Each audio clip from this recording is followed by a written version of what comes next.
welcome, welcome. I'm going to share out the link for all of you, and while I do, hopefully this plays, we will have the first theme song for this day, this pay-per-view. Welcome to New Orleans, Louisiana, and the Freak Show. And up first, the theme song is from my boys, Arson City, called Frankenstein.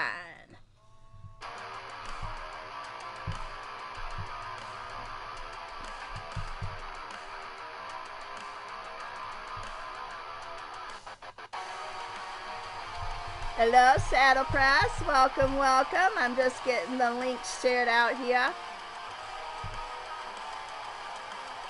Hello, Atticus. Welcome, welcome too.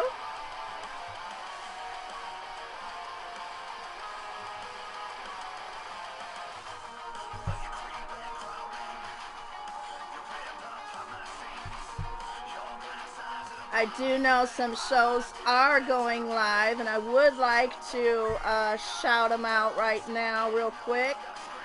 Over on GPW channel, we have GPW's Formula One, which did feature and will feature some of Hell's Gate finest. Hello, Mark. Welcome to the show.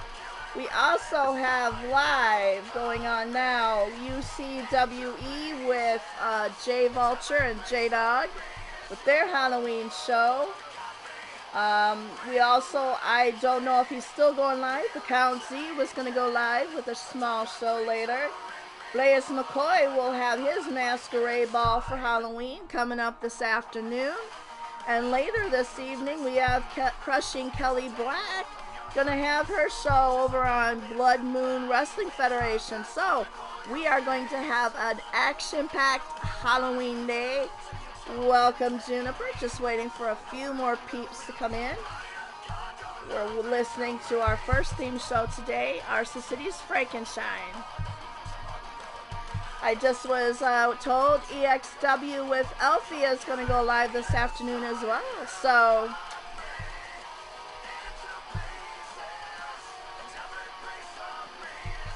welcome, Blaze. Thank you for my song. Happy Halloween, all of ya.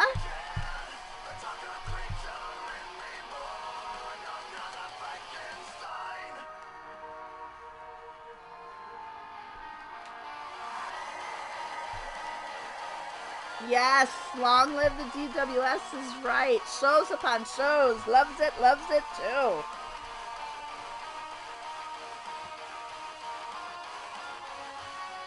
Hey, Brandon, welcome to the show.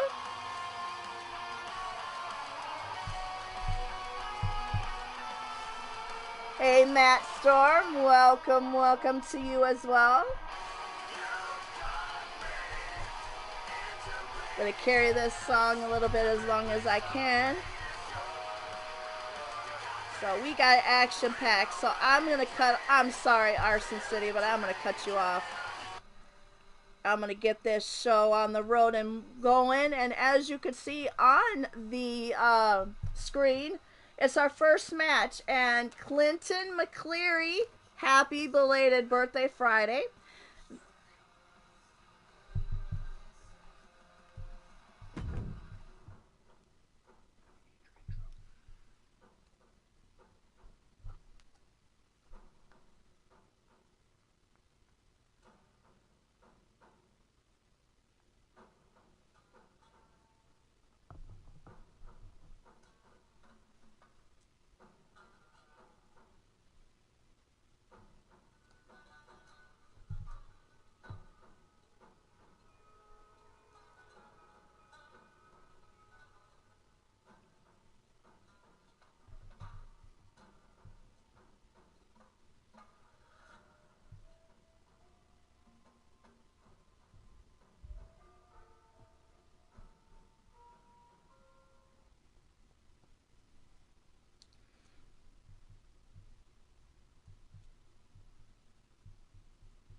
And again, welcome to New Orleans, Louisiana, Hell's Gate Wrestling's annual Halloween show.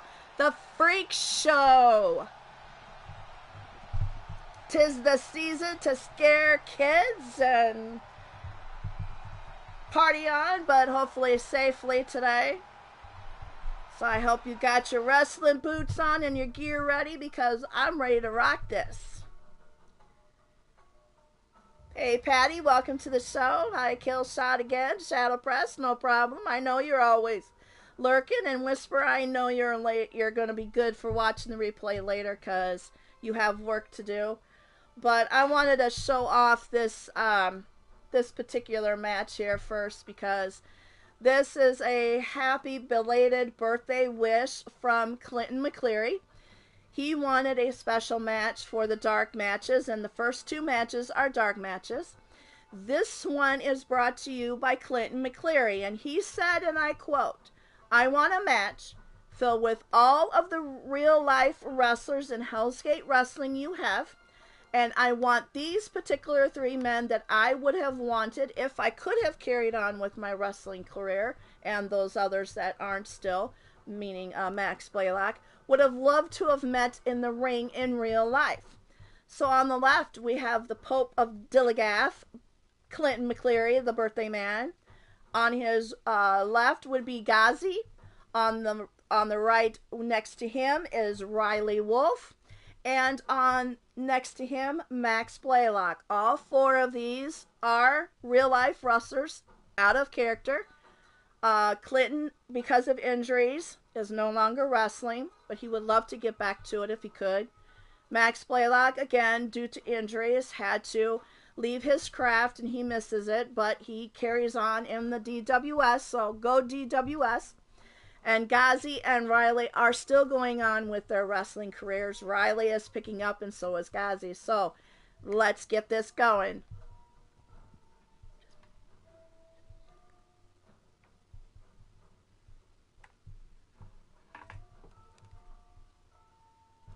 All right, y'all. You're not drunk enough for this? Come on, Ghazi. Get drunk then. Damn it. So this is a fatal four-way. It was built as best I could, Clinton, with your specifications, so hope you like it. It's a four-way elimination. Was supposed to have been, but this is a four-way Extreme Rules match. So let's just sit back, watch this epic match. Who you got? Place your bets in the chat. Me, I'm just going to take the ride. I mean, Midnight Hobo would help this. You're living the dream. See, I told you, Ghazi, I actually was in the ring dressed as Sally last night. If you haven't seen the pics, go on Twitter and Hell's Gate. He posted pics of his attire last night. No spoilers, because I'm going to ask you later on how you did, but I hope it was safe, and I hope you enjoyed it like you said you did. Oh, if you win again, he has to wear the dress? Well, go Ghazi. Of course, Saddle Press, go Death Ride. Come on, Max. We're waiting for the eternal spinning circle of doom to stop, so we can get this match underway. I don't know who's holding up the show. It's probably Riley. He's coming from the, Straight Jacket Asylum, so they're probably detaining him in the back. And of course, Clint doesn't give a fuck, so he's probably just, taking his sweet time. Ghazi's probably getting the liquor from the lethal bar on the way, and Max is ready to go. So, all right, ref, let's get this going.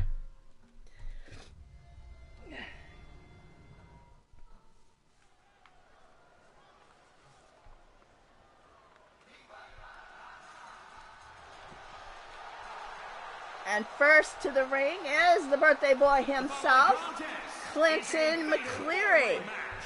Making his way to the ring from Cork, Ireland, weighing in at 270 pounds. Let's turn it down. If you can hear, let me know if you can hear me over the music in the background. first you kiss Clinton, then Riley gets jealous, so you have to kiss Riley. Then Max comes in with the bull rope. Okay, that sounds legit there, Gazi.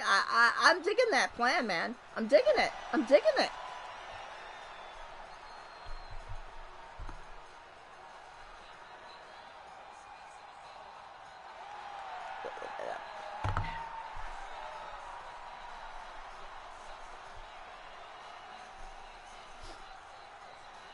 I love Clinton's new look. I'm digging it. Digging it, digging it. And I will definitely get cards made up for your entrances, I promise. Oh my goodness. Next to the ring is still going in real life wrestler Gazi, the Radio Devil. From New York, weighing in at 215 pounds, the Superstar.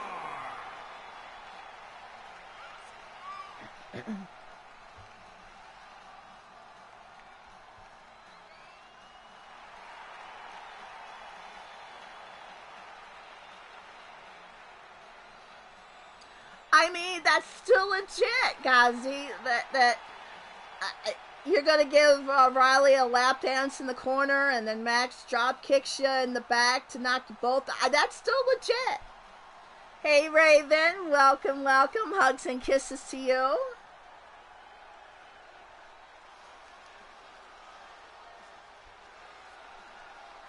Go for it, Gazi. Go for it.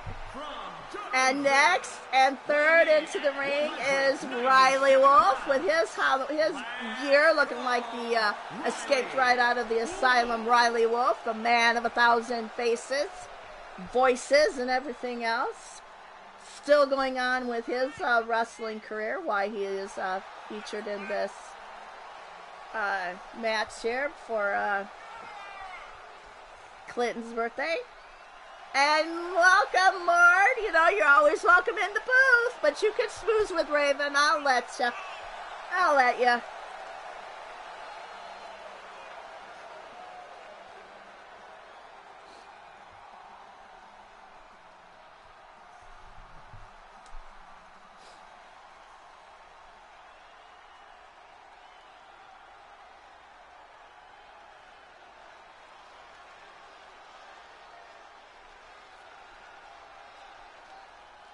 And last but not least, the man from Death Ride, the leader, the founder, and second half with Shadow Press Death Ride team, Max Blaylock, former wrestler himself, and a former tag team champion when he was wrestling, so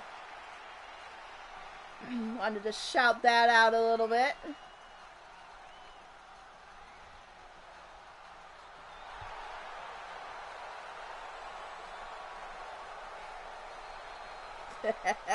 Mordred already lipping to Blaze, Blaze lipping to Mordred.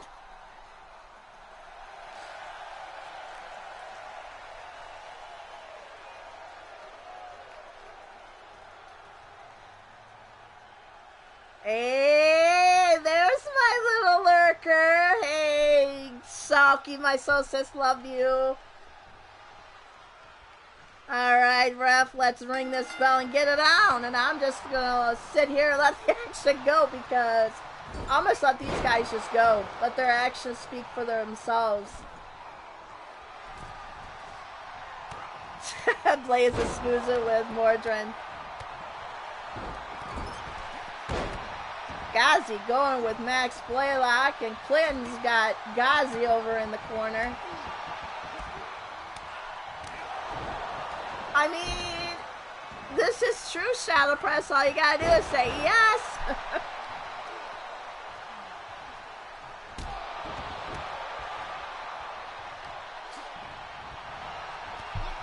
I think, Raven, we both need a lot of vodka. Oh my goodness. Clinton's still on Riley. And we got the other side of the match now. Now Max is turning it up on Gazi.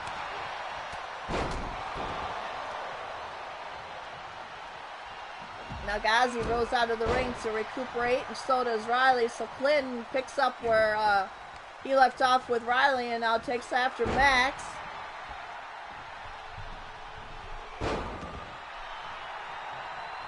Clinton's still got the advantage over Max, and Riley's just taunting and rooting that on. Max is recovering, and so is Ghazi. Clinton blows a kiss to Riley. Now Ghazi and Max are after each other.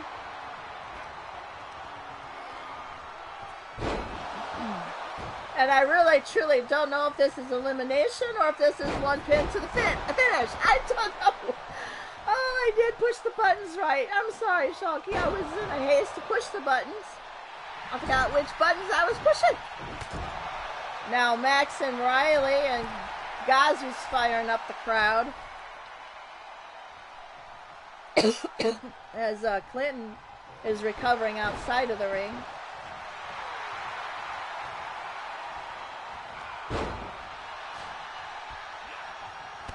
Now Riley has Ghazi, kicking Ghazi. And now Max takes offense and goes after Riley, leaving Clinton to... Now they're all brouhaha in the middle of the ring.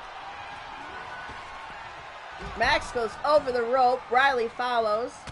As now Clinton is still on Ghazi like white on rice over there. Riley's got Max in a submission on the outside of the ring. Max is fighting out of that. Clinton's got Ghazi up in a submission move himself. I know, Shalky, the power of the button pushing compels me. Now Ghazi reverses over on Clinton as Riley and Max are just brawling out in the ring, outside of the ring. Ghazi going up to the top rope as Max is now just putting boots to the head. Ghazi does the flippy shit on Clinton and now is going to be working on the arm. While Max and Riley are still just putting fisticuffs to each other. Now Riley throwing Max in, Ghazi still on Clinton. Riley's walking back into the ring while Max is recovering. And now it's back to 4 brouhaha and in the middle of the ring as Clinton rolls out. Now Ghazi goes in with Riley and Max. We have blood as he made Max bleed. So let's all wiggle jiggle for the blood for Goddess. As now Ghazi's staring at Riley. Puts him in the turnbuckle. I need someone to pick up a kendo stick. I know Raven, you love pushing the Lord's buttons. Absolutely. Clinton's nap timing over there. As Ghazi now is on Riley. Riley reverses over on Ghazi. Clinton goes out of the ring to meet Max, who just recovered and throws Clinton across the ringside.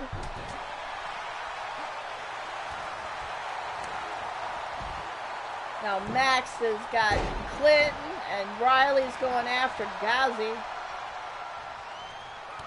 Max is firing up, still going. Clinton reverses on Max.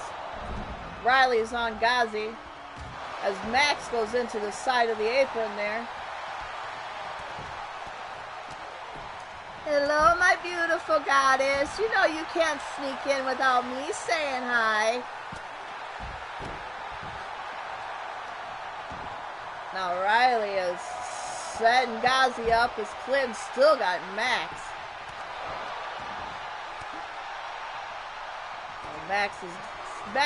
Now Max throws Clinton back into the ring, gets into the ring himself, while Ghazi is just putting fisticuffs to Riley. This is one hell of a match, Clinton. I love this idea, Clinton. I love this wish match of yours.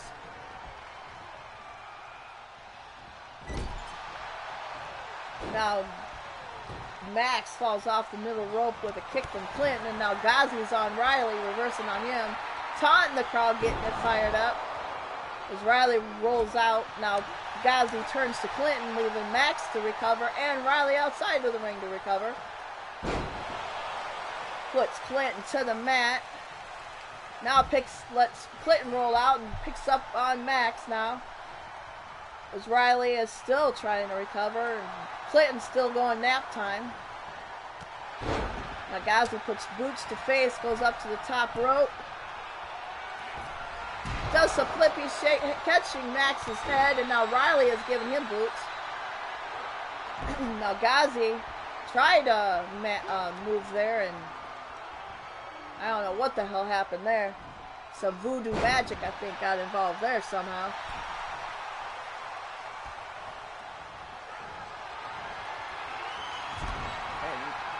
And Ghazi went for another move, and some voodoo magic's going on here. What in the hell misses with that one again? As now Clinton has got Max.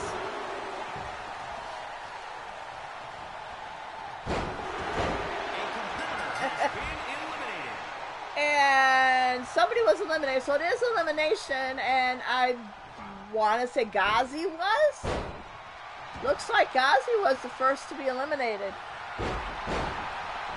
So we still have two formers, and now Max takes after.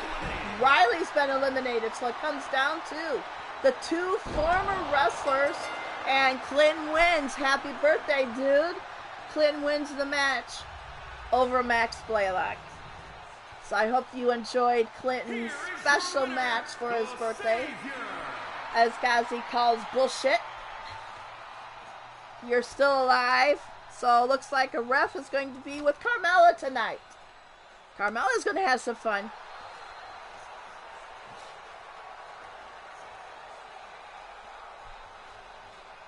So now let's just enjoy Clinton's celebration in the ring, which is carrying on. He's saluting the crowd with beer and vodka, and he's just living it up. Alright, this match was my choice, my wish, because there's 4 people in this match that have special attire, and I wanted to show them off.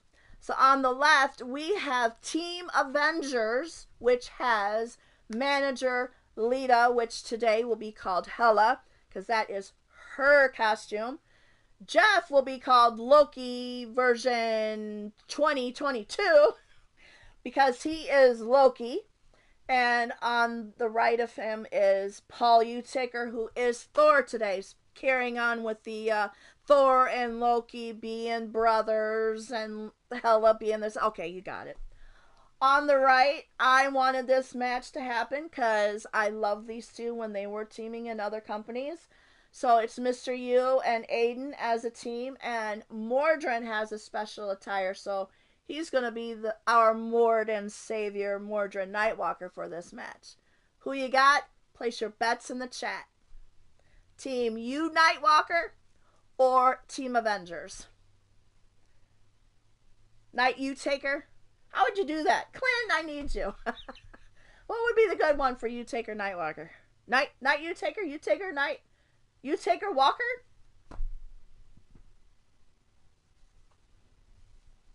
Well, he's managing Raven, so the only ass he could be kicking would be yours, sweetie.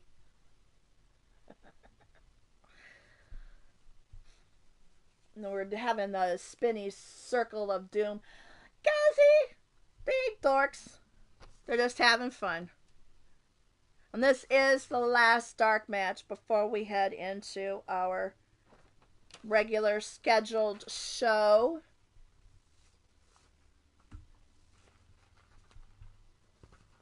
Raven's got to think about it. She's got family all over this freaking match.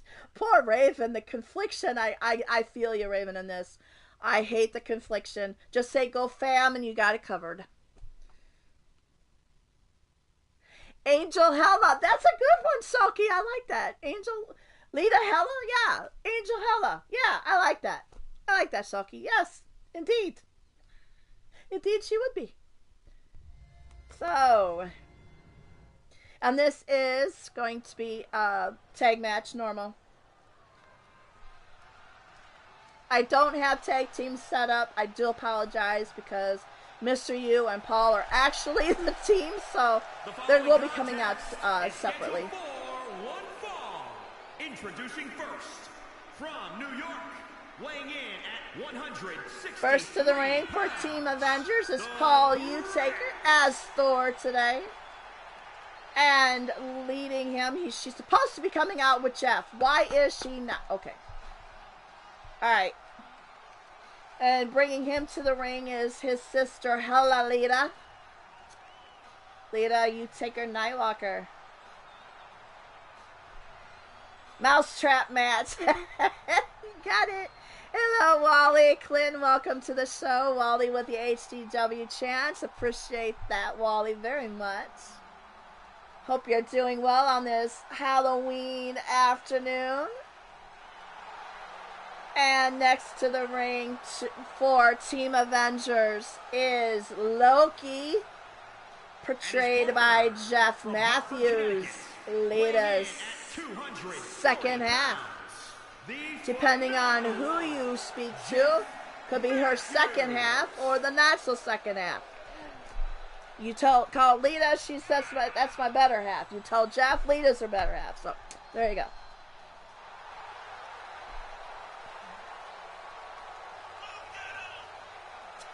Mordrin calling in the gorilla position for his team to knock the costumes right off these sons bitches. Of course, he probably did it more mildly in the back, but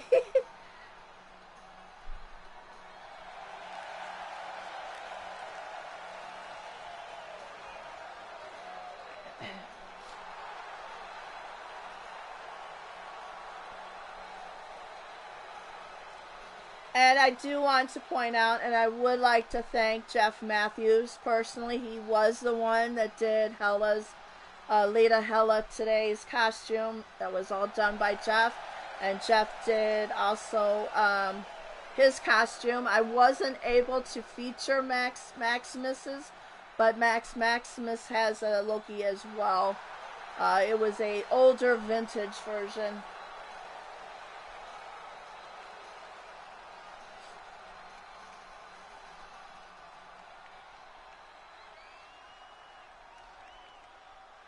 Hey, Drum. Welcome to the show.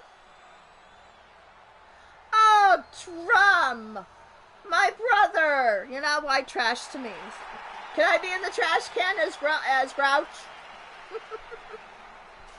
So now coming to the ring first as part of Team Utaker Walker.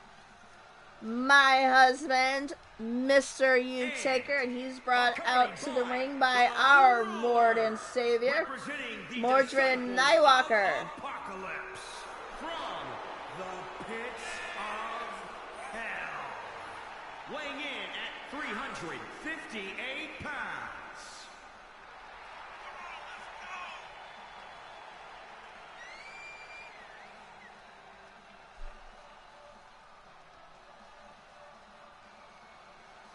Thank you, Wally. Thank you. Thank you. I would like to also point out that Supernatural created Paul's costume, Thor, today. It's very nice of him to do that. Raven saying her future husband is hot. Never mind. Mm-hmm. Your costume's the motherfucker, huh, Clinton? Okay.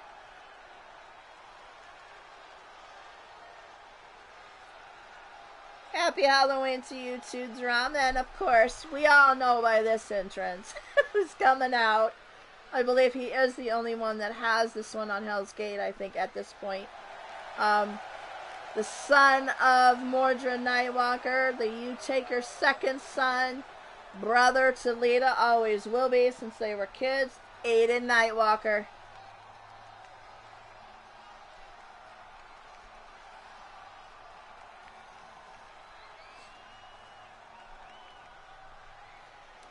I so want him to grab Scarlet. Gazi, I'm sorry. I just need to see this done one time. I want to see if we can actually create the Karrion Kross entrance with Aiden Nightwalker with Katrina just once to see if it can be done. Because I think that would just be fucking badass. Although she is the bane of my existence at this point, but I want to see if it could be done, and the only ones that would be able to pull it off would be Aiden and Katrina.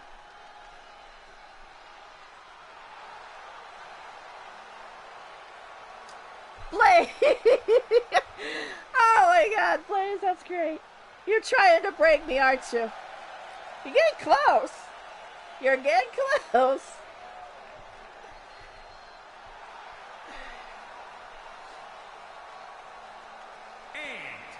From Naples, Italy, weighing in at 307 pounds, the Prodigy. Oh, Mordrin calling it right now. He has no favorite kids, but his only favorite is his wife-to-be. Aww. Oh, that's so sweetness. Blaze Breaker? That could work. If you could pull it off, yeah. Okay, starting it off, it is Paul and Mr. U. How quickie tinky would this be? Of course, Paul going right after Mr. U. And yes, on the fly, I did not adjust Paul to his right height or weight. So, poor kid lost a lot of weight and shrunk a bit.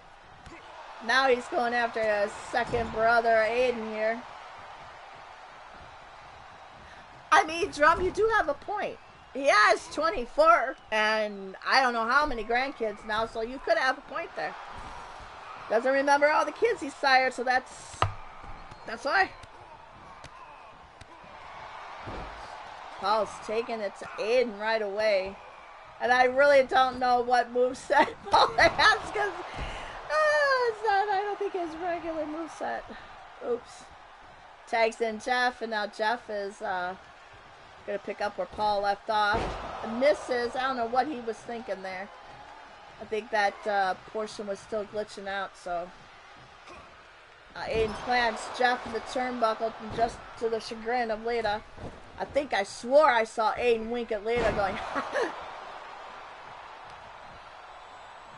I mean, we could probably fit a Royal Rumble with all Nightwalkers. Could be quicker than the Quickie Queen. Probably right. Oh my god. MKW, Mord's Kids Wrestling. I mean, there's enough of them, you're right, Blaze, with the kids, and the kids to the kids. I mean, yeah, you could be right, Blaze. Welcome back, Goddess. Now Jeff is just taking it to Mr. U, and now tags in Paul.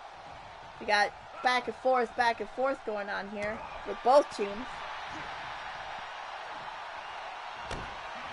You take her putting Paul over his knee like that hasn't been seen before.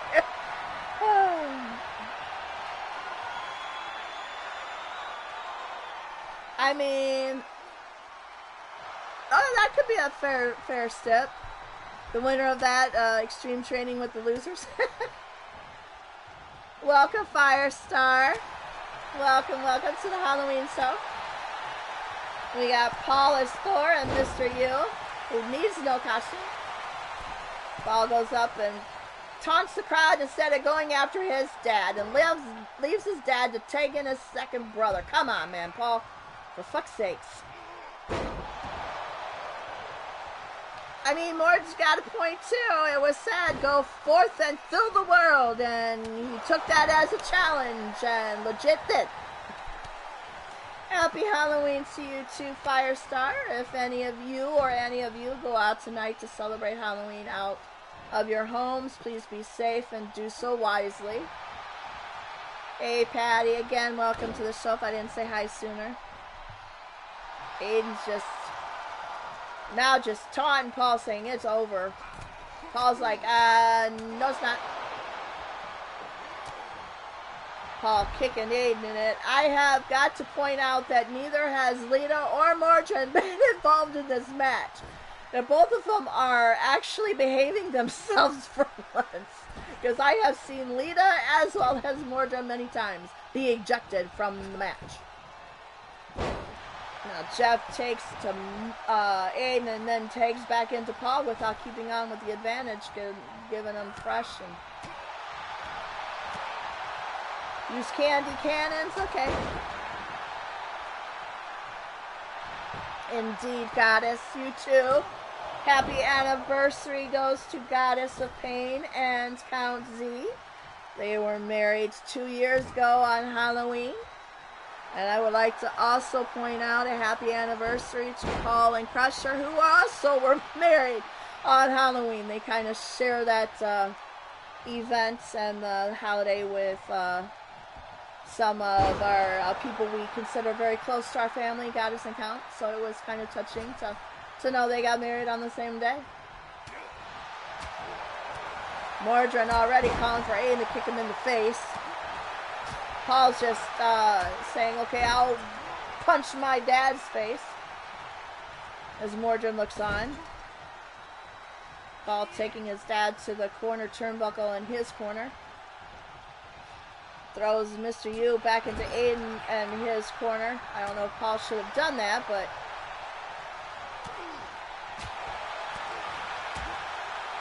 Paul's still on UT. UT trying to reverse. Get some punches into his chest and his neck and his face with his elbow. Now UT picks up Paul over his shoulders and whips him in the back, still keeping Paul in the team Night Taker corner. Night Taker, that's it. We'll call him Night Taker. Now Mr. Yu tags in Aiden and Mordrin's cheering it on. Getting the crowd fired up on his team's side.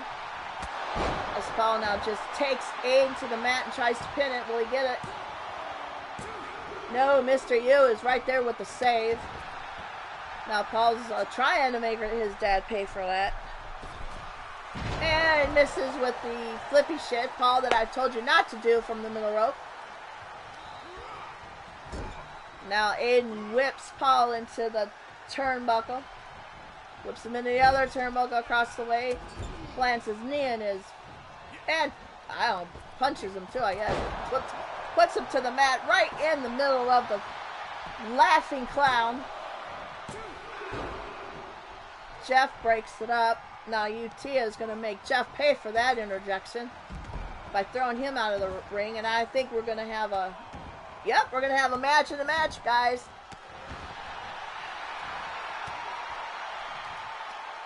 And now Jeff and Mr. Yu are going at it. And Aiden in the ring. And Mordrin just loving the fuck out of this shit. I haven't seen him this animated in the match as a manager in years. Jeff with the breakup. Now Lita's cheering on. Paul trying to get the advantage over Aiden. At this point does. But still, Aiden is in his corner, so he could tag if need be. Aiden's hurt his knee, it looks like, and now Jeff is not allowing Aiden to tag.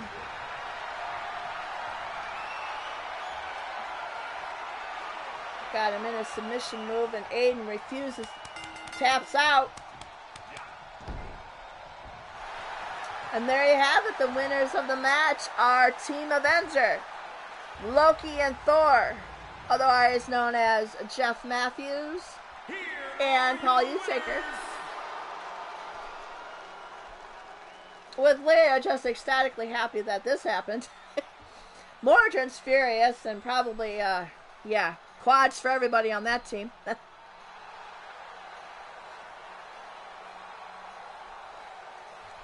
Okay, now this is going to be our real show for the day. We have an invasion of sorts this time round. Instead of demons invading us and wanting to take over, WWE has invaded HGW and said WWE's talent is much better than anything I can bring up. Well, Triple H, okay, you wanted to say that. I put up my finest against your finest. We'll see how this day goes. So, we will not only see regular normal matches picked by HGW. I was like, you're going to throw the challenge out. HGW is going to have the stipulations. We're going to have regulars. We're going to have Hell in the Cells, fight pits all over the case. But there'll be one match, the main event, that will not be seen at this show, because it was entirely pre-recorded a day ago before this show started, because of the length, the severity, and how it was put on, that we did not want the crowds nor the rest of the talent being in the arena at the time this match took on. And it will be the unique match that will be identified at the end of the show that I called out Shotzi. So we'll have the Battle of the Tanks pre-recorded, seen later after this show. So this is the first match. We have Super Nacho calling out Hulk Hogan in an Extreme Rules match. Who you got? Place your bets in the chat. HGW Super Nacho or WWE Hulk Hogan? Matt's already saying HGW to win. Me too.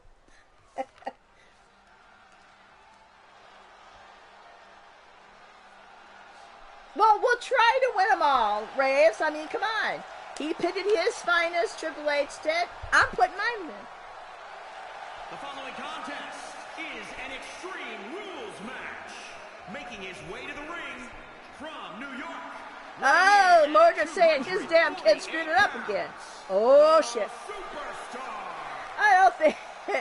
I don't think it's good in the locker room for the Night Takers. Yeah. Raves calling Nacho for the win. Gazi, Nacho, whatever you do, don't hit your finisher. That activates his powers. Firestar, Nacho for the win. Mordrin is, if he would have listened and kicked him in the face, they would have won. True shit.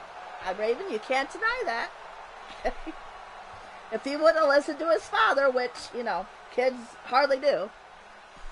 Patty calling Nacho for the win.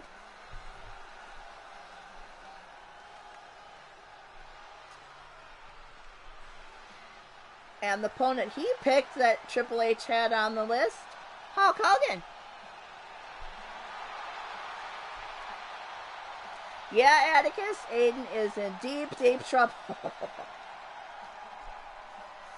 I mean, you're right, Gazi. Everyone knows when you hit Hogan with a finisher and pin him, it activates the Hulk up powers.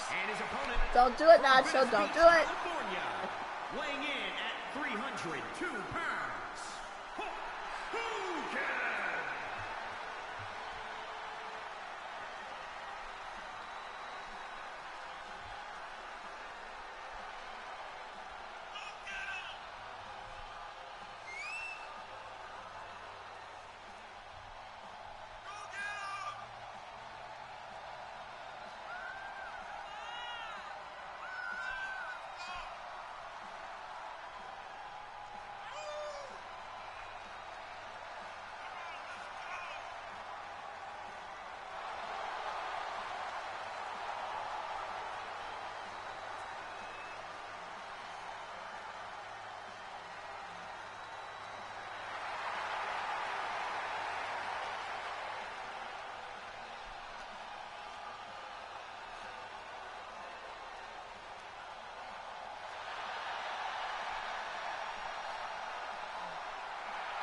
Mordrin calling Nacho to kick this bum out. Even saying Aiden better start listening to his ass or he's going to start punching him while he trains. Oh, shit.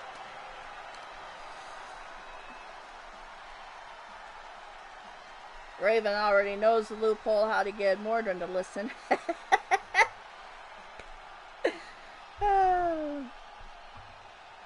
Alright, ref, let's ring this bell and get this shit on the road. Alright, right off the bat, they're pretty much respectful so far. Hulk Hogan having the advantage over Nacho first. Shadow press with the...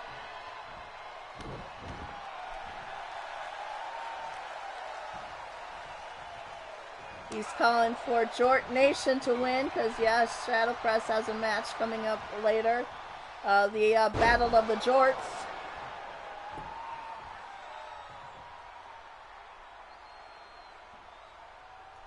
Yeah, Atticus, if you're going to meet Aiden in another match in another company night, nice knowing you. He ain't going to be in a good mood, right? Right now, Hulk Hogan does still have the advantage on Nacho, and it does look like that Nacho has yet to not listen to Ghazi's match comments prior to his coming out. I mean, Raven's true. He could be in a lot of pain, so it could be either one's time to win. Now Nacho is coming back on Hulk Hogan with a nice fist. Now picks him up. Picks him up, showing that power of strength Nacho has, because, you know, we all know he can throw buses and stuff. Flings Hulk into the match, and then lands on his back, face to the mat, putting boots. Now he's just stepping on Hulk Hogan going, yeah, I'm stronger. Yeah, I'm stronger. He kicks his back one more time for good measure. Lays some punches in on Hulk Hogan. Hulk trying to reverse, and Nacho not having any bit of it. Throws him into the turnbuckle. I mean, that's true. That's true, Atticus. Pain does fuel Aiden in so many ways. So does Paul. You get those two to bleed. Yeah, it's like superpowers to them. Nacho, I don't know what he's going to do. Oh my goodness! And still, he almost misses, but he does land something on Hogan's head. Hurts him in the process, but he's not over with. He's going for some toys. Pulls out a chair. He doesn't get to label Hulk Hogan because Hulk Hogan just works on his arm to take that chair out of his hand. Now picking up Nacho, throwing him into the turnbuckle, and back on the chair. Now he's firing up the crowd as he leaves Nacho to recover. But still has the advantage over Nacho. Flings him backwards onto the mat. Sets him up for a leg drop, and there you have it. Hulk Hogan with the win. WWE 1. HGW, nothing.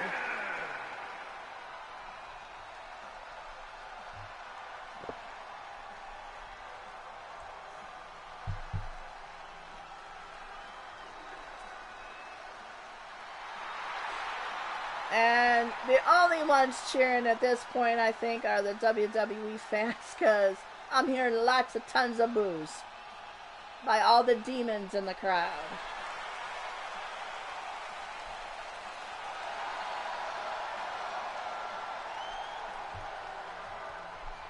Yes, Atticus, he did the thing. Shalky going, well, shit. Okay, that's enough, Hogan. You can get out of the ring now. I agree, Firestar. Boo. Boo.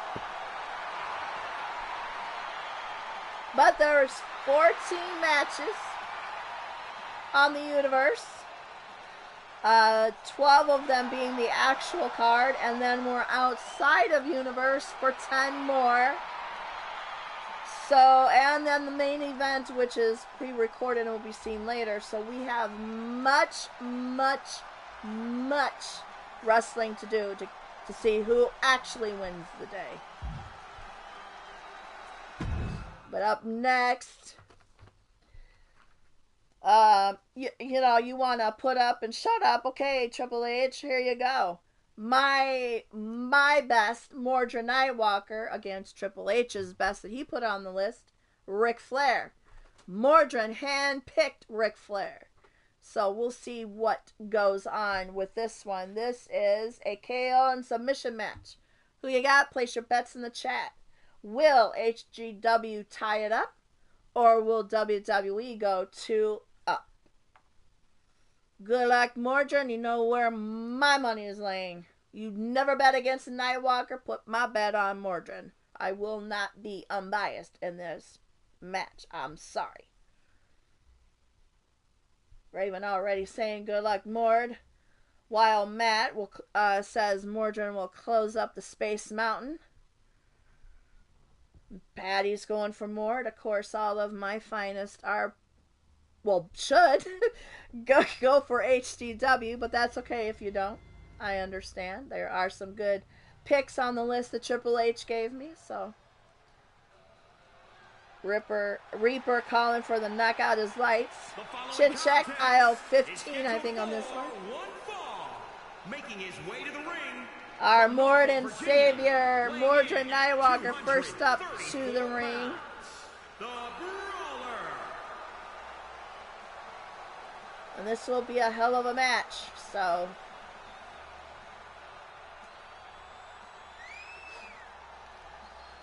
Blazes with Space Mountain's the oldest ride, longest line. Yeah, it does take on a whole new meaning facing Mord. Blaze also going for Mord for the win.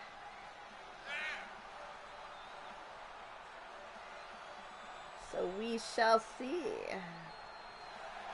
I'm hearing the cat calling and whistle blowing out there. Of course, of course.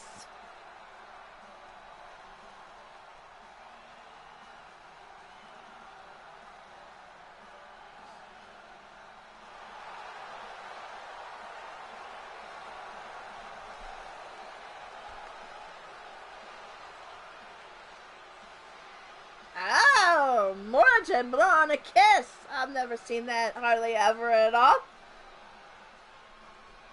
He means business, though. He went to focusing right on his opponent's entrance now, who is the Hall of Famer, Ric Flair. And his opponent from Charlotte, North Carolina, weighing in at 245 pounds. Blaze, you're trying. You are so trying. You're gonna get me. You're gonna get me today. I'm thinking Blaze is gonna actually break me, but it's not happened yet. Not yet.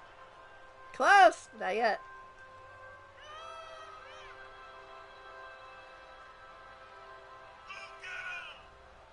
The damn gating game. I don't know, Blaze.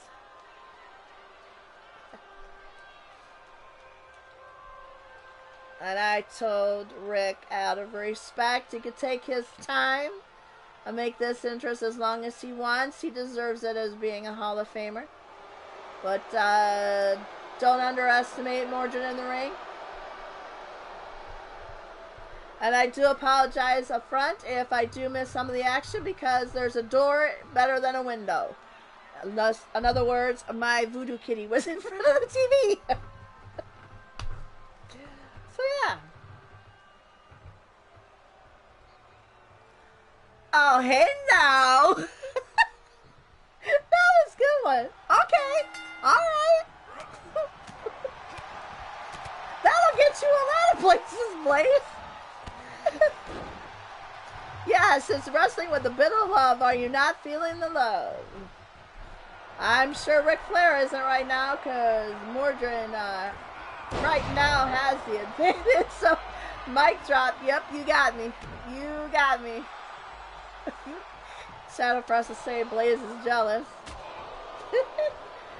Now Rick reverses over Mordred, but not for very long, as Mordred takes over the advantage of the control, kicks Rick and boots him in the chest for good measure. Now puts him in a chokehold. Doesn't have him tapped though, so it still keeps going. Yes, you do keep bringing Shadow out of lurking. Your job is done. Yes, you broke me and brought Shadow out of lurking. So yep, I consider that a win-win. Now Flair is starting to get the advantage over, but nope. Mordred with the reversal and coming at him with some quick punch kicks. Just laying it on thick.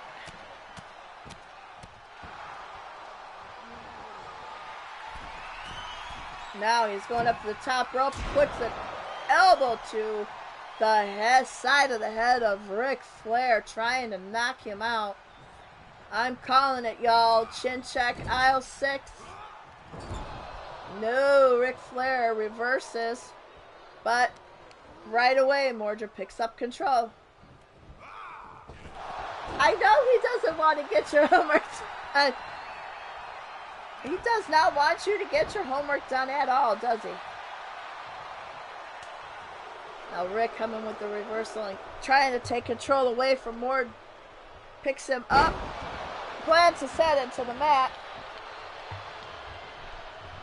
but doesn't go straight for the pin or a submission move. Oh, here he goes. Figure 4 leg lock. Will Mordred tap out of this? And he does. Ric Flair wins with the figure 4. WWE 2. HGW 0. Blaze's no homework for you. Oh, that's not right. Taking Shadow Press's notebook and tossing it in the trash. Wow, Colin, he brought out heel Blaze. What?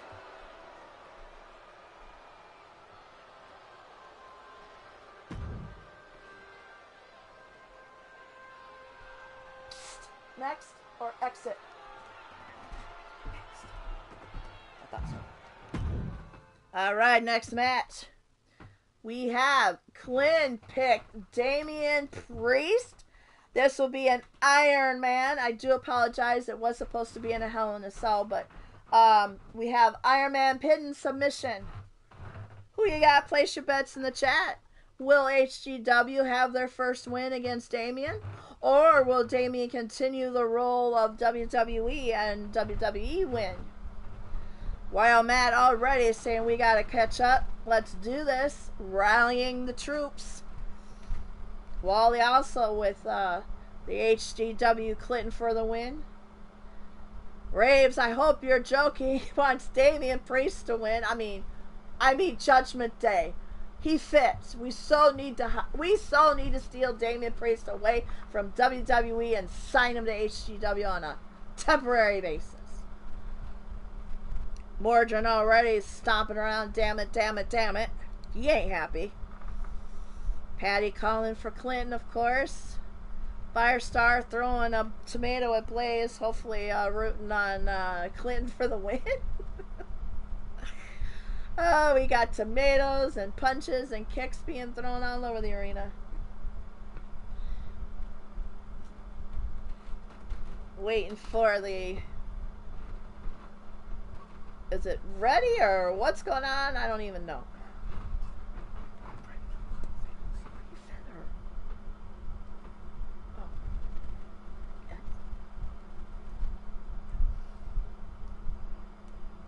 Alright, here we go. Sorry about that, folks. Raven catches the... Wow. Blaze catching the tomato and bites it. Damn. Knocked that right out of the air. Way to go, Blaze.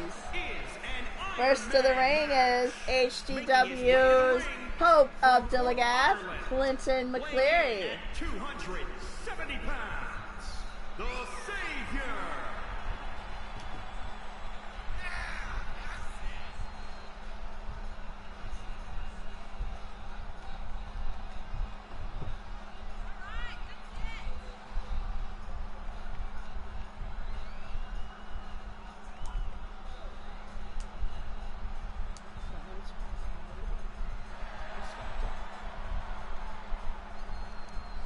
Clint coming into the ring already raring to go. Clint from the ring is saying drug test Birdie. Because, yeah, Raven's calling for Damian Priest to win this one.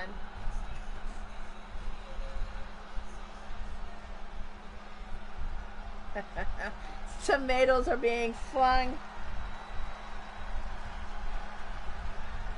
Wally's throwing eggs. Wow. Just wow. We almost have an omelet going on. Here is WWE's head of Judgment Day, Damian Priest. From New York, New York, weighing in at 249 And no, he is not. Well, he is United. Well, United States Champion. he was. He likes to think he is now, I guess.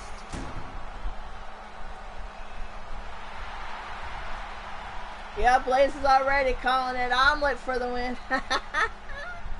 I know, Raven. I want an omelet too. I think I'm going to go get eggs after the show and make me an omelet too. Glenn saying, drug test Birdie and throw heels at Blaze.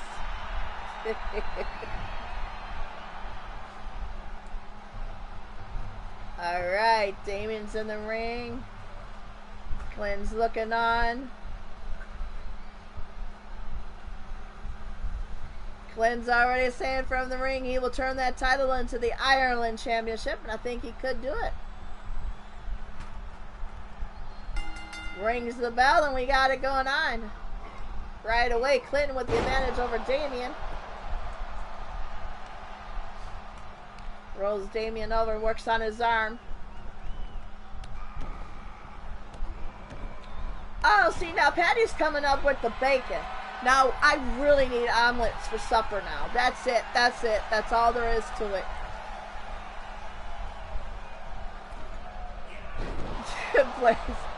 Clinton wears high heels. Who knew?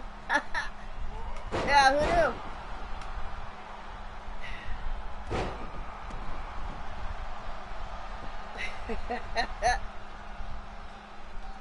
Blaze is collecting all the ingredients at his seat. I know, Raven. She is just making me hungry. I'm so making omelets for supper. Sausage, ham, chorizo. Now you're talking, Clinton. But you gotta focus on the match, dude. Come on. Don't be focusing on food. Focus on Damian Priest. Priest is now setting up Clinton again. Picking him up. And Clinton is back to the mat.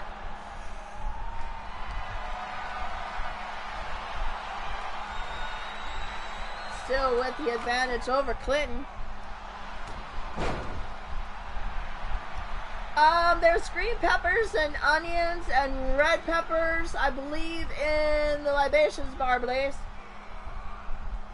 As Blaze is picking up the chef's hat. Should be in the refrigerator in the libations bar. And now Damian slides out of the ring to Clinton, who was thrown out of the ring. Puts the boot to the back, face to the mat. And I would like to shout out the new Hell's Gate logo seen on the ring mats. They are done by my lovely, lovely Raven. She took time out of her and Mordrin's time to do it for me, and I do greatly appreciate it. So this is a reveal of sorts for the new HGW logo.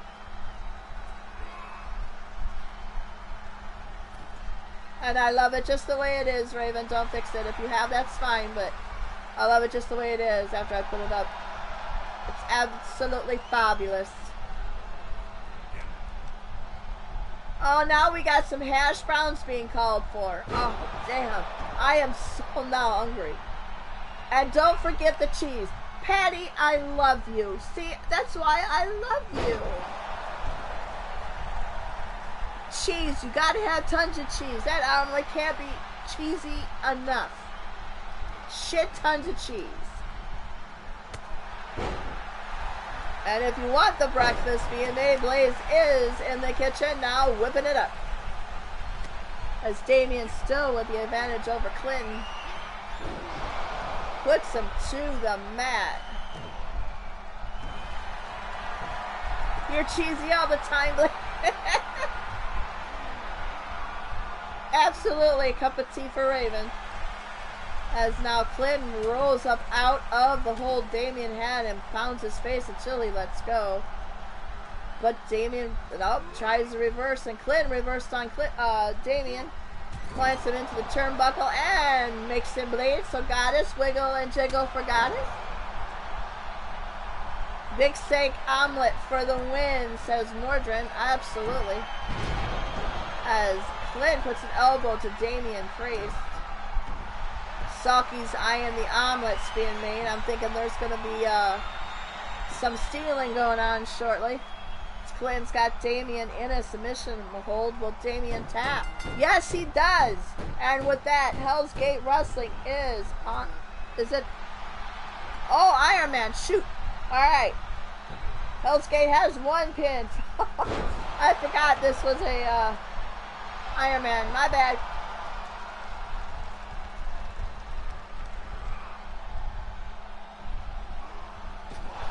But still, Hell's Gate has the first pin, so we'll see if Clinton carries this on.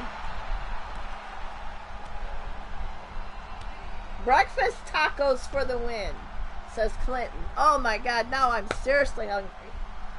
Definitely going to get some tortillas and some, yep, going to make some breakfast tacos now. Or breakfast burritos. So now you got your choice, breakfast tacos for the win or breakfast burritos for the win. Clinton's saying steal the food, not focusing at one bit on the match. Sulky's still staring at the omelets. I'm thinking Sulky for the win on this one.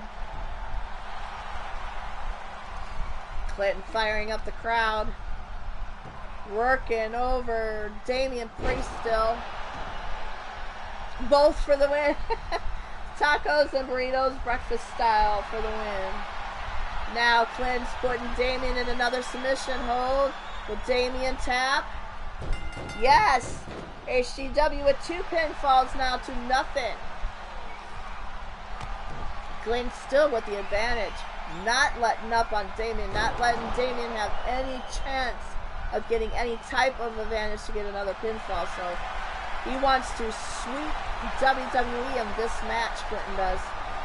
Sulky screaming food from, I can hear her from a mile away. She was definitely going to steal the food, I'm thinking. Oh, Clinton blowing a kiss at the Triple H and Damian and all the WWE fans as he puts Damian in another submission. Will Damian tap for a third time? Yes, he does. Clinton now has 3 falls to nothing. Clinton's on a roll, and he's not letting it up, which is what he needs to do. And Mordred with the coffee and whiskey is saying omelets and burritos and breakfast burritos and breakfast tacos. Oh my! Welcome to the show, Joker. This is the WWE Invasion Halloween show. WWE is ahead of the game, 2 matches to nothing. This is the 3rd match of the regular scheduled card. Mordred saying he's greedy like that, of course. Clinton's got Damian in another submission. Will he get? Yes, he does. Clinton has Damian tapping again for the 4th time. Damian has yet to get a pinfall, but now he's slowly starting to get advantage over Clinton, who was taunting the crowd. Makes him pay for it. Picks up Clinton. Nope. Clinton reversing on Damian. Puts him over his back. Throws him into the rope. Now he picks up Damian, and there's another in the submission. It's been working, so why fix it if it ain't broke? Once again, another wrap tap from Damian. Clinton picks him up, puts him sideways. Almost knocks out Damian, it looked like. Now going up to the top rope, setting him up for a flippy shit move. Onto the head.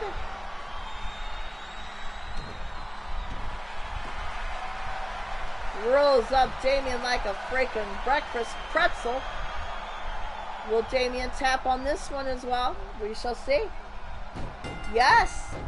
6 tap outs for Damian, or for Clinton, none for Damian. Oh, okay, Clinton, some fat ass looked at you wrong. Okay. I understand now. Plants Damian into the turnbuckle, whips his knee into his head. Another knee to the head. Now Damian kicks Clinton, trying to get some type of order, control, and advantage over Clinton. You know, Clinton, I can't even remember the regular move names of all your guys' moves. So just get me entrance and what you want your character, how you want your digital wrestler to be introduced as for the entrance. I won't go into any of the names.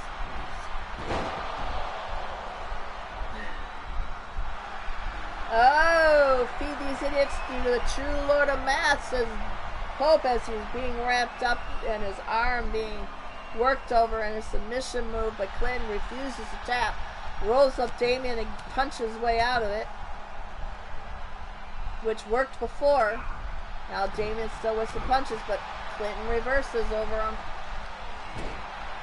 We got 5 minutes and 16 seconds left in the match. Clinton up 6-0 over Damien in this match. Now, if it ain't broke, don't fix it. He's going up for another submission hold. That's been working for him so far. Will Damien once again tap? And he does. That's 7 wrap taps from the leader of Judgment Day. Clinton saying, that's my fucking Judgment Day. Right back at Damien and will not let him up. Plants him to the mat. Going to go for the 3. Hellacious. Almost turns Damien inside out on that last one. Damien comes back though with an elbow. Wait, sets up Clinton. Picks him up. Drops him to the mat. Does not get a pinfall though. As Clinton takes to boots, chest, head, anything that's on Damien at this point. As Blaze is singing the Reading Rainbow song. That took me way back. Clinton said that was the hat trick indeed. Damien setting him up. Does not get a pin. Does not get a fall, but going for a submission move, Damien. Will he get his first submission move out of Clinton? Will Clinton tap? Will Clinton give up? No, he doesn't. He does exactly what he's been doing. Rolls up, punches him in the face to get out. Like I said, this is a match of what's worked, don't fix it. Damien comes off the middle rope onto a... setting him up. Clinton's recovering. Clinton reverses and flips Damien right out of the ring onto the Hell's Gate Wrestling logo. What a statement by Clinton. He takes Damien and throws him into the ring, and now setting him up.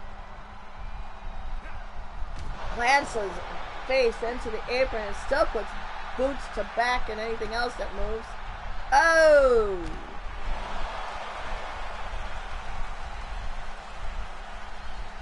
Puts knees to Family Jewels and now takes Damien and throws it back into the ring.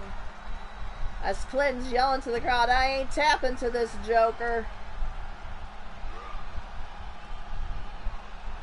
Salky's like, Clinton has no damn mercy. No, he has not. He has not let up. And when he has had an advantage taken from him, he will right away get back with it. Now he comes up to the top rope, sets him up, elbow drop to the neck and head of Damien.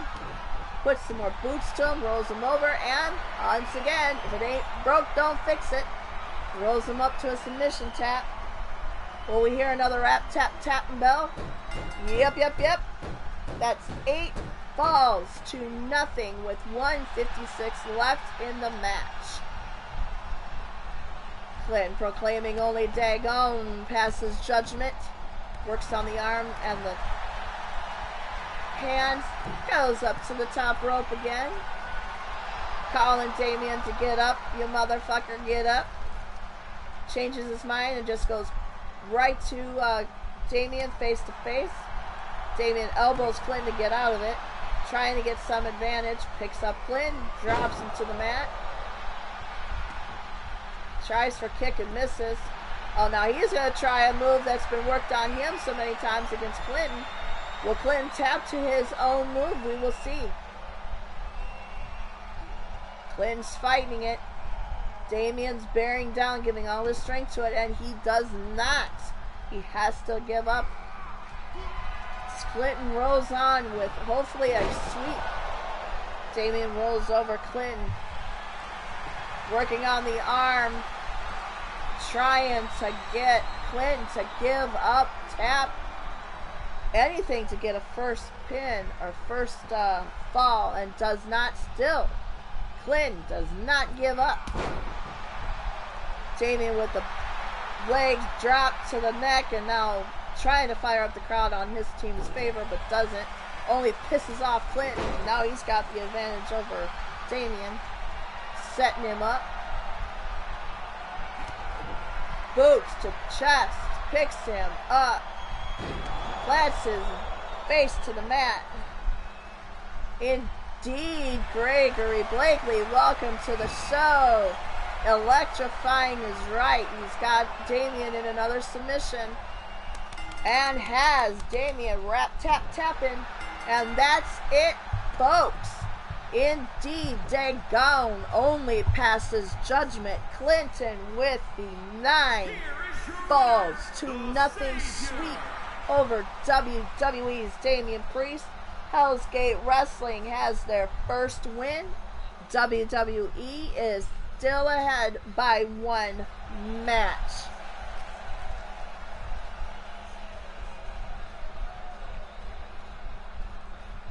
And now, folks, this one I wanted to see since she called out her.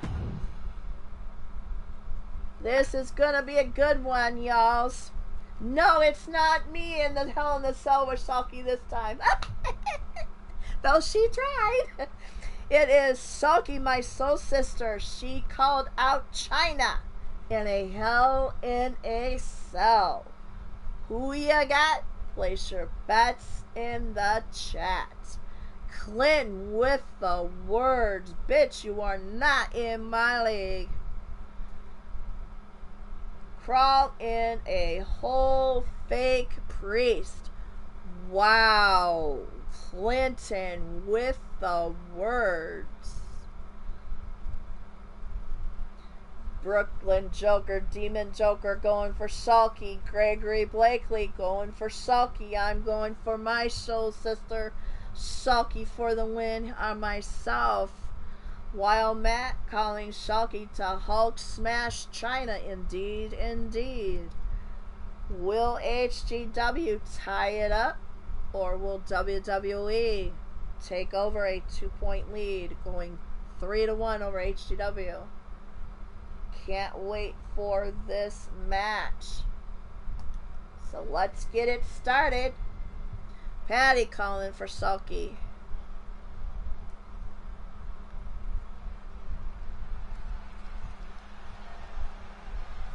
First one to the ring. And Clinton says it. If Sulky does not throw China off the cell, no one wins. Here's my soul sister, Sulky, wife of Nacho, mother of Super Stevie, Incredible Steve, just coming off having twins, and is the women's Fallen Angel champion. So you get to see the Fallen Angel champion's belt for the first time in action. I know the title is not on the line. I was not going to do that to my roster, thank you. I'm not going to have my beautiful belts in the hands of somebody else. Sorry, Triple H, but you're not.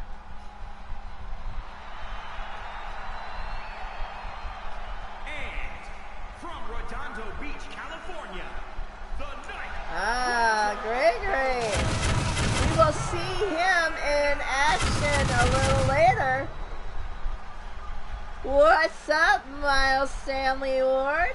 Welcome, welcome, welcome. Well, what's going on is WWE's Triple H put out and said we're invading HGW on this Halloween day.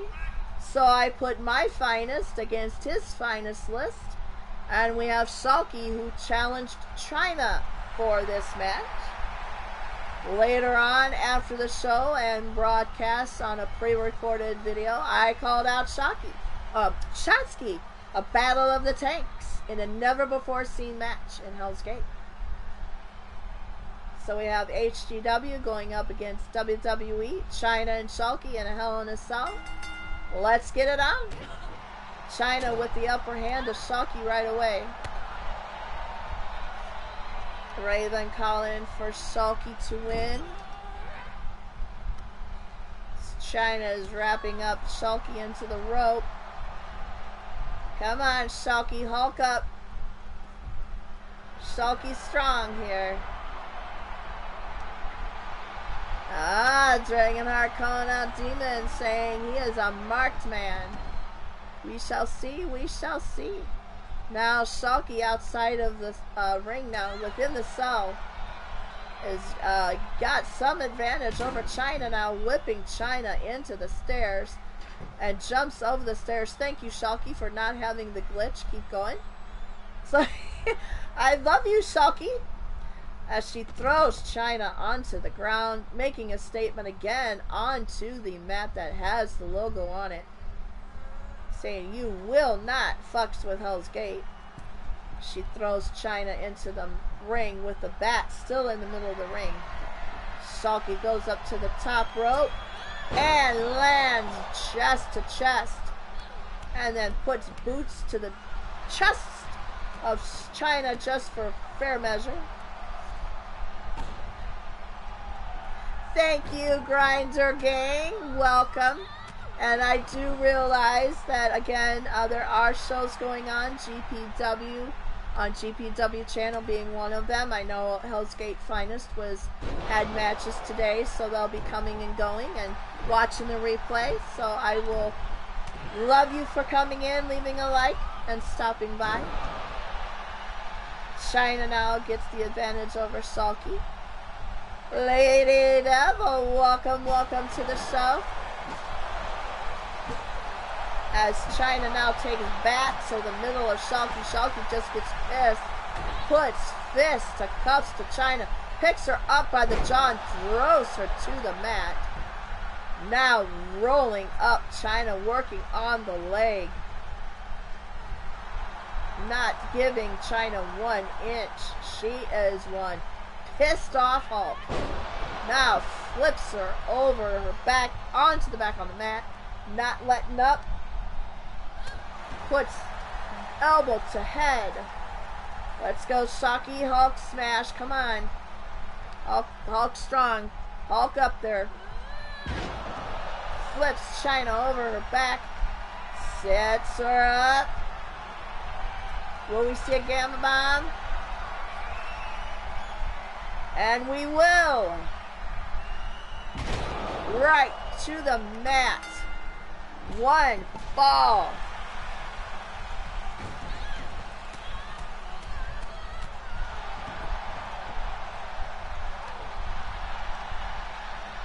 So HGW is 1 fall to nothing. As now China takes the bat. No, Shulky just whips that bat right out of China's and takes it after China whips her with it. Now she is one pissed off Hulk. I think she sees ES in that ring and not China. As Clinton's cheering on throw her off the cell. Welcome, Brandon Cuevas. If I didn't say hello earlier, welcome to the show. And now misses with the elbows, but that's okay. Both of them are getting up. China now right now with the slight advantage over Shulky. Whips Shulky out of the ring. Will Clinton get his wish? And China or Shulky break the other one out of the cell and up on the cell? We'll see. We'll see. As China whips Shulky into the cage. Shulky coming back on China. Whips her into the ring. Nah, Shulky says, nah. Oh, hell no. We're going to do this in the cell. Now whips China right back out of the cell. She is, like I said, one pissed off Hulk.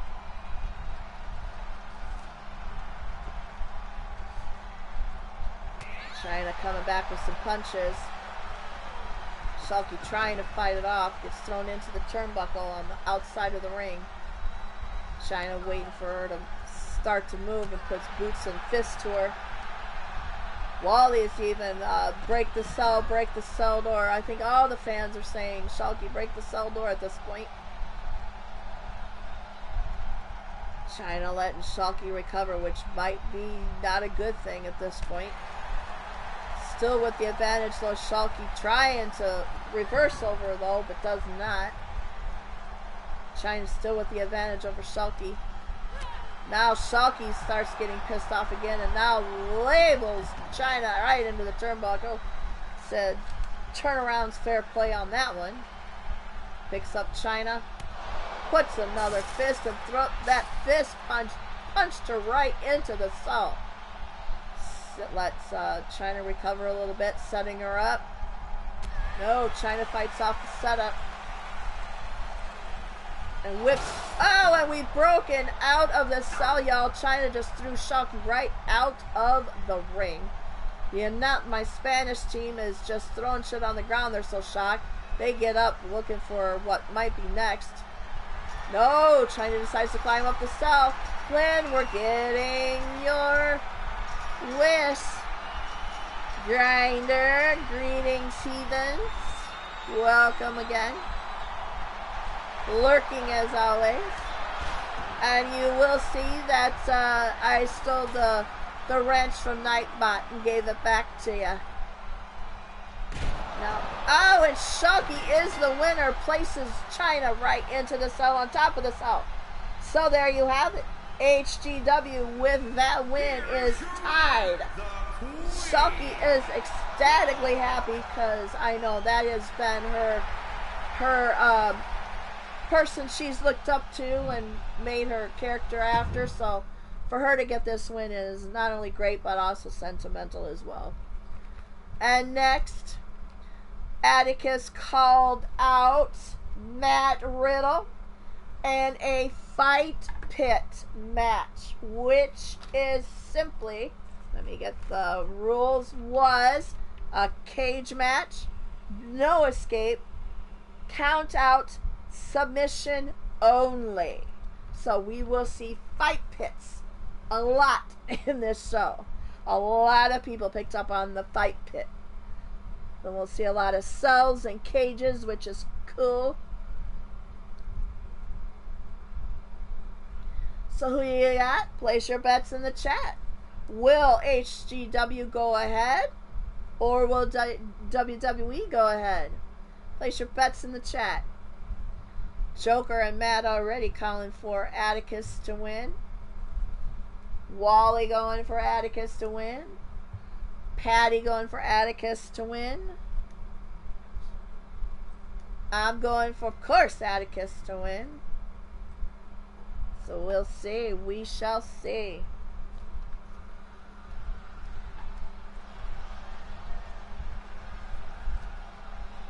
And you will notice that HGW is supposed to be going out first in every match.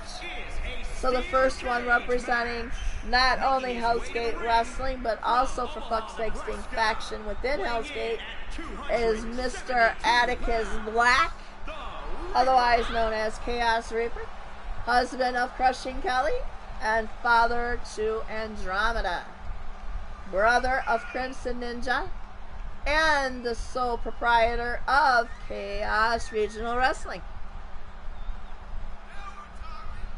LD goes definitely Atticus for the win. So we will see who goes up in the day here.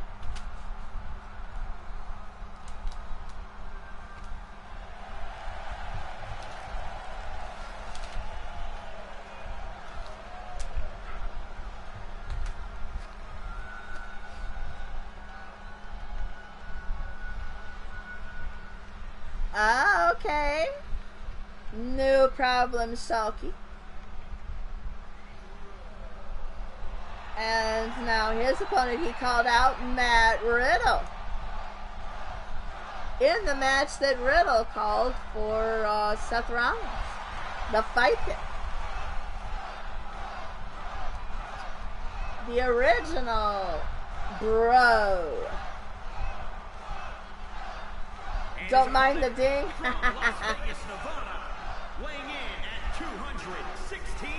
Well, we got a lot of bro fans in the win. We'll see. Atticus is known to turn up the chaos. And we're in a cage, so we'll see.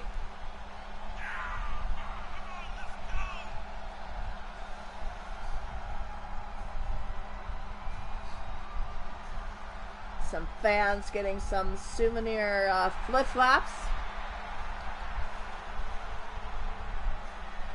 You like what you see? Make that thumb blue, and if you want to come back and find me if you are new, ring that bell for notifications to see when I go live. And right away, Riddle has got the slight advantage over Atticus.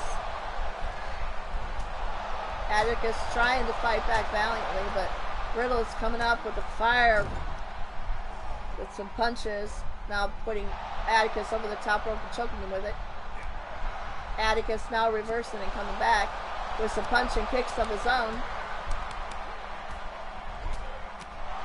He's on a holy tear, I think. Like I said, he's going to turn up the chaos. Thank you, Ollie. Much appreciated. Much appreciated. As Atticus gets Matt onto the middle of the ring, does a flippy shit, taunts the crowd, getting them higher fired up, saying no way is WWE going to rule this day. Climbs up to the top rope and puts elbow to the back of Riddle. Goes up to the middle rope, flippy shit onto his back. Another middle rope, misses because Riddle had that telegraphed and moved. And now has the slight advantage over Atticus' back. Putting him up in, kind of tying him up in the pretzel into the ring. And misses with the elbow shot, allowing Atticus to come back and get that kick onto Matt. As Wally has got the fans going, go Atticus, win chants going. Thank you, Wally, much appreciated. I try my darndest. And now Atticus with a chokehold puts him in a submission. Gonna see if he gives up, taps, or just passes out.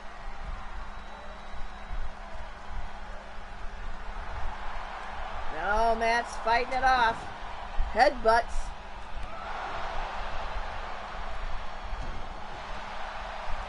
Now Atticus kicks Matt off. Taunts the crowd saying, come on guys, come on. Now Matt with some fiery punches on Atticus.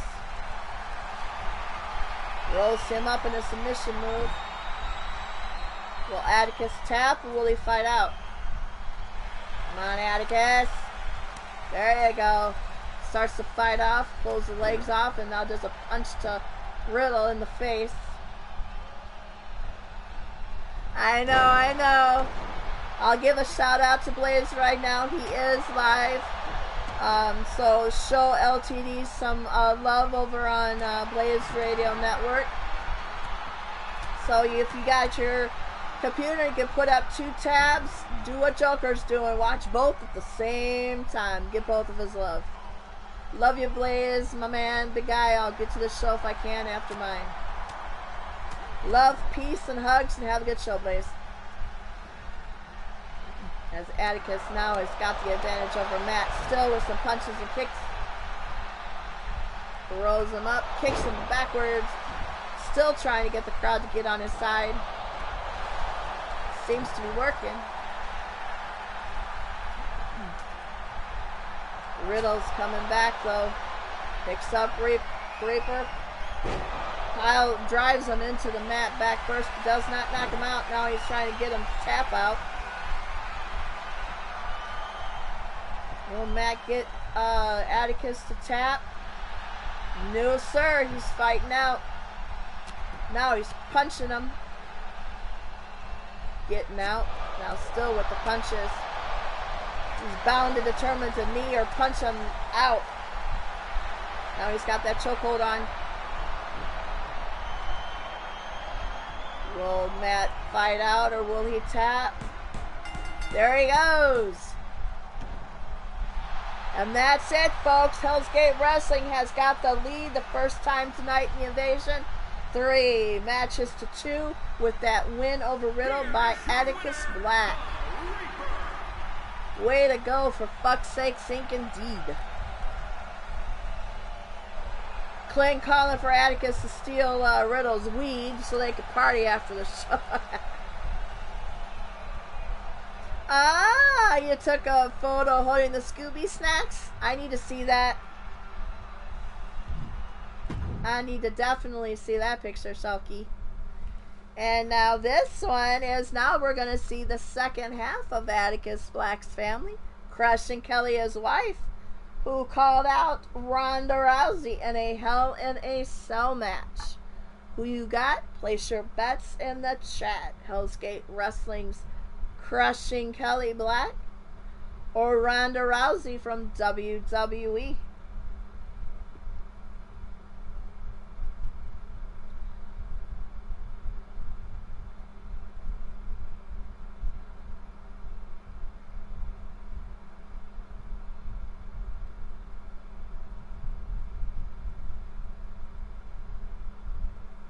Well, Clint, there was no cell toss, but at least there was a win on top of the cell.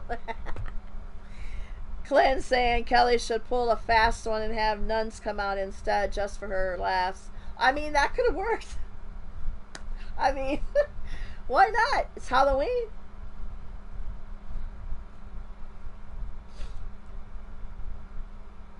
But who will face the horrific loss? Will it be Kelly? Or will it be Ronda? Matt saying definitely Ronda's gonna get the horrific L to her name. And like as always, Hell's Gate Wrestling has been coming out first because it is our arena, our pay-per-view, our talent. That was my fuck you to Triple H. In a professional way. The following contest in this WWE invasion of Hell's Gate Wrestling. From Milwaukee, Wisconsin, the Crusher, Kelly. Patty calling for Kelly to win as well. And I thought, hey, what better look for Kelly than her dark demon-esque form.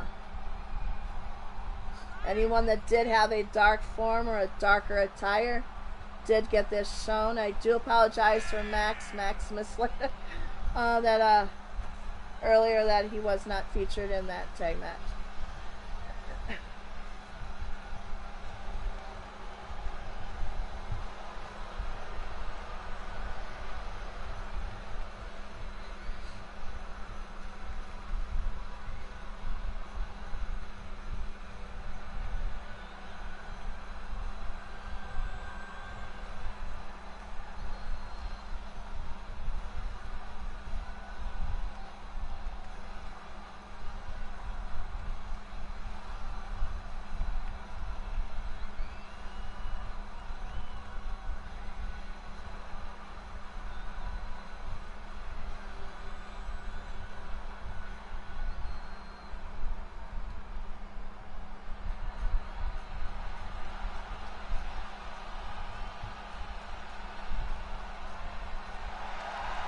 And now coming to the ring as the baddest woman in the wrestling world, Ronda Rousey, From Venice Beach, California, former MMA, now WWE talent.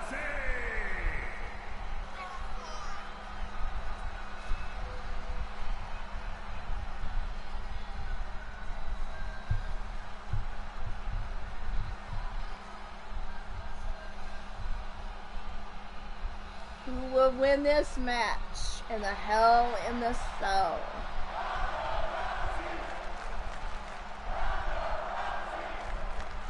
I mean, that would have been neat, Shulky. Definitely would have. Crowd chanting Ronda Rousey, but Kelly is not listening to him as she takes the advantage right away from Ronda.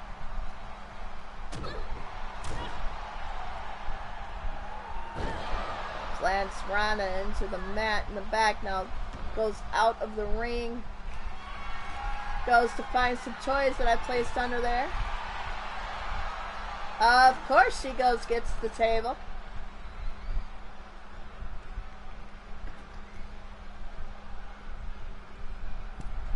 Both women back in the ring.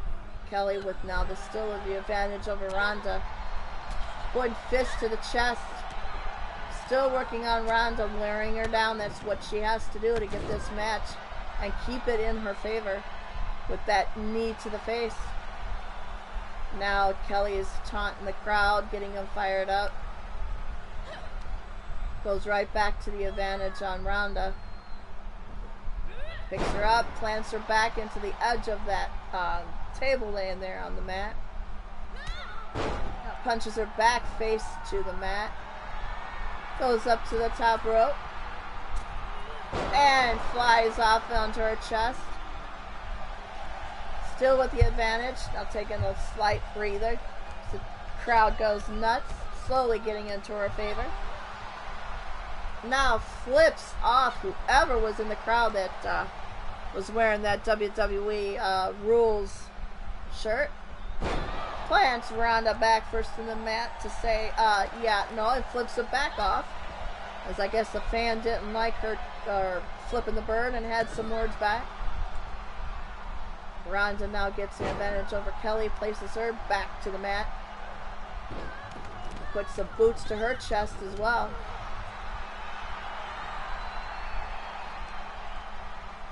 Now works on Kelly's arm. Ronda still with a slight advantage here. Still coming up with some fiery punches and some... No, here comes Kelly with some punches of her own. Hey Jeff, welcome to the show. What did you miss? A dark match that featured you and Paul and Lita in your Halloween gear. And you missed us going up one match in the WWE Invasion. As Kelly still has the advantage over Ronda here. Now Ronda with some punches of her own, trying to get that advantage back. Puts Kelly onto her shoulders. Whips her back first into that edge of that table. Now Ronda is going to be whip kicking, whip, wow, right onto the table again. Back first. Kelly's trying to fight back, but Ronda has still got the advantage and throws Kelly out of the ring.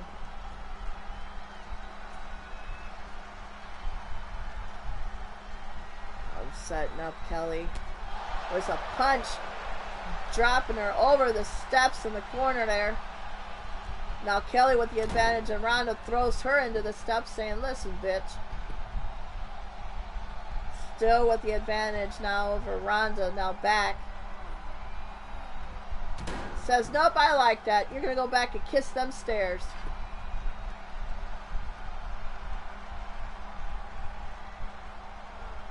Kelly was setting up. Says, nope, I'm going to throw you back into the stairs. I hope we haven't glitched, y'all. I'm going to wait this out a little bit better. A little bit more, but I might have to take control here. Nope. Might not have to. As Kelly now punches Ronda away from the stairs. Punches her right into the steel cage. Still with the advantage over Ronda, giving punches and slaps. Waiting for Ronda to get up because she's setting her up for something. Ronda slowly coming to. Kelly just walks up. Now Ronda grabs Kelly and throws her face into the mat. Kelly gets up. Ronda right back at it, punches her. Kelly's trying to walk away, trying to get the advantage back, but nope, Ronda's having nothing to it. Throws Kelly into the cage. And again, Kelly kisses the side of the cage here, the cell. Headbutts Ronda for good measure. Still trying to get the advantage back. Throws Ronda back into the other set of stairs. Waiting for Ronda to come to a little bit. Setting up Ronda. Setting up Ronda. This is about as patient as I've ever seen Kelly. Sets Ronda up. Plants her face right into the side of the apron. Ronda gives her an elbow to try to fight back. And does, and whips Kelly across the mat here. Picks her up. Punches her. Kelly's trying to fight back, get some kind of reversal, and out they go. Ronda throwing Kelly right outside of the ring. That's the second time we've seen this today, guys. Ronda's setting up Kelly outside of the cage now, as they're now outside by the barricades. Ronda decides, well, I'm just going to take this shit to the top. Kelly says, all right, bitch, I see you. I see you. Clint may get his wish. Somebody may go over this cell. Who will it be? Kelly picking up Ronda. Places her back into the... And that's it, folks. Kelly with the win. Hell's Gate Wrestling up 4-2. Way to go, crushing Kelly. Here is your winner, the Crusher, Kelly Black. Again, kissing the crowd and saying yes. As Kelly is celebrating the win, Atticus meeting her outside of the ring to help her out. Going to the ramp, we have our next match. Crimson said, all right, I'll see your list, Triple H. I'm calling out Finn Balor, but I'm calling the Demon Balor.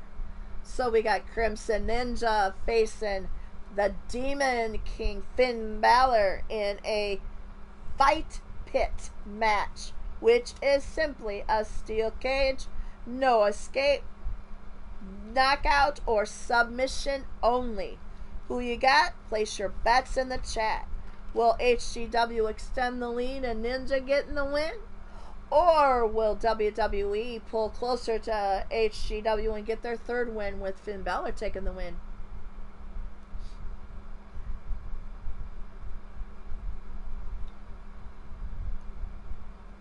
Spinny Circle of Doom. Shulk, you wanting to cosplay the Hex Girls, I guess. Clinton's Balor for being sold on eBay. Clinton saying Spinny Circle for the win. Alright, let's get this on the road.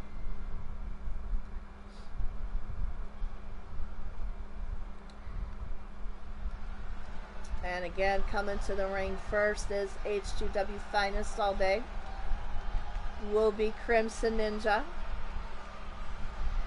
Wild Matt calling for judgment to be made on the Demon by Crimson getting the win.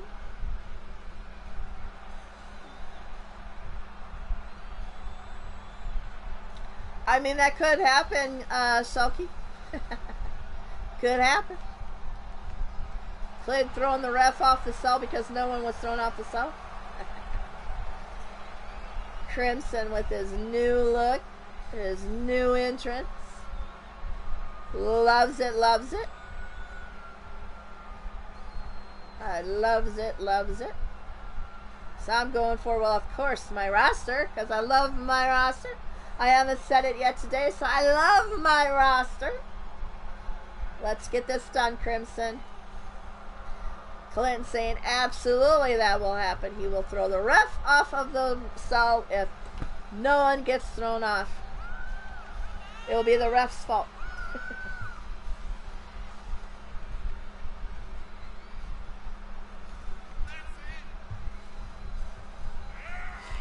And the longest entrances in WWE and Hell's Gate are being seen right now.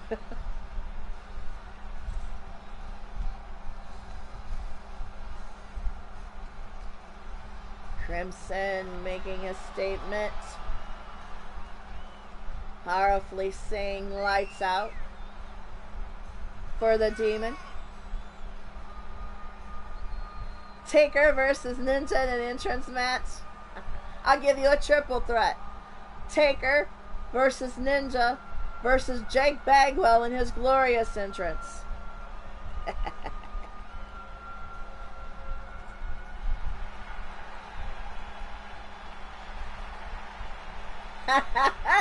Just holding up a sign. This man take a long ass entrance. Yes, it does. Ains, hey, we can have a four-way. Ains has got a long one too. So now we're at. Well, let's just have a rumble with all long entrances. See how long of a match we can make with the longest entrance. Count Z saying Hell's Gate fierce counts.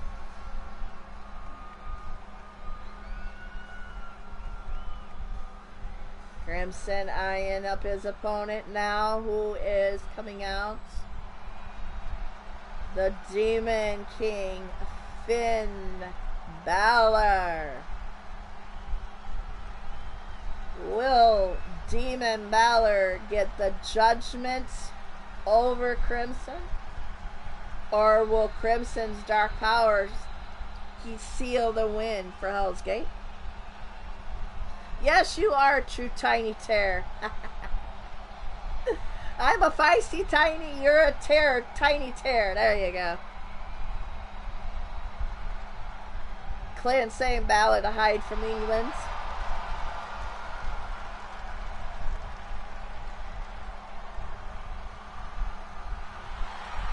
I still, side note, this is why I think one of my favorite entrances though. Is the Demon Balors.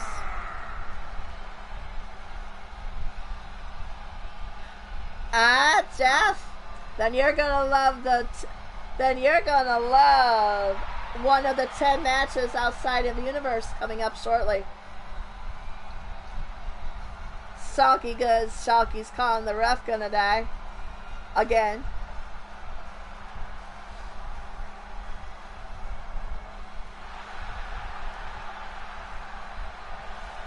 Yep, Jeff, but you don't know what Undertaker it is.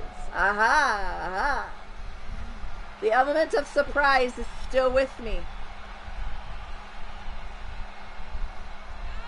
Little ones, you could go see Damien at the commentator booth up here. And there's Halloween buckets for you guys. All of ya. Old ones and the littlest ones. Do you count? Do you? But do you? Bad refs go to Carmella.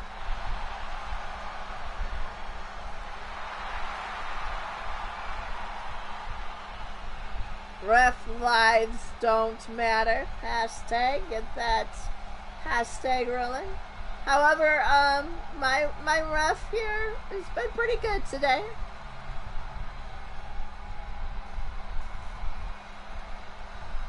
Good refs turn into Nacho. Absolutely.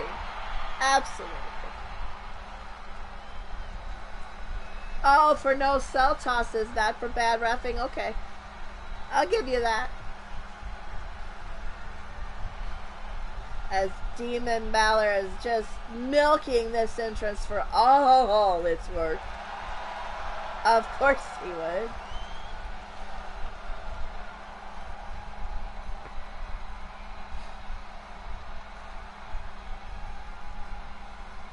Of course the crowd, of course being demons themselves, all want Demon Balor to win, for fuck's sakes.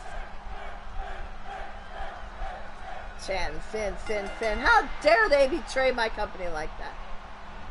As Finn has the advantage of Crimson right off the bat. Now Crimson reverses onto Finn with an elbow drop to the chest. Another one. And another one for good measure. Now he's choking him out. With a chokehold to the jaw, no less. He's just going after Finn. No lie, he is going to rip this guy apart. Now Crimson picks up Finn and flips him back over his back. Still with the advantage, comes up onto the middle rope. Drives that knee into his chest, pounds his chest, taunting the crowd, saying, how dare you say Finn's better. Finn reverses, rolls up Crimson into a submission. With Crimson tap. No, he fights out, kicks out. Still with his knee hurting, but still picks up Finn. Knocks him into the cage and flips him over back first onto the mat. And whips his head forward and back. With still the advantage. Now he himself is putting Finn into a submission move himself to see if he can get the demon to tap. No, he has to let go, but does do some type of damage to Finn's knees. We will see how this turns out in this match later on. As now he's got another submission hold on Finn, wanting to make Finn tap. By any means necessary, Crimson.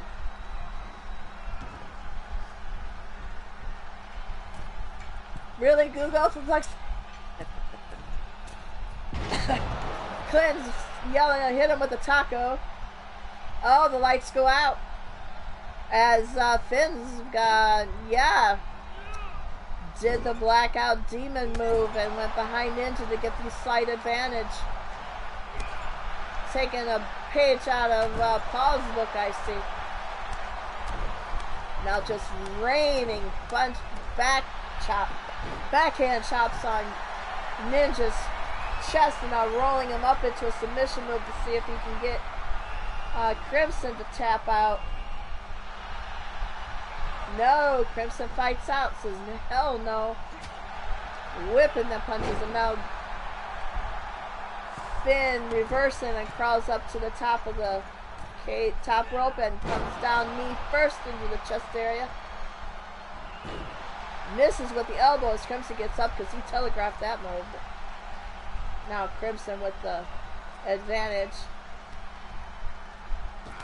Slams him into the top rope, whipping him back and forth on it. Crimson climbing up to the top rope too, says, aha, see mucky do. Lands, leg drops right onto Finn. Now sets up Finn. Setting up Finn. No, Finn is trying to reverse and does. With some punches to the back for good measure. Tries to get him over, but decides to elbow drop him back first to the mat, calling up the top rope instead. And wow! Full force speed onto Crimson's chest to roll him up in a submission to see if now he can get Ninja to tap. Ninja's fighting with all he's worth. He's not giving up yet. Still trying to fight it. Still trying to hang on. And does. Finn has to release the hold. But he's back in it. Bound and determined to get Ninja to tap. Will he succeed? I'm hearing the groans and the grunts from here for Crimson. Hanging on. Finn has to release again. Rolls over the back and puts Ninja's face into the mat. Crawls up to the top rope. Misses with the elbow drop of Ninja. Telegraphed that move. Moved out of the way and now has the advantage over Finn again. Finn reverses though with a punt. And now Ninja reverses and puts knees to the back and plants Finn's face first into the mat. Sets up Finn. Breaks him up on his shoulders. And plants him into the mat.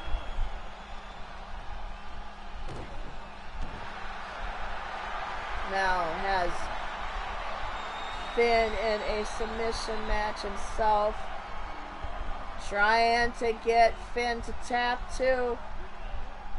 Giving it all he's got, but he has to release it.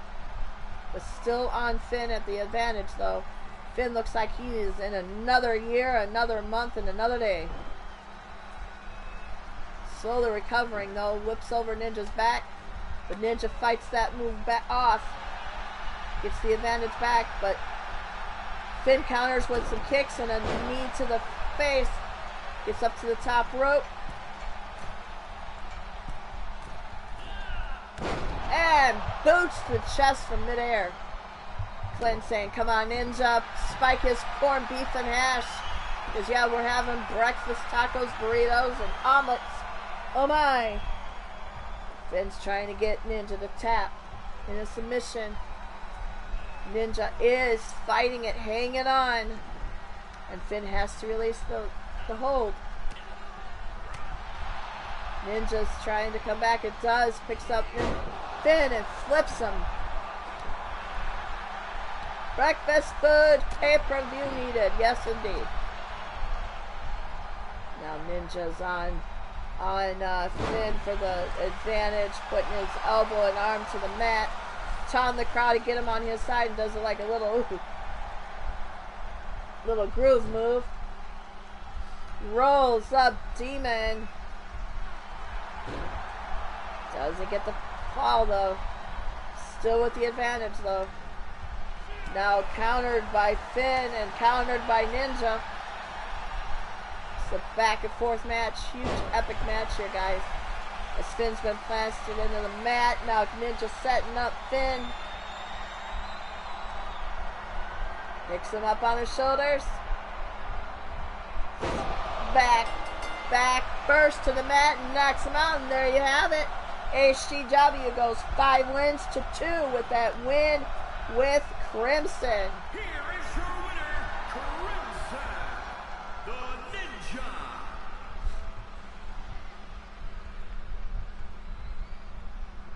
As we're going to give Crimson his due celebration, set up for the next match as my team raises the cage, which will be lowered some more today.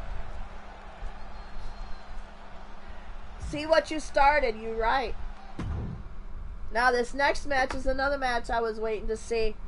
Matt Storm says, okay, we could call out WWE. Alright, Killshot meets Stone Cold in an Iron Man match. Who you got? Place your bets in the chat. Will it be Hell's Gate Wrestling with another win? Or will Stone Cold break through with a win? Place your bets in the chat.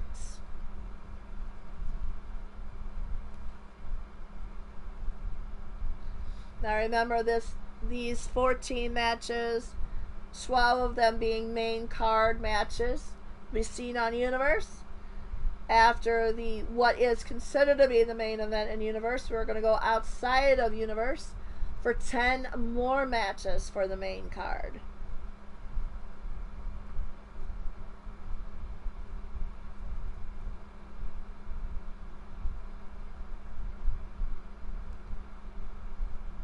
Matt should have called himself Lukewarm Chris Boston for this match only.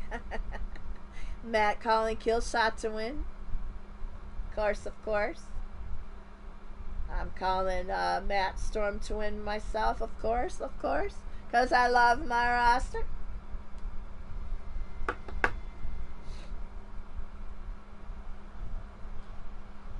And of course, Killshot Matt Storm will be the first one out. He is new member to Hell's Gate Wrestling, so he is a newer member. He wanted to turn it up and turn it out and show up, show out. Said, give me Stone Cold, Mrs. You, and I gave it to him.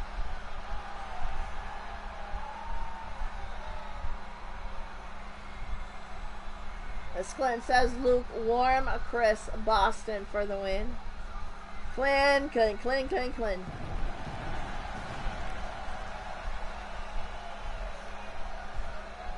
following contest is an Iron Man match. Making his way to the ring from Nashville, Tennessee, weighing in at 275 pounds, the Captain, Matt Storm.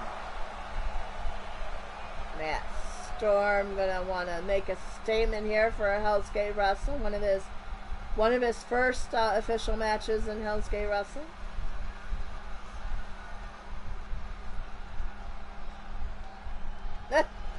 True. And now coming to the ring is Stone Cold Steve Austin. Will there be kill shots for the win, or will there be beer shots at the win at this match? We shall see. Weighing in at 252 pounds, Stone Cold Steve Austin.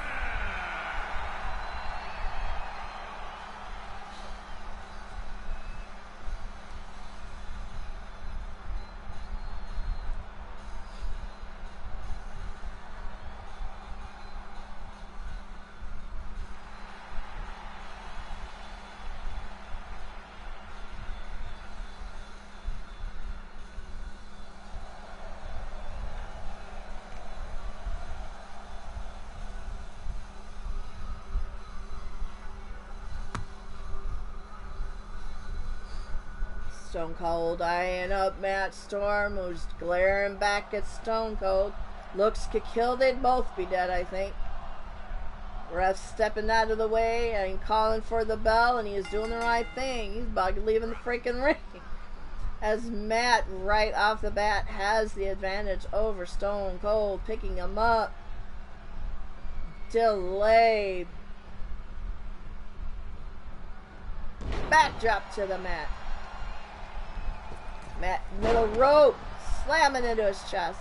Is not done yet. Said, oh, I've only just begun. Back rope. What the hell? Damn, Matt. Coming up with the fancy flippy shit.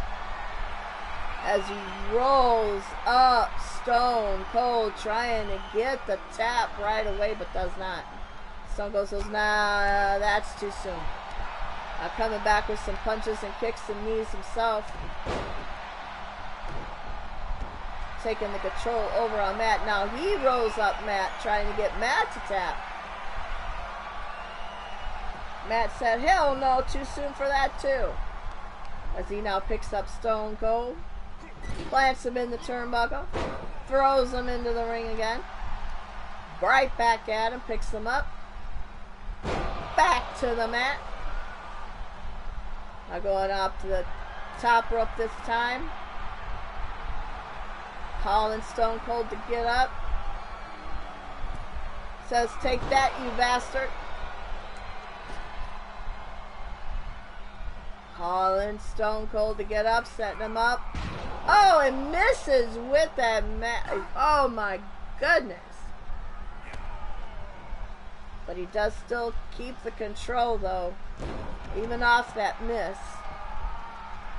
Places the face to the mat, goes back up to the middle rope. Misses with that middle rope move too. Stone Cold now trying to capitalize on that mistake. Grabbing the leg of Matt, who's writhing in pain. Yep, 12:56 left in the match. With this Iron Man match. Oh, and knee to the back. Elbow to the back of Matt. Matt trying to reverse, but Stone Cold says none and having it. Laying in the punches in Matt's head. Stone Cold tried to punch, but Matt says nope. Coming back with some punches on his own. Try to get back the control. Ref almost got out in the way there. Brilliant back elbow drop. Now back up to the top rope. Calling Stone Cold to get up. And elbow to the chest and back to the mat. Right back, picking him up. Rolls him up.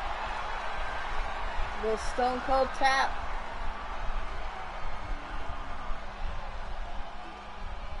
Oh, Matt's laying it in with all he has, but no, Stone Cold still fights back and he has to let go, but does not let go of the control. Rolls Steve into another type of submission here, trying to get Steve to tap by any means necessary here. Giving it up, giving it out. No, has to release Stone, but does not release the control he has.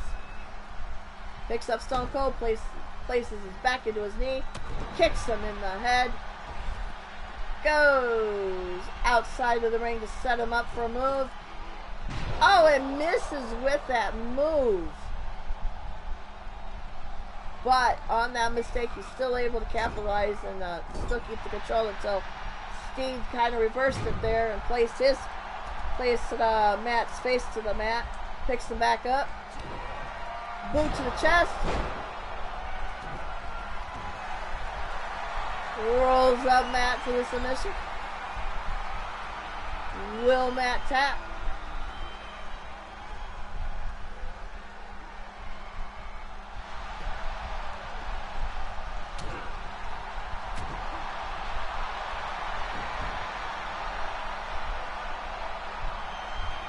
Got Steve all wrapped up trying to get Steve to tap.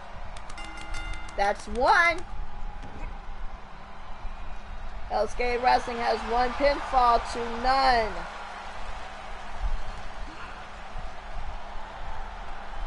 Matt trying to get another pinfall on Stone Cold to up the ante to 2. Give him some type of breathing room.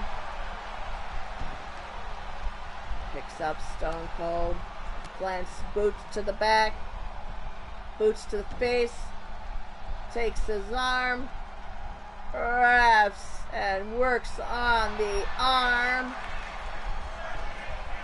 and puts knees to the back. Now Steve with trying to reverse it with a kick to the face, going to the top rope. Matt still into the ring, decides better of it, which allows Matt to get an advantage back. Kicks to the face, setting up Stone Cold.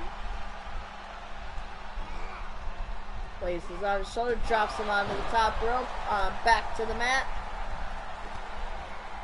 Works with his feet on Stone Cold's back and chest. Back to the arm control.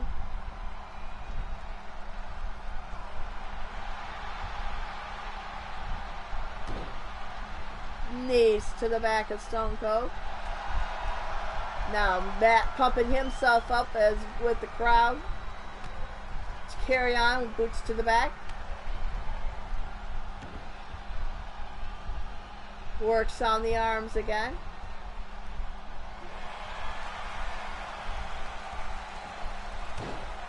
Knees to the back again.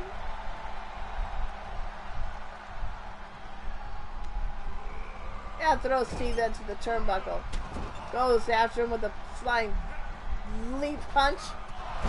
Buries Steve back into the mat. Picks Steve up. Plants him back into the other turnbuckle and then throws him to the middle of the ring. Gets up onto the middle rope. Revert. Oh my God, what a fancy flippy shit that is. I love that move. Damn, I love that move. That is definitely, I love that move. Now he wraps up Stone Cold. See if he can get a second tap with 7:49 and counting left in the match. Sicker counting down the match time as Matt still has the advantage over Stone Cold. Rolls up Steve again in a submission to get him to tap. And there he has his second pinfall. HGW Wrestling goes up 2-0 in this match. 2 pinfalls to nothing for WWE. As Stone Cold now takes control away from Matt for a bit.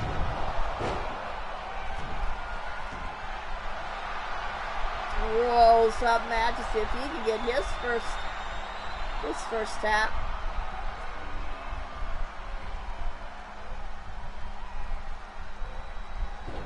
And he does, and Matt still withstands that brutal move. And now he's going through some punches to the face of Stone Cold. Sets him up, but Matt reverses with a kick. Steve reverses with some punches. Now we're back and forth again with Steve with a slight advantage. Up over the back, onto the rope, onto the mat. Boots to gut region, picks up Matt, More punches to the face.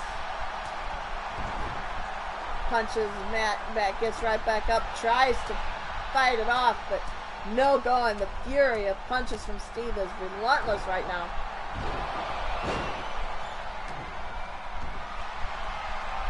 Now he rolls up Matt. Try to get Matt to tap for the first time in this match here. Lessening the lead, but does not. Matt withstands. Steve is keeping on Matt with punches, not relenting the control over to him. Elbows to the face, kicks to the back. He wants this pinfall, but Matt says, I want it more. Reverses, and now they're going back and forth again as Steve is whipped into the corner. Matt takes after him with a leaping fist. Ref almost got into the way again with that flying spear. Kicks to the face. Stomps. Now he rolls up Steve in a submission. Will Steve tap?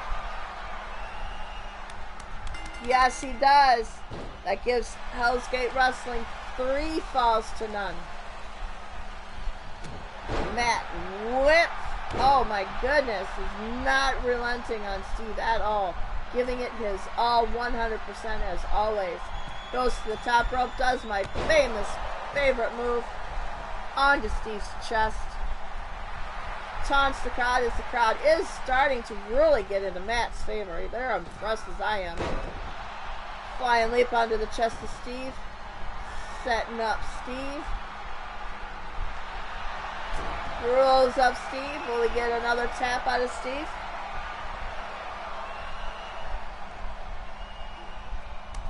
Yes, he does. Hell's Gate now goes up 4-0 in this match. And now Steve Austin is starting to come back, but Matt says, not yet, you don't. Whip Steve into the corner turnbuckle and hits him with a punch. Ducks his and spears his ass into the mat, setting up Steve one more time.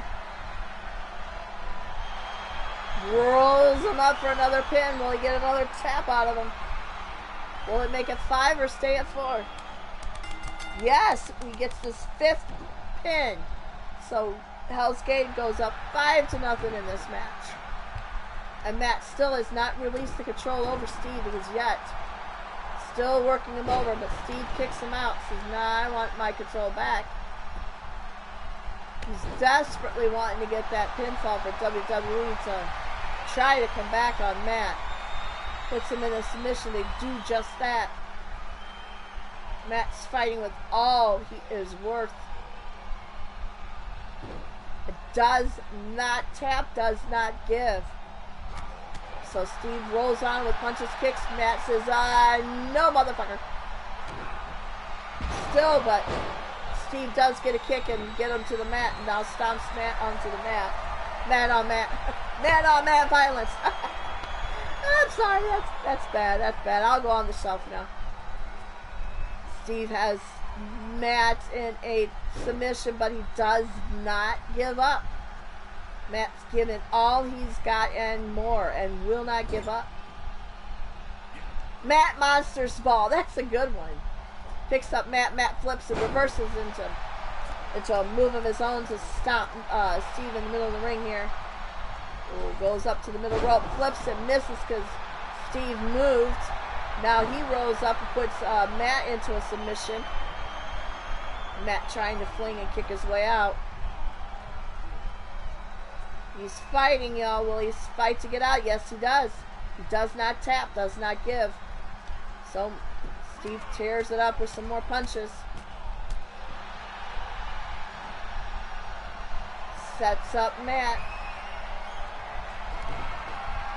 And puts him to the mat, puts boots to the... Rolls up Matt into a submission again. Trying desperately to get a pinfall here. With 1:32 and counting left in the match, Steve has to do something. But does not succeed. Matt refuses still Boots to Matt, yeah. Which Matt though? Matt TT or Matt MAT? That's the trick question, isn't it? I'm getting tongue-tied and telling it. I'm sure you're getting all tongue-tied just listening to it. Whips Matt into the turnbuckle. Now Steve with the... Yeah, all Matts, right? Puts knees to the gut to Matt. Now, what the hell? I looked like he was biting his head there for a minute. Sets up Matt. Puts knee to the face. Trying desperately to get that first pinfall, but with 38 seconds of counting, Matt's tearing it up, turning it up, saying, hell no, I'm going to sweep your ass.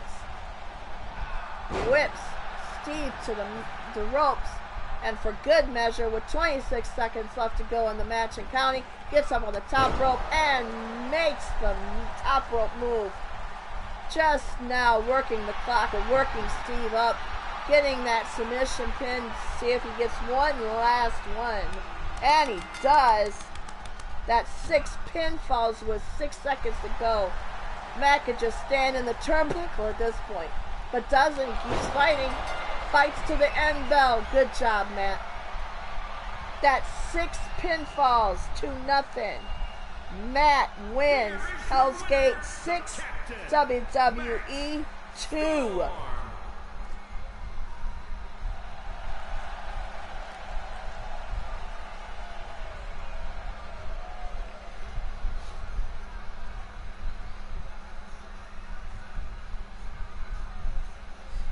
That was one hell of a match. Yes, you did, Matt. You made it just in time to see you win, and you swept Stone Cold 6-0. Now we're gonna change it up a bit. I said, why not give our mixed tags a shot? So I threw a little curveball into Triple H's single battles here. I have mixed gender tag matches, and there'll be 2 more. This one features Rebel Outlaw and her father Matt Outlaw, and they chose to bring out John Cena and Liv Morgan from WWE. Who's got your bet? Place it in the chat. Is it the Outlaws, or is it You Can't See Me? Live it up. Liv and John.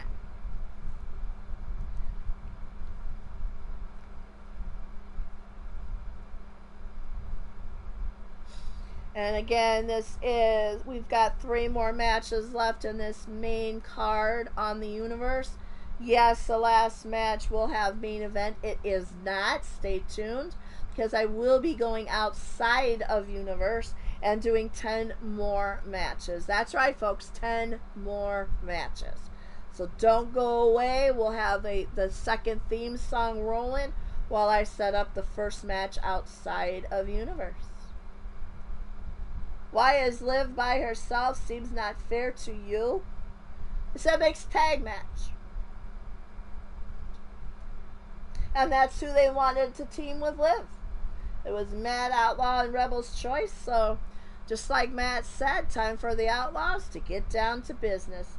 So get to the ring, you guys. We're going to turn it up a notch. And this is regular mixed gender tag matches. Nothing special. Just regular mixed tags. Yes, if a man does hit a woman, it is DQ'd. I hope that does not happen. It is a fair and equal fight. If there is a DQ on either team for the win will be stricken. So if there is a DQ, the win will not count. Good shot.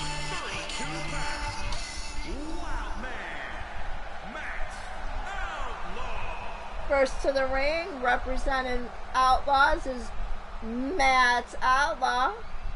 Nah, I got you. I see no partner. I see you now.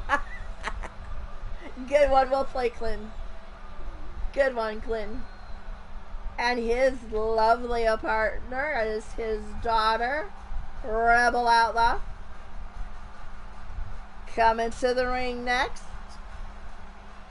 on behalf of Hell's Gate Wrestling, and her partner from Sioux Falls, South Dakota, And in Hell's Gate Wrestling, I do believe that Matt is in Eternity.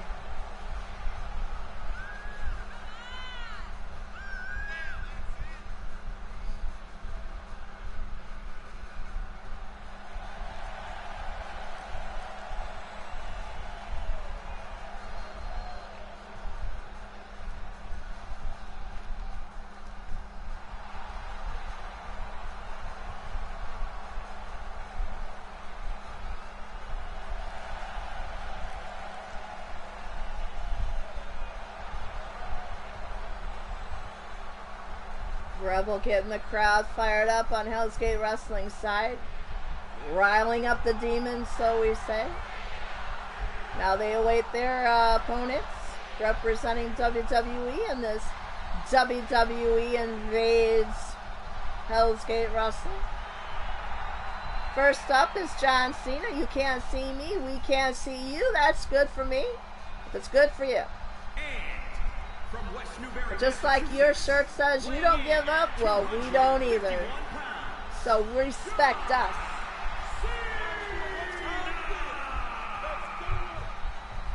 And I still don't see nobody, right, Clinton?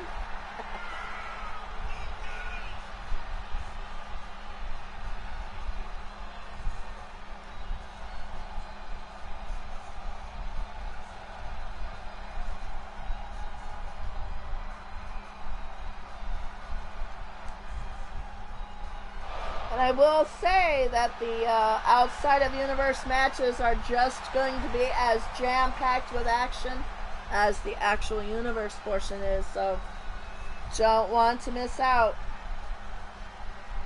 as we await his lovely partner, who will be trying to live it up,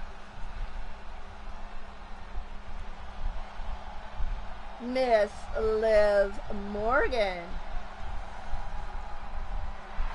And from Elmwood Park, New Jersey, Liv Morgan.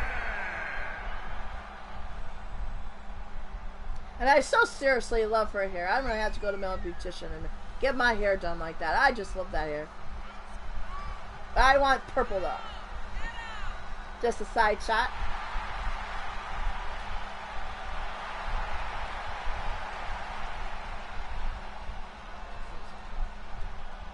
And like I said, I do apologize to Blaze. Love you, man, big guy. I do realize that you are on live here too. So if you have a browser or PC and are able to do 2 tabs at once, give my partner in crime, Blaze McCoy and LTD, a love too as well, and watch both shows, because he is live with LTD right now, as Matt is got the advantage on John Cena. And I will have to say that coming up later will be Kelly Black, proprietor of Blood Moon Wrestling. She'll be going live later this evening. Some jam-packed action as well as in the ring today for Halloween. John's trying to get over Matt, but Matt's like, hell no. I'm bringing this fight. Over is me tagging in Rebel. So now we got the girls in there. Liv trying to get the advantage over Rebel. Rebel's like, hell no, my papa can do it, so can I. Off the middle rope, misses, and Liv does try to capitalize and gets on her arm. This is a big match for Rebel, being one of the newer ones to Hell's Gate. Baby girl's gotta really start to breathe and calm down the pay-per-view big time butterflies and start to get focused. Sure, that's what her dad's yelling at her. As Liv still got the advantage over Rebel, but Rebel's trying reverses and gets Liv in a move of her own. As John Cena looks on, Rebel says, "Okay, Dad, your turn." There's now John and Matt coming into the middle of the ring to face each other. John with the advantage at first into the Rebel Outlaw's corner there, wraps up Matt into the mat, works on his leg. John's still getting boots, but Matt rolls up. Reverses on John. Places back to Matt on his own little move. And goes up, looks like to the top rope. What's Matt gonna do? I can't see you, but I hope you can see me. Boots to the face, and that's it, folks. Knock the fuck right out. Matt and Rebel get the win.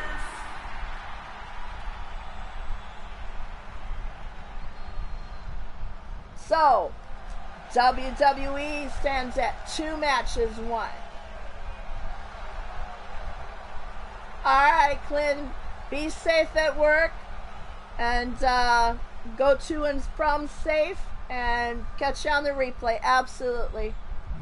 But well done, HGW and Outlaws. Now we got a fun one. Alright, this was the Shadow Press's idea. This was the whole HGW roster's idea. Even though I said, don't double book WWE, they said, no, Mrs. Yu, we need to see a jorts match. So this is the Battle of the Jorts. Shadow Press for HGW, John Cena for WWE. Who's got the best jorts? Place your bets in the chat. Shadow Press, my bro from another family, or John Cena? I still can't see him, so I'm for Shadow Press. Who's going to take home the win?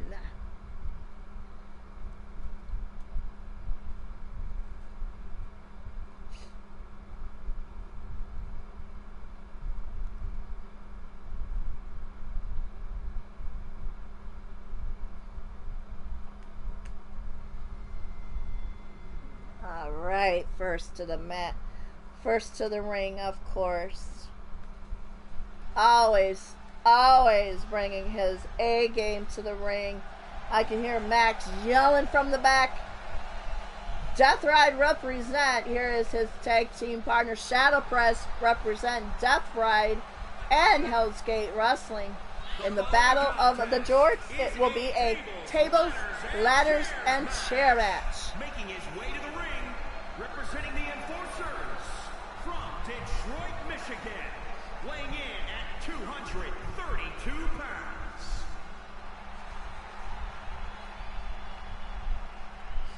And there's the case. The winner of the case will be the winner of the match.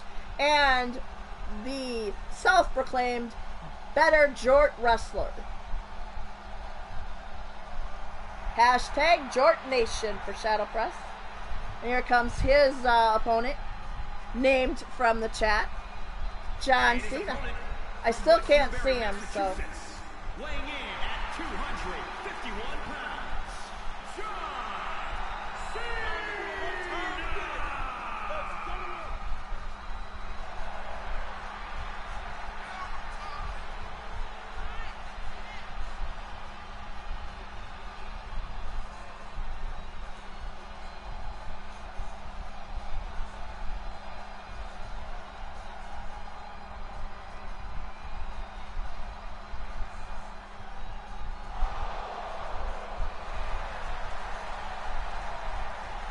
John getting the crowd riled up, and he doesn't understand that my crowd is all demons looking like humans. So good luck with that, John.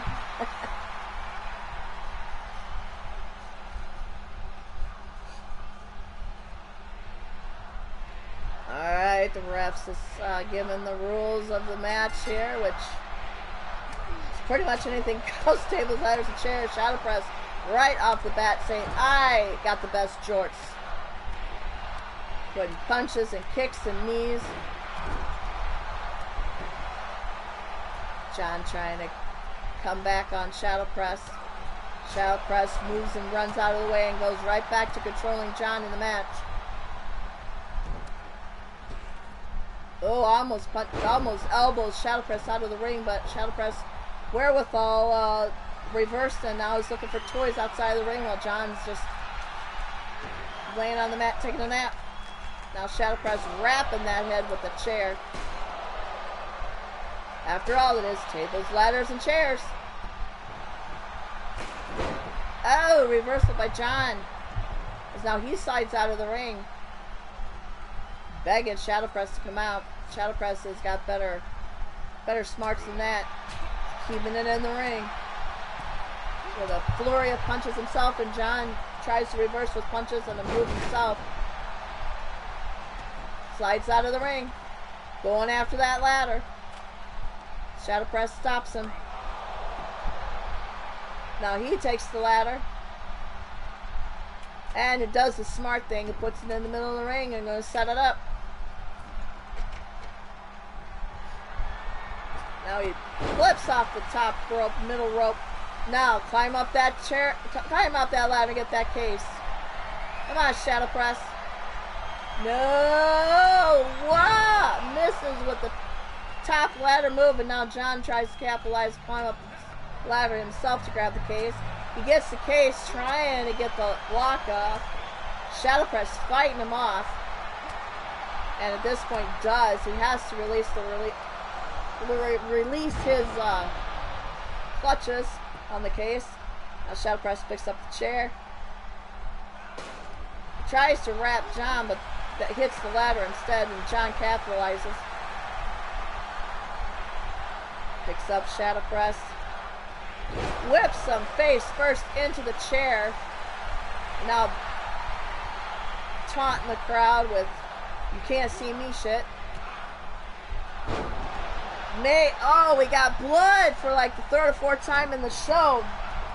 Wiggle and jiggles for Goddess, as John still keeps the control over Shadow Press. Shadow Press now coming back on John. Tries to climb the rope or ladder. John knocks him off, and now he goes up the ladder to get the case. It doesn't look like he's going to get the case. It looks like he's going to do a top ladder move too as well. Shadow move. Oh, and hits Shadow blunt force from the top ladder.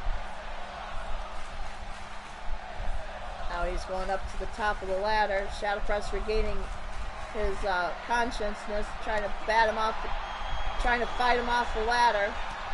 John trying to get the lock undone. Has to release his clutches on the cases. Shadow's just unrelenting, beating him off the ladder. Now throwing him off. Now he's setting up John. We've seen this move before. And knocks John senseless. Now he goes up. Come on, Shadow. Climb up the ladder, dude. Nope, he wants to punch him out first.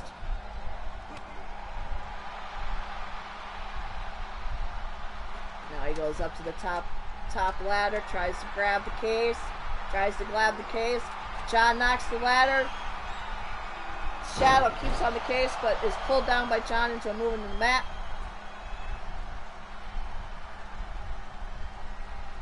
John setting up Shadow. Shadow's trying to reverse, but doesn't. Flips over the top rope. Punches John. Flips back into the ring. Misses with the move. I don't know what John's doing here, but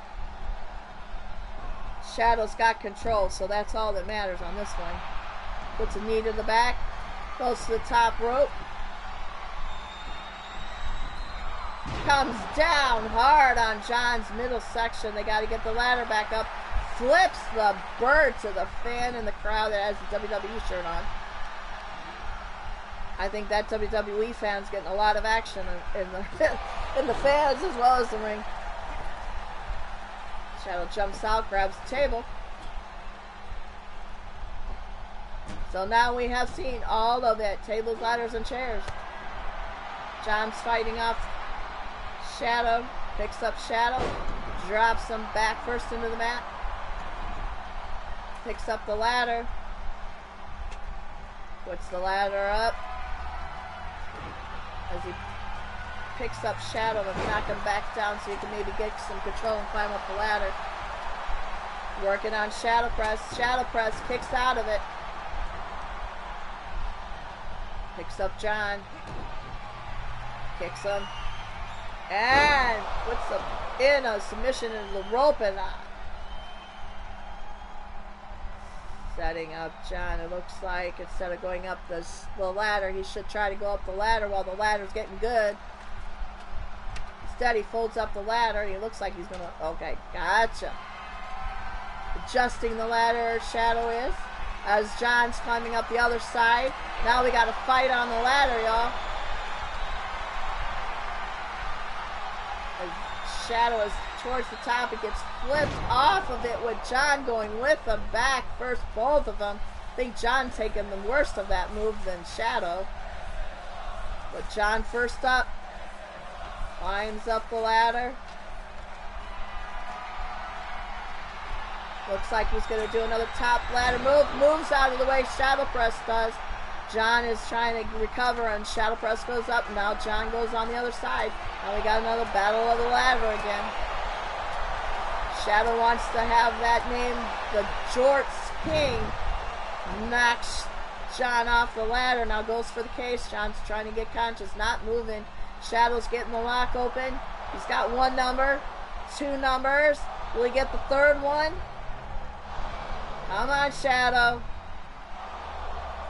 Think about the number, dude. You got this.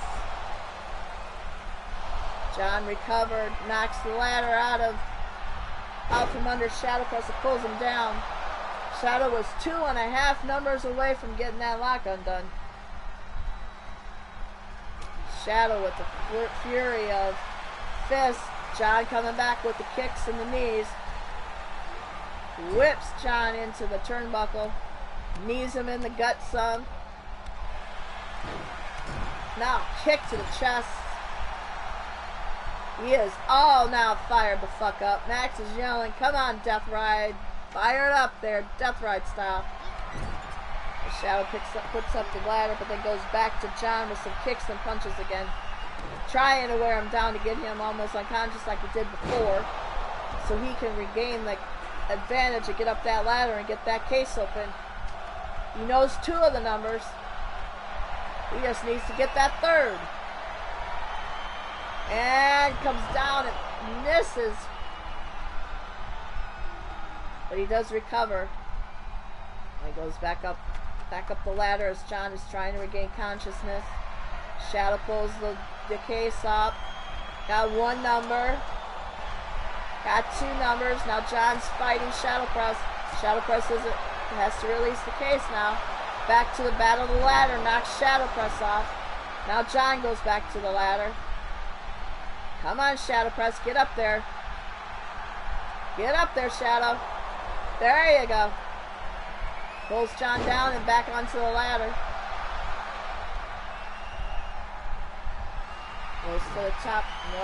Setting up John for that move we've seen so many times. Death Ride style. Now gives him the knee to the head. Wearing down John to get him unconscious again. That's what he has to do. Flies onto his chest. Fires the crowd up. Now he's all pumped up. Now wailing in the punches onto John. He's got to get him out unconscious to be able to set that ladder up and get 3 numbers on that case. And that's exactly what Shadow's trying to do, but John reverses on him. Setting Shadow up. Picks up Shadow.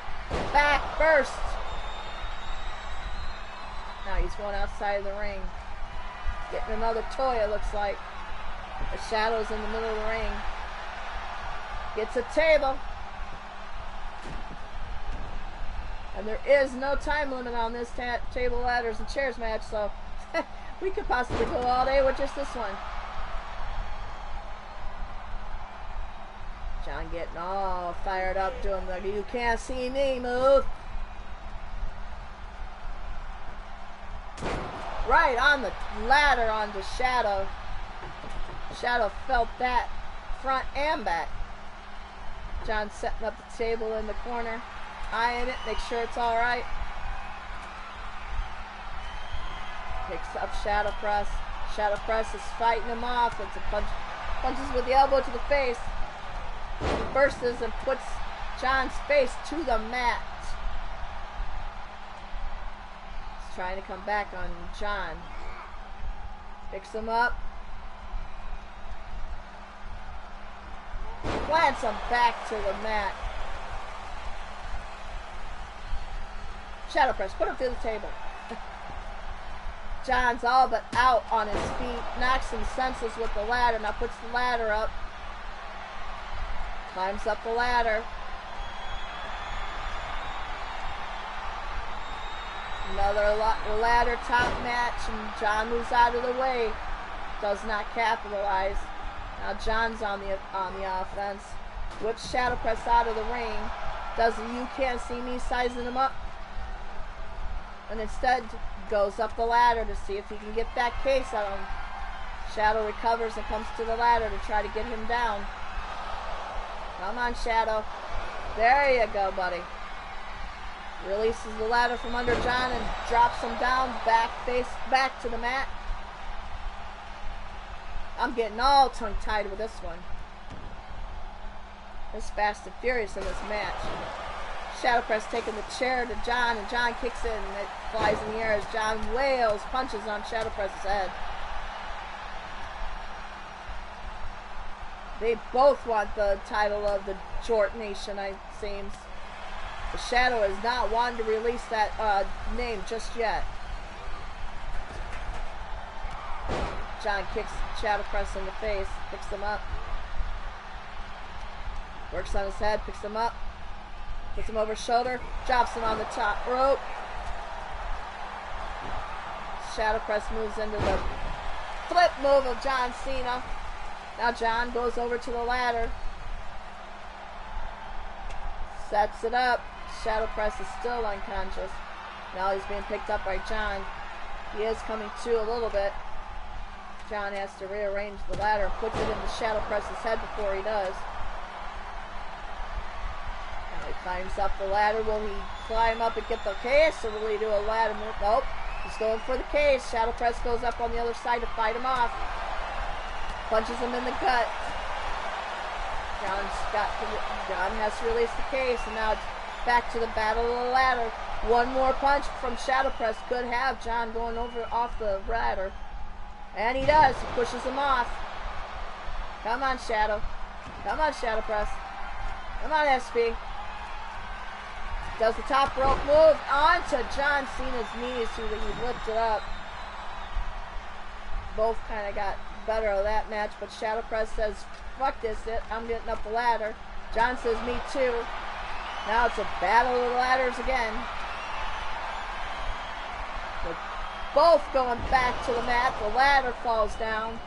John taking more of that move than Shadow Press. He does recover first, picking up Shadow Press. Picks up the ladder. Shadow fights it off. Grabs the ladder and puts it into John's face. Sets it up. Now wailing punches on John to get him somewhat out on his feet, so to speak. I know, Lady Devil, it's been going and going. This is like the Energizer Bunny. Shadow Press, flip, move off the middle rope. Kicks John in the gut, picks him up, puts his head to the mat. Now he just has to climb up that ladder and get that case. John is out cold, not moving yet. Instead of going for the case, he does the move off the top ladder and capitalizes. Sets up John Cena one more time. He needs to climb up that and get that case is what he needs to do. Flats John's head into the chair. Come on, Shadow Press. Climb the ladder. Dream Chaser DDT, absolutely. Come on. He does decide to grab the case. He does have one number. John's starting to move and come to. Shadow Press has got two numbers. John's trying to fight Shadow Press off. Shadow will not release that case. He's getting close to getting that last number. And he does. That's it. 8 wins for Hell's Gate Wrestling, 2 for WWE, as Shadow Press is the self-proclaimed leader of Jort Nation with that win over John Cena.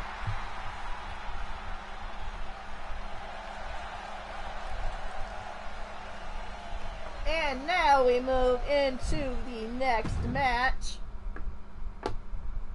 which will feature another member of Death Ride, Andy Price, who wanted to call out Kevin Owens in an Extreme Rules match. And I believe it is KO in this as well. So, this should be interesting. Which KO will KO the other? KO Kevin Owens or Andy Price? Who you got? Put your pets in the chat. Of course, Lady Devil's whooping and howling for Shadow Press. Yes, Shalky, he does have a lifetime supply of jorts. Absolutely. LD going for Andy for the win. And again, the next match will be listed as main event for the show. Stick around. There is 10 more matches after it outside of Universe. So keep tuned. There's 10 more, and that's just as action-packed as these were.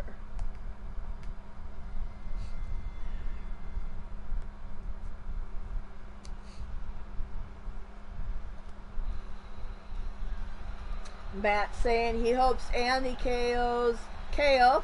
I absolutely agree.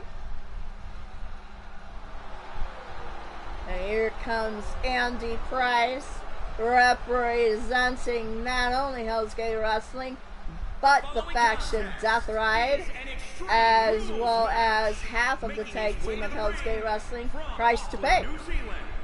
Weighing in at 242 pounds, the innovator, Andy Price.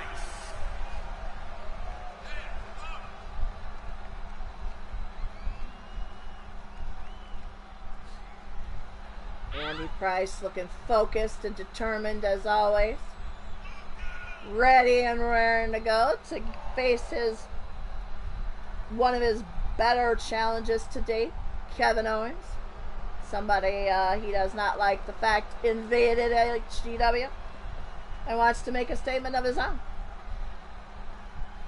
Here is Andy Price.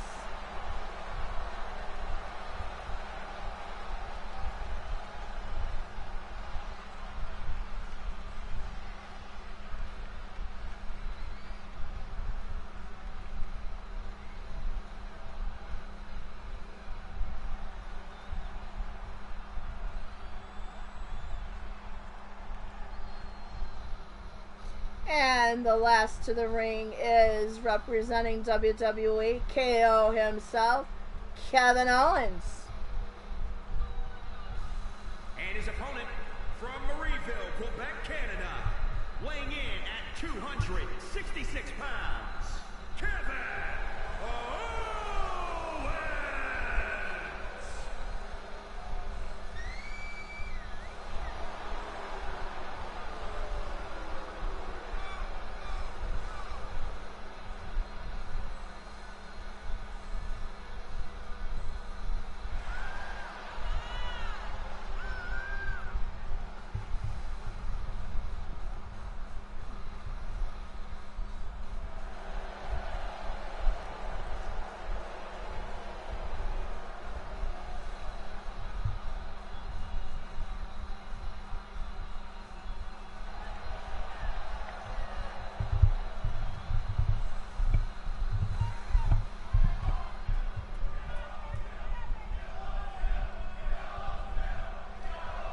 Fans chant KO. We shall see.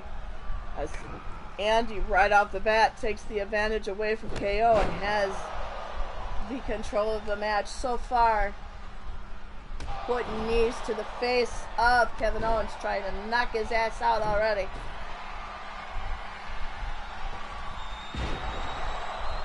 This is Extreme Rules, so we will see. Andy let the crowd fire up, taking a breather as he now goes back to putting boots and elbows to Kevin Owens. Flips to the top, misses with that move as Kevin Owens now tries to take the control away from Andy. Andy says no go and flips Kevin right on out of the ring over the top rope. Now he too follows suit, taking the action outside of the ring. Setting up Kevin Owens for that knee. taking fists to Kevin Owens right on the Hell's Gate logo, making a freaking statement. Kevin Owens reversing onto Andy. Misses with that move, and Andy just back into the ring. Kevin follows suit. Andy right on his ass. Whips him into the corner. Whips Kevin back into the corner face first. Kevin now fighting back out of it with some pit punches of his own. Andy fighting back with the elbows. He wants to remain in control, is right, he should. Takes Kevin and whips him into the mat. Putting boots to his chest. Whips the knee. Sets up Kevin Owens. Picks him up over his shoulder. Jumps that knee and knocks his ass out. What a hell of a match. That was a fucking statement, y'all. I think that's the shortest I've ever seen Kevin Owens being in the ring ever. Future of HGW indeed. Andy Price with the win, making the wins for HGW. 1, 2, 3, 4, 5, 6. 9 wins. 2-2 for WWE. So HGW has a controlling lead with 13 matches into the card, 24 of them being on the main card, 1 being a main event pre-recorded, and 2 dark matches. We head into the last match of the universe. Ghazi said, alright, I'll raise you a Battle of the Temple match. Hell in a Cell, Ghazi Radio Devil with his own KDW Temple versus Ricochet, the original Temple. Who you got? Place your bets in the chat. Which Temple will win? HGW Ghazi or Ricochet WWE?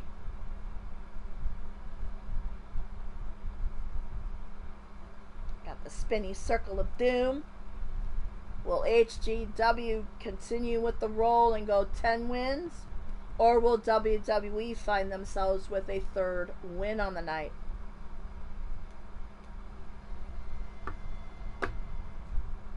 Matt already calling Ghazi to win. As always, Hell's Gate Wrestling coming to the ring first.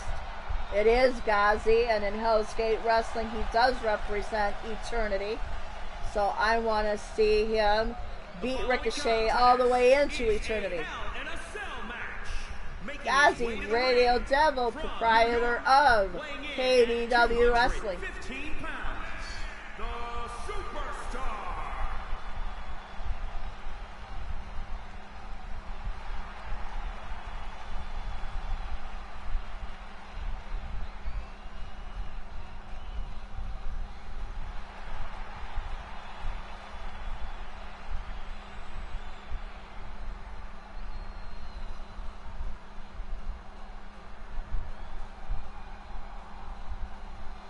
And his opponent coming to the ring shortly here. Ricochet from WWE.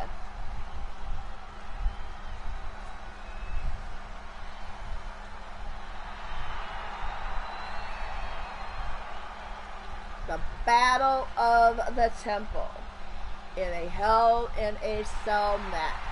And his opponent from Paducah, Kentucky, weighing in at 190 pounds,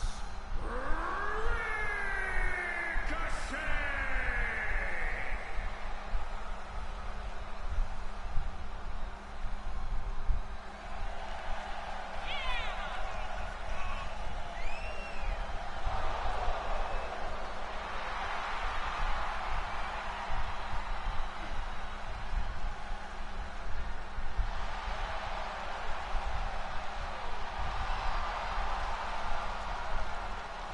Ricochet getting the crowd riled up. You don't know, Ghazi, being married to Evil Shalky, knows all about them demons and has the demons in his hands. So we will see who is the winner of this match shortly. As Ricochet right away with the control over Ghazi. Whips Ghazi back first into the match. Flips off the top rope onto Ghazi's chest. Goes for the pin. Doesn't get but a 1 count. Ref's kind of scared there in the corner. I would be too. Shoot. He's too close to the match there.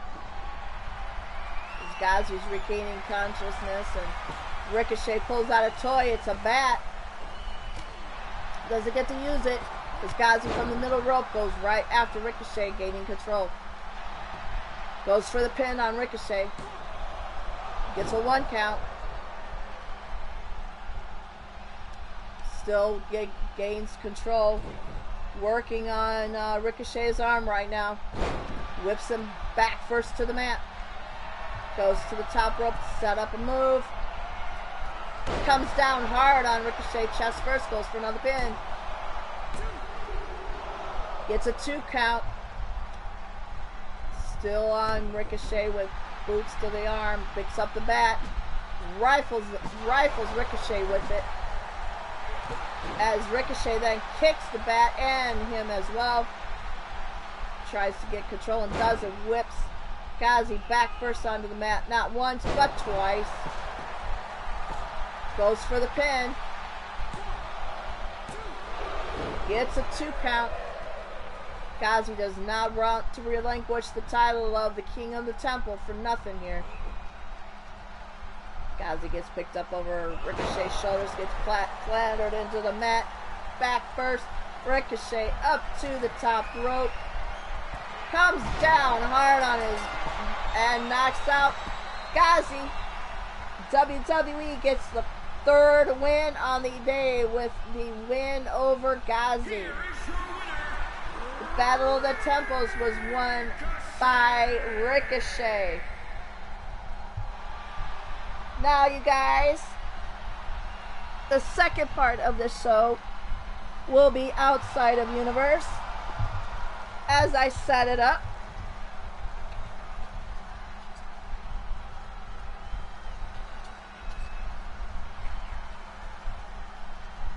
alright, as we set up this second portion of the show, I'm going to mute it for a second. And I'm going to play our second theme song for the day, again by my guys, Arson City. It's Dance with the Devil.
I'm gonna keep going with the song in between matches. So we're gonna get this match going. Of course, Mr. U, my husband, did not want to be outside of the pay-per-view at all. Of course he would pick Undertaker, and of course it would be the Ministry of Darkness. Undertaker. Who you got? Place your bets in the chat. And of course, Mr. U would go for his playground. Come on, y'all. Who you got? Put your bets in the chat. Which taker is the better taker? My U-Taker or WWE's Undertaker, the Hall of Famer?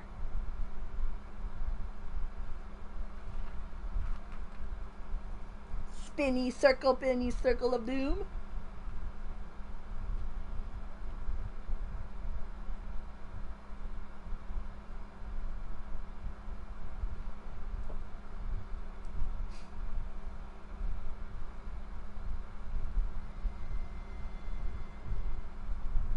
Oh.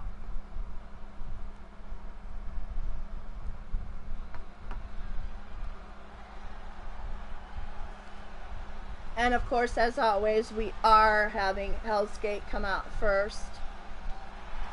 So my husband, U-Taker's coming out first, representing not only Hell's Gate Wrestling, but our faction we co-lead, Dark Knights. Mr. U-Taker, friends call him UT. Everybody knows him as the Master of Darkness. Is a Hell in a Cell match. Making his way to the ring from Welcome, JW. Welcome to the show. weighing in at 358 pounds.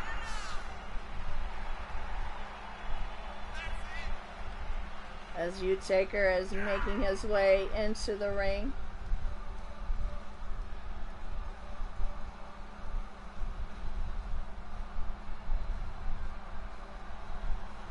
Getting the crowds on his side as always he does.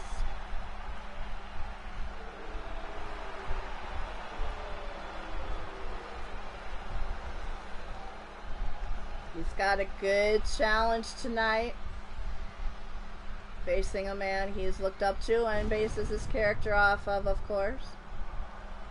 The Ministry of Darkness, Undertaker. Hall of Famer. As well as U-Taker now. The Great Hall was inducted into us last Saturday by Blaze McCoy, who is live, by the way. Give him all the love. If you have 2 browsers up, tell him Hell's Gate sent ya.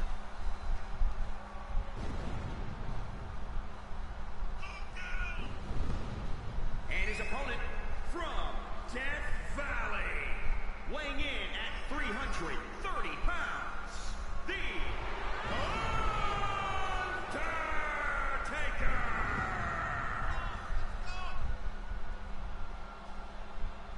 This is a match I am just gonna try hard to commentate, be as unbiasedly biased as possible, of course.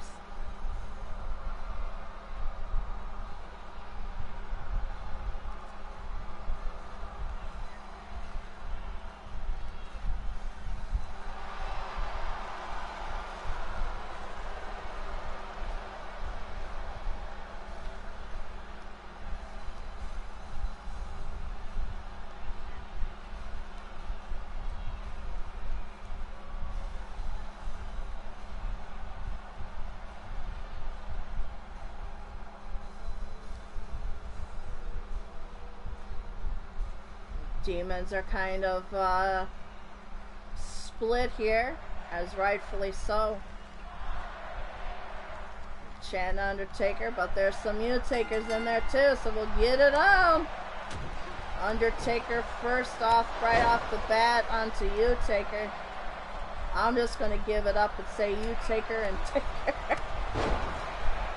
As UT has still not got an advantage. As Undertaker gets out of the ring and UT follows him. Getting toys, it looks like. UT fighting it off right away. Not letting him get that bad on him. Throws Undertaker face first into the mat on the Hell's Gate logo. Again, another Hell's Gate Wrestling hidden freaking statement being made. As UT has now been reversed on by Undertaker, who goes up and over the stairs. Now UT gets the control over Undertaker and throws him face onto the logo of the mat. Headbutts Undertaker. Throws him back onto the middle of the Hell's Gate Wrestling logo. Picks up Undertaker. Throws him back onto the mat, almost making Undertaker go into the stairs on that one. Still on the Hell's Gate logo he is. Throws Undertaker into the stairs. Follows up and over, not releasing the control over Undertaker. Now back onto the logo, making a statement. Throwing Undertaker to the other side of the ring. Still standing on his logo of our show. Whips Undertaker into the steel cage of the cell. Picking up Undertaker by his head. Punches him in the head, but Undertaker now has trying the reversing. Does with some punches himself and knocks UT into the steel. As U-Taker now battles back under Undertaker. Uppercuts Undertaker. Has Undertaker reeling. Tries to pick him up, but Undertaker reverses with an elbow.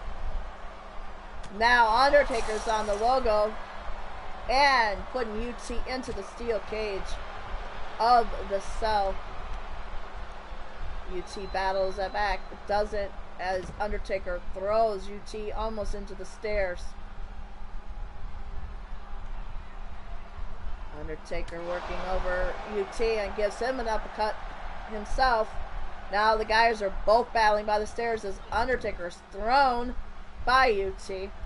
As UT takes control of the logo again. I think this is a battle of the logo, you guys. Who is going to win?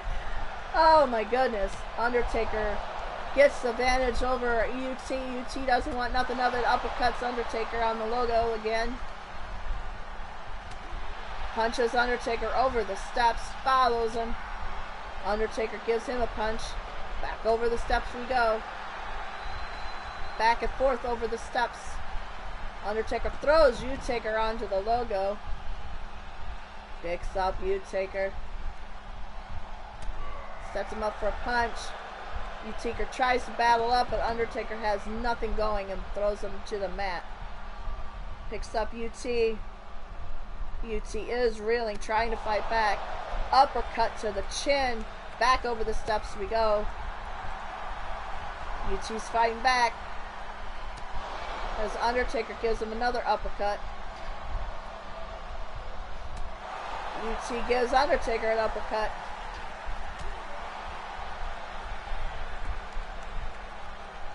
I just hope we ain't glitched and this is up and over the stairs we go. Up and over, up and over. Come on, somebody move, somebody. Back to the steps we go with Undertaker into the stairs. U-Taker picks up Undertaker. Tries to set him up. Throws him into the stairs, into the cage.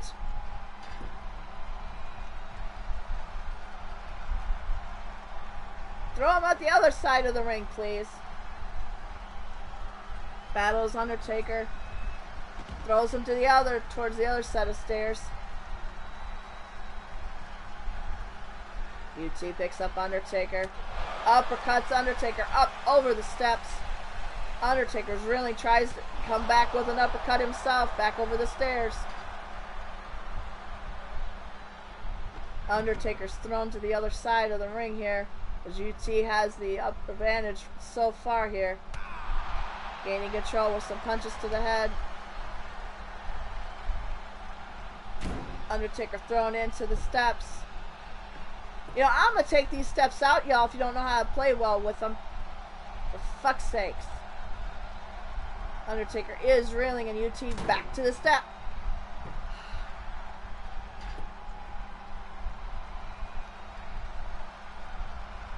UT setting up. And so help me, UT. You throw him onto the up. I'm going to just uppercut to Undertaker. Undertaker trying to fight back, but does it with uppercuts by UT. Up and over the steps we go. Undertaker throwing UT to the logo again. Which dead man? Undertaker or UT, actually? Master of Darkness or the dead man? UT throwing Undertaker into the ring. Now it's near that bat. letting Undertaker rile in pain as UT watches. Setting him up for something, or not. Walks to the other side of the ring, sizing him up, gets into the ring. Undertaker follows in. UT picking up Undertaker, tombstone, pile driver, bam!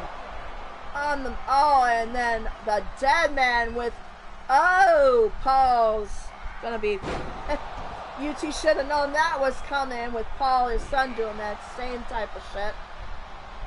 Now Undertaker with that blackout has the upper advantage over UT with a tombstone of his own.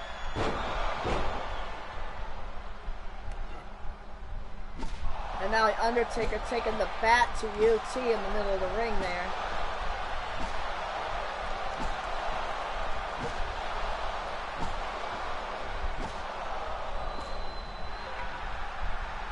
UT tried to come back, but Undertaker had nothing doing.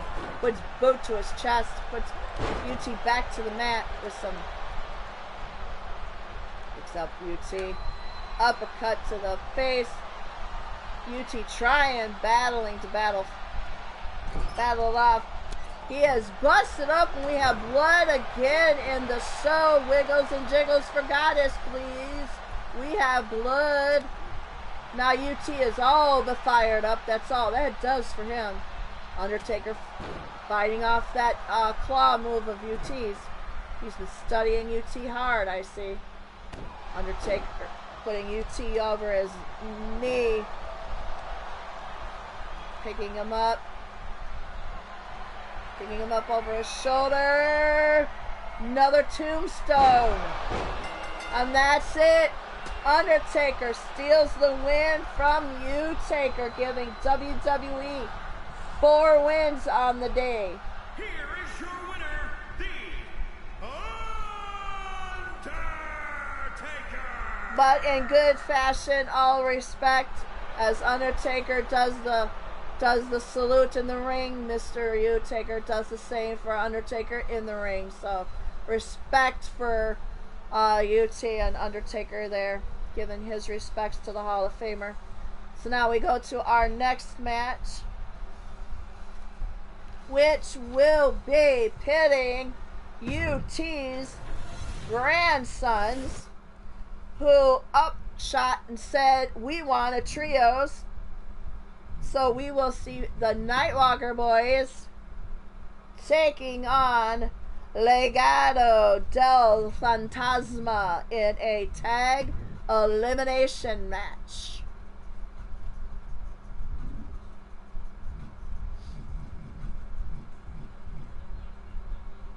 We don't have elimination tags? I know. It's got to be regular elimination. I don't have elimination tag built in there. Okay, well then do what you can. Tornado tag it. I don't care. That has to be a trio, so.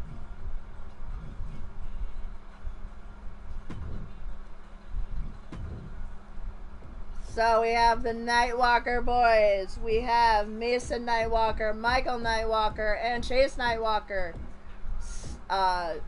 Triplet son Mason to Karma and Angelina. Of Lita Nightwalker, Chance Nightwalker, godson of U-Taker and myself, and a grandson of Mordred Nightwalker. And the twins, Chase and Michael Nightwalker, brothers of the 3 that were just mentioned. Going up against Legado del Fantasma, Santos Escobar,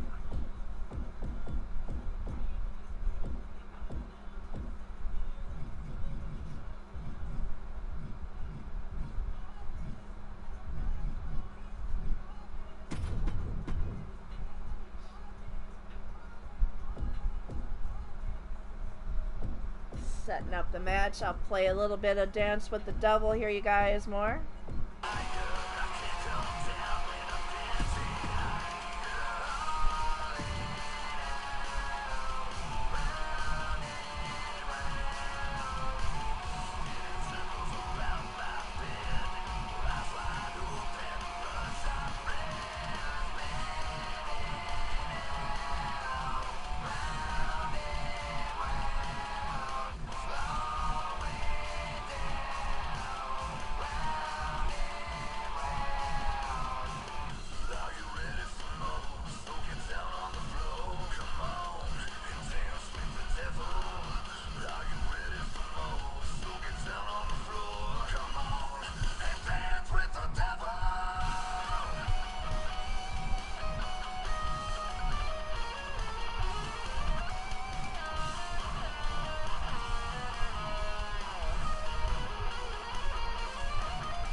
becoming that show.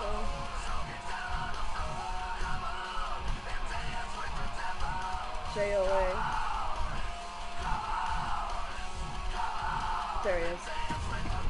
Alright, let's get this match on the roll here.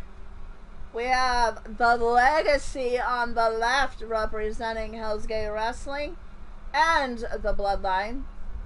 And Legado del Fantasma representing WWE. Which trios will get the win in a tornado tag?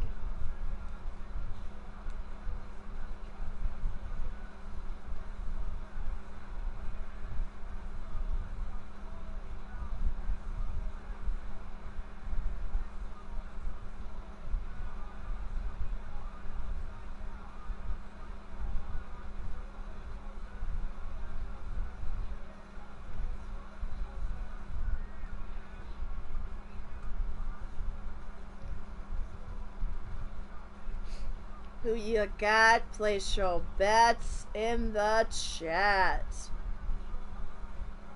No JW Caliber. All the matches were predetermined, written out.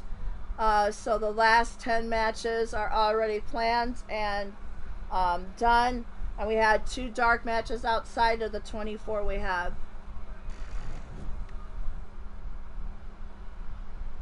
So, we have coming to the ring like always. We have the Nightwalker Trio boys. Yes, tag teams and trios are not placed into the system as of yet. So 2 will come out and then 1. And apropos, the twins being younger are coming out first. We have Chase and Michael representing the Legacy. And the Bloodline. And there will be 1 match that will be pre-recorded, was pre-recorded a couple days ago outside of Hell's Gate Arena for this evening's show at New Orleans, Louisiana.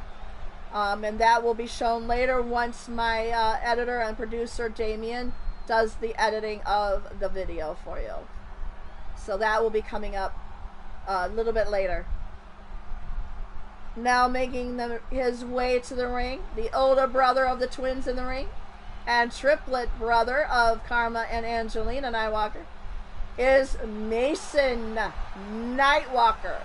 And representing Vicious and Delicious. And he does represent Vicious and Delicious, which is Mason and Angelina, his sister.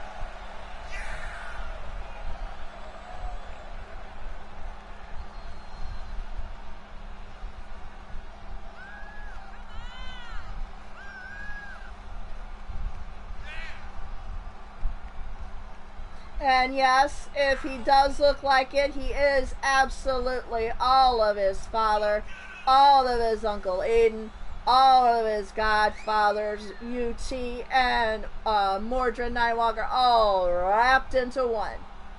So y'all think you were in big trouble before, face him in the ring and you'll be even in more trouble.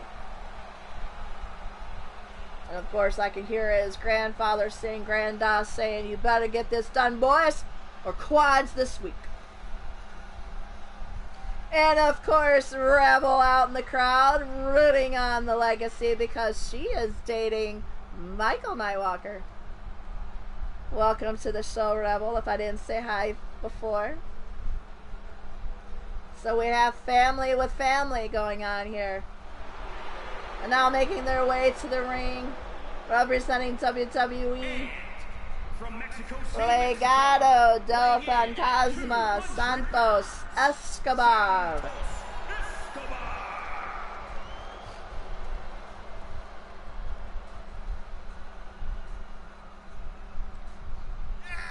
Now I'll have this theme song in my head all day.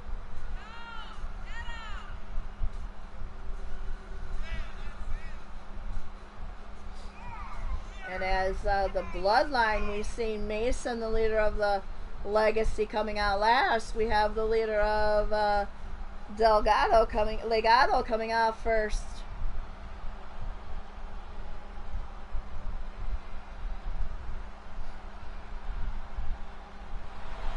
salutes the crowd.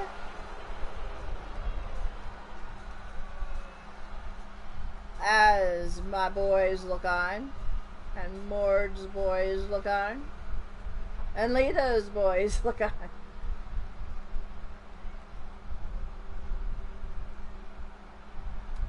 Next to the ring is his partner, and again part of Legado, Joaquin Wilde. Or Paul Mendoza. I get those two screwed up all the time. My apologies. I knew I was going to screw up sometime, and that was it, I guess.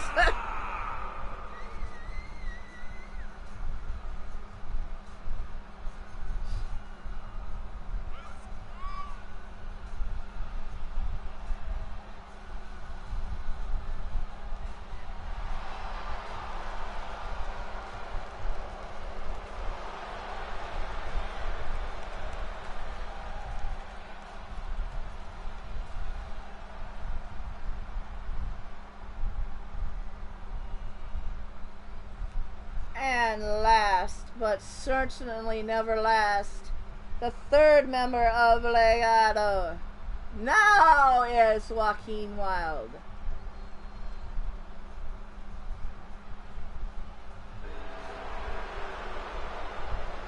And from Los Angeles, California, weighing in at 175 pounds, Joaquin Wilde.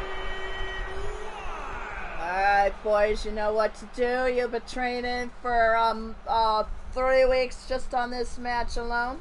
I know Lita, as well as Aiden and Paul, we're all putting you through the ropes this week for this match. So let's get to your roots, boys. Stick to your roots and you'll get this done. Who's going to come up with the win? Will it be Hell's Gate Wrestling putting the 10th win on the day? Or will it be WWE getting their 5th win of the day and tightening up the lead on HGW a little bit less? As it looks like we have Santos and... Oh, jeez, I'm sorry. I don't remember which twin's which. Oh my god, I'm so bad.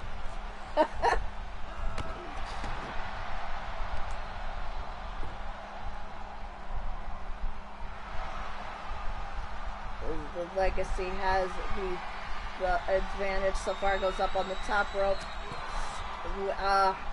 Come on, drop that pay-per-view butterflies out of yourself. Come on, you got this. Santos going for a pin already, gets a 1 count, nothing more. Come on, you are the bloodline, show it. You're the Legacy, show it.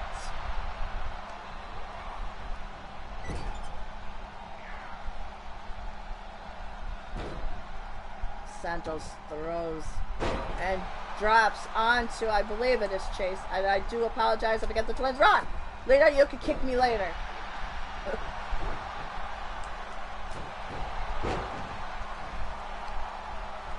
Santos still with the control over Chase right now.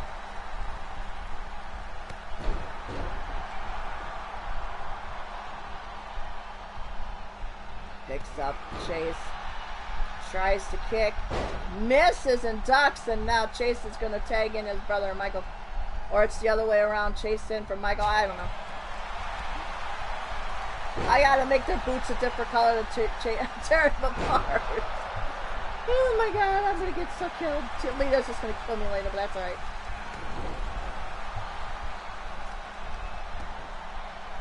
Santos is still in the ring, not tagged out, going after the other twin, and does handily, and now tags in Mendoza. Now Chaser Michael tries to get control but does not. Yes, stops Mendoza, says no, says fuck no, this is my ring, flips, gets Mendoza in the move and whips him to the mat, picks him up, showing why they are the Legacy and the Bloodline. Now tags in his brother Mason, who is the first time in the ring. Picks up Mendoza, flips him. Oh, not even doing full strength, flipping him over his back. Gets up to the top rope, setting up a move. I don't know what Mason was doing. I think he meant he thought the ref was Mendoza there. Puts him over his knee in front of the Legato's corner. Tags in his brother.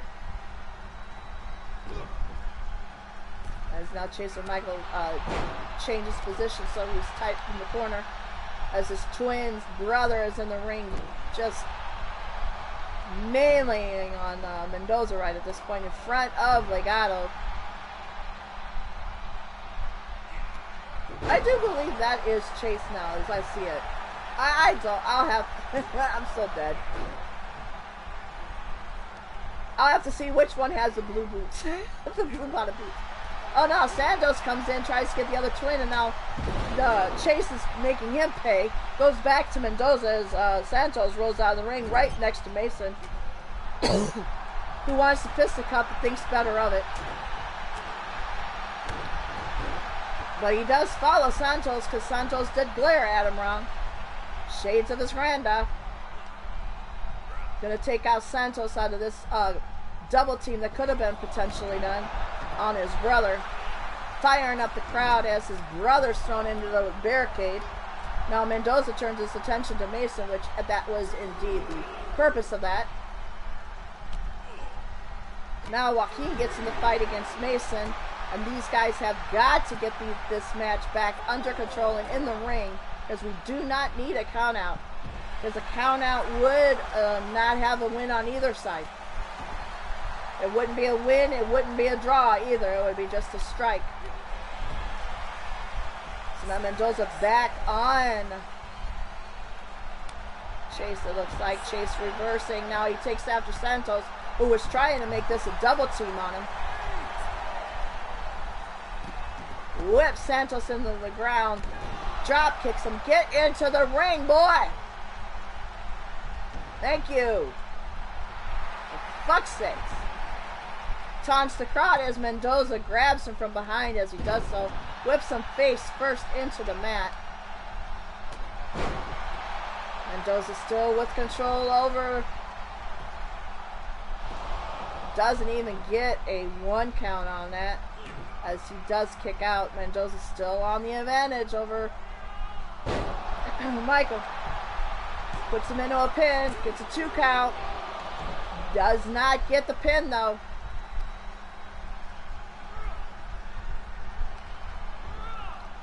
Tries to fight back. Mendoza's still on control. Kicks him in the head. Knocks him onto the mat. Rolls him over for a pin. Gets a 1 count, 2 count. Chasing the ring to break it up. Santos going to break. Thinks better of it. Now Mendoza making Chase pay.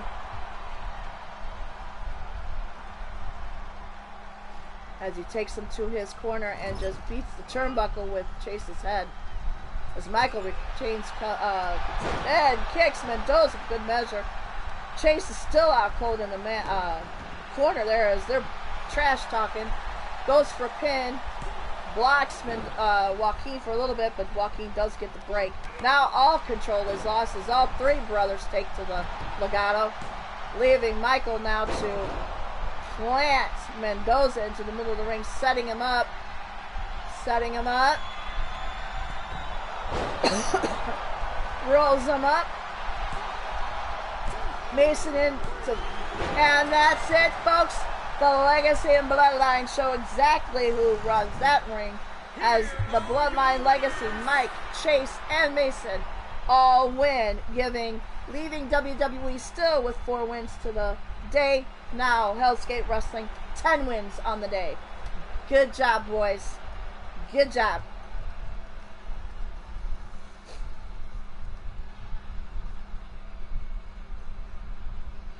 Now, the next match will feature the triplet to Mason girls, Karma and Angelina Nightwalker. They chose a steel cage.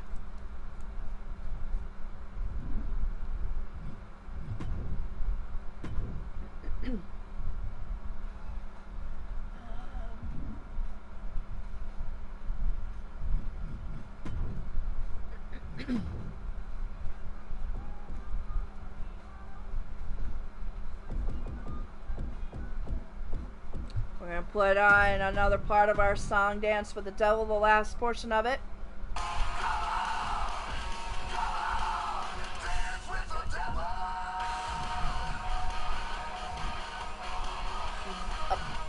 There you go. An opening.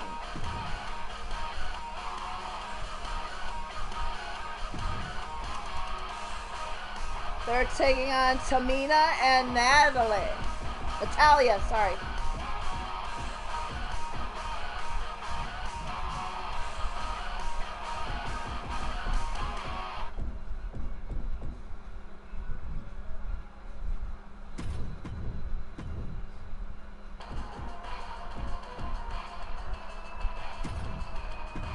Alright, who you got? Place your bets in the chat. Will WWE get their next win, getting them 5? Or will Hell's Gate add another notch to their wins, making it 11?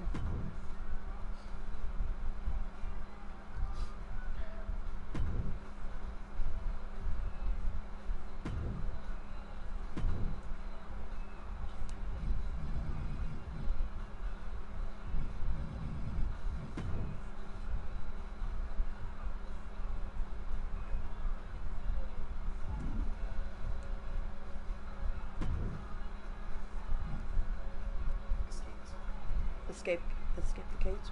Escape the cage is on. We can't, I guess, change it from escape. So this will be an escape cage match.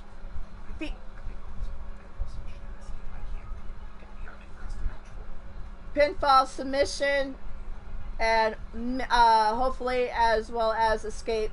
I did not have some of the custom matches because we'd still be creating the matches at this point, so I wanted my show to go on, so I'll just do what the game gives us and wing it. So on your left we have the bloodline represented by Hellfire and Brimstone. Hellfire being Angelina Nightwalker, Brimstone is Karma Nightwalker, twin sisters to Triplet Mason Nightwalker, twin sisters of Chase and Michael, daughters of Chance and Lita Nightwalker, granddaughters of Mordred Nightwalker, myself and UT, as well as nieces of Aiden Nightwalker, and Paul Utaker, and Joshua Utaker, and Crusher Utaker.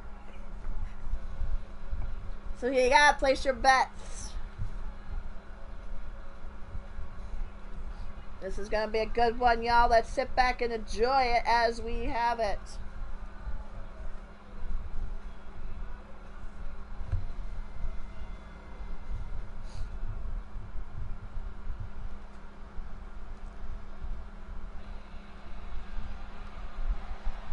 Coming to the ring as always, Hell's Gate Wrestling Zone, Hellfire and Brimstone, made up of Karma and Angelina Nightwalker. First out is Angelina Nightwalker. The following contest is a tag team steel cage match. Introducing first, representing Vicious and Delicious. And of course, yes, with her brother Mason, she does make up Vicious Delicious mixed tag team.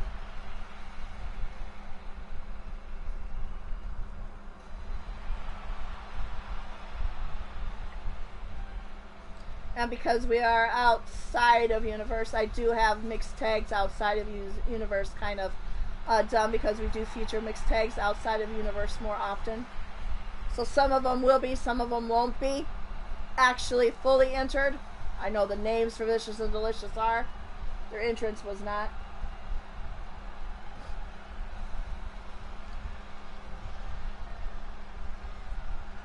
And next to the ring is her lovely sister, but deadly, Karma Nightwalker. And representing Legacy from Copenhagen, Denmark. Hello, Jen. Welcome to the show. Welcome, welcome. Sit back, relax, enjoy the show. WWE invaded HGW on this Halloween.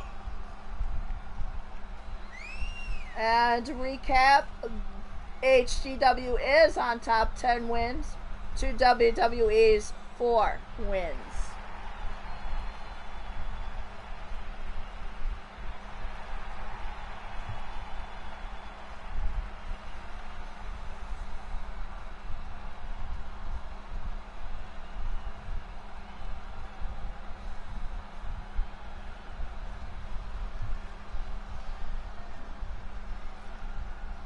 And next to the ring, making up the faction, the team for WWE, Natalya.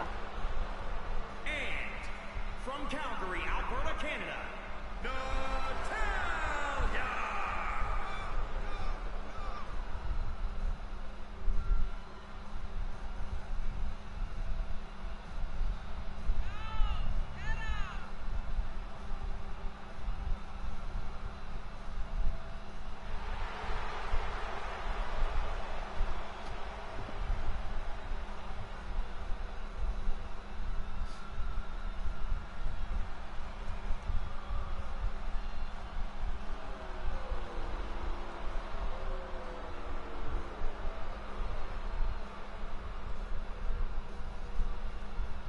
And her partner representing WWE, Tamina.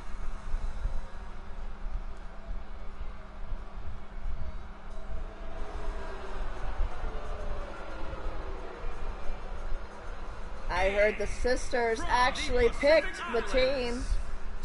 Karma wanting Tamina and Angelina wanting Natalya, so they put them together.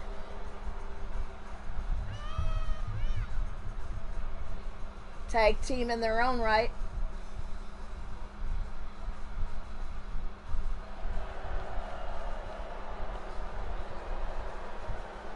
As the girls look on, ready to roll in this steel cage tag match. Ref calling for the bell. Tamina caught looking. Natalya grabs Angelina but decides to go for Karma instead. And Tamina taken with Angelina. As Karma puts Natalya on the mat. Tamina's still struggling to get Angelina anywhere, but into the corner.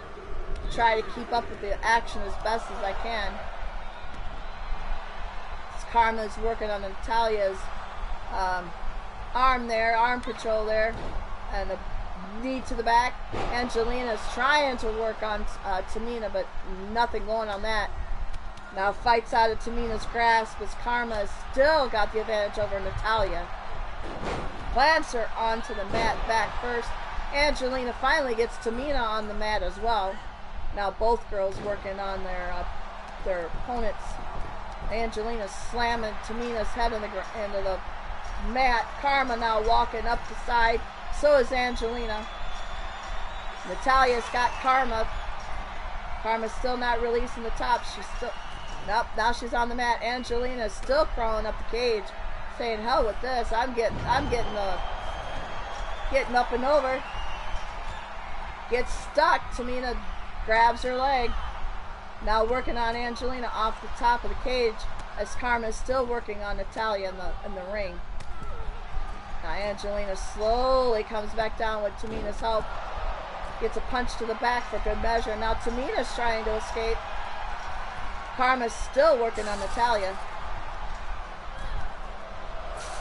Hello, Wolverine. Welcome to the show. Welcome, Rob Machete. Welcome, Blaze Raid, it looks like. Hello, Patty, Triple B, Blaze, Mordrin, who is also over there at LTD. Welcome, you guys. Bless your hearts. Love you all. So, yes, if you were in HGW and check out Blaze's replay. Give him some love. Give him some likes. Give him some comments. Thank you, Blaze, for my song. I love you. Turmoil, welcome to the show. Monstar going to Sean Raid. Fuck Blaze. As Angelina is trying to escape the cage again for the second time. And again, it's stopped by Natalya this time, as Karma has now turned her focus to Tamina. And now Natalya helps Angelina back down. Punch to the back. Thank you, Triple B. I appreciate that. I did create this myself. I appreciate it greatly. The logo for Hell's Gate, the red logos on the mats, were done by Raven, so I cannot take credit for those. My dear, beautiful Raven did those logos for me. As now both Karma and Angelina, Karma being stopped, but Angelina tearing over the side, trying to be the first one to escape, giving her team the advantage. Natalia wants to break it up, goes over, but Angelina's going over the side.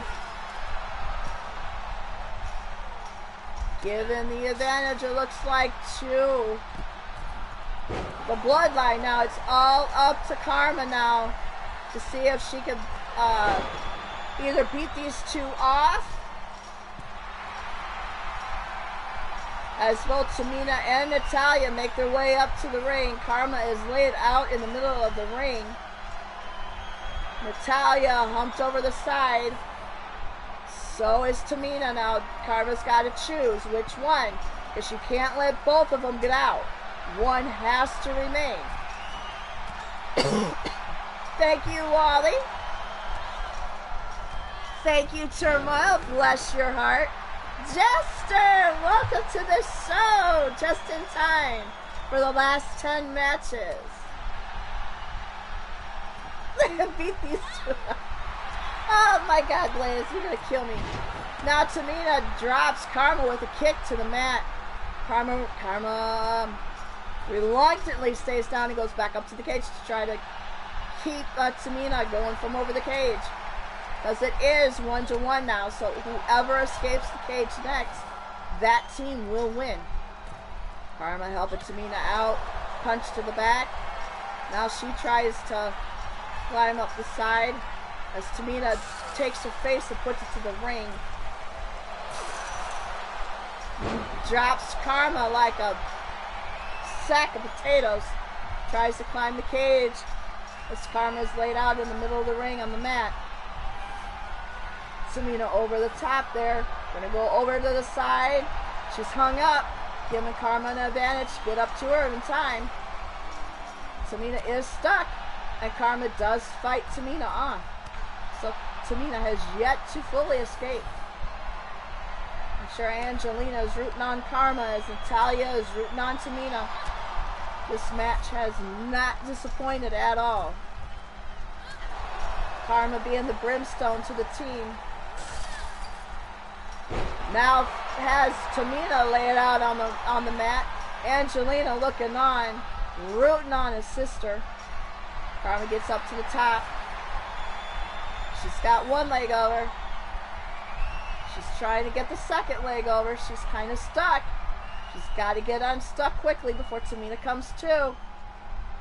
She's got that other leg over. Will she get down in time?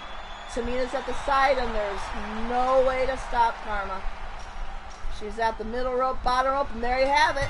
The Nightwalker ladies take the win and make the winnings 11 wins for Hell's Gate Wrestling, 4 for WWE. Welcome back, Joker, Blaze Raid. Welcome. Thank you very much. Awesome, awesome, awesome.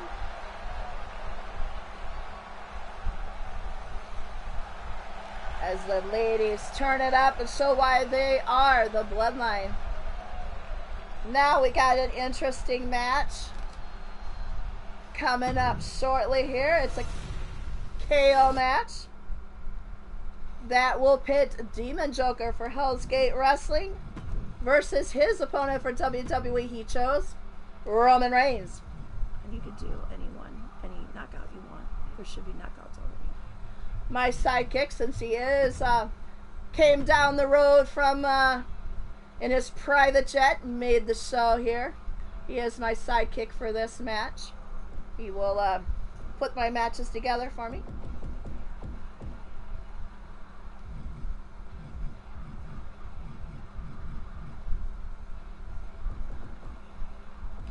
Under the D's.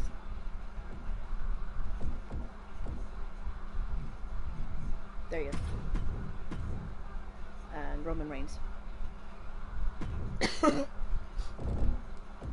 I know, Walter, Wally, that was a very good match for the ladies. They wanted a formidable opponent for their team, and I think they chose wisely and they got the win over it. Welcome against odds. Welcome. Thank you for stopping by.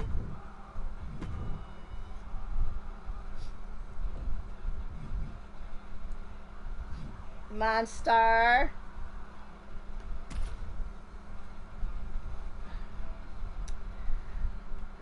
I love my roster. I can't say it enough, y'all. I love my roster. Even the ones that used to be my roster, I still consider my roster. Monster with the jokes. Coming with the jokes. Who you got? Place your bets in the chat. WWE's Roman Reigns or Hell's Gate Wrestling owns Demon Joker. Monster Struck. He's probably right, Place.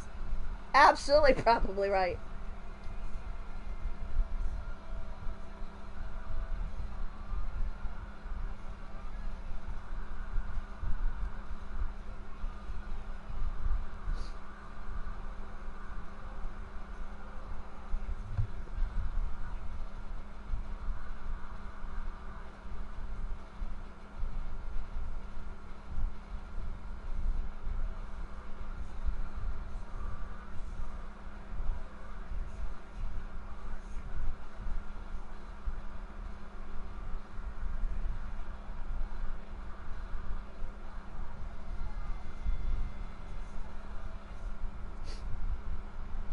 Alright, as always, Hell's Gate comes out first, represented by Demon Joker. Imagine trying to be Blaze. You're right.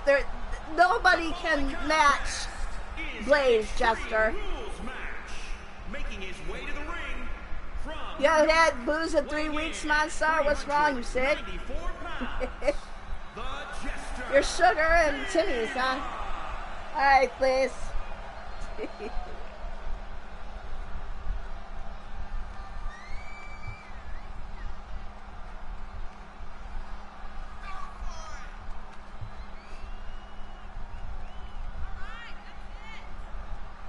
Demon Joker riling up the crowd here. Who either will or won't acknowledge Roman Reigns when he comes out.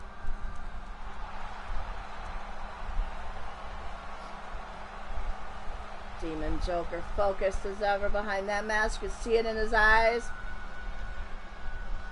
He's ready and raring to tear it up.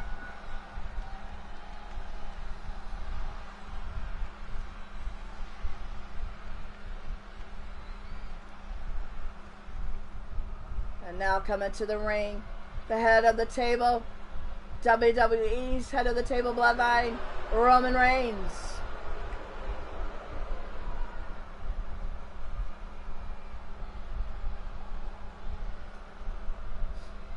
Patty calling for Joker to win. Not a lot of the crowd acknowledging Roman at this point. And his opponent from Pensacola, Florida, weighing in at 265 pounds, the WWE Universal Champion, Roman Reigns.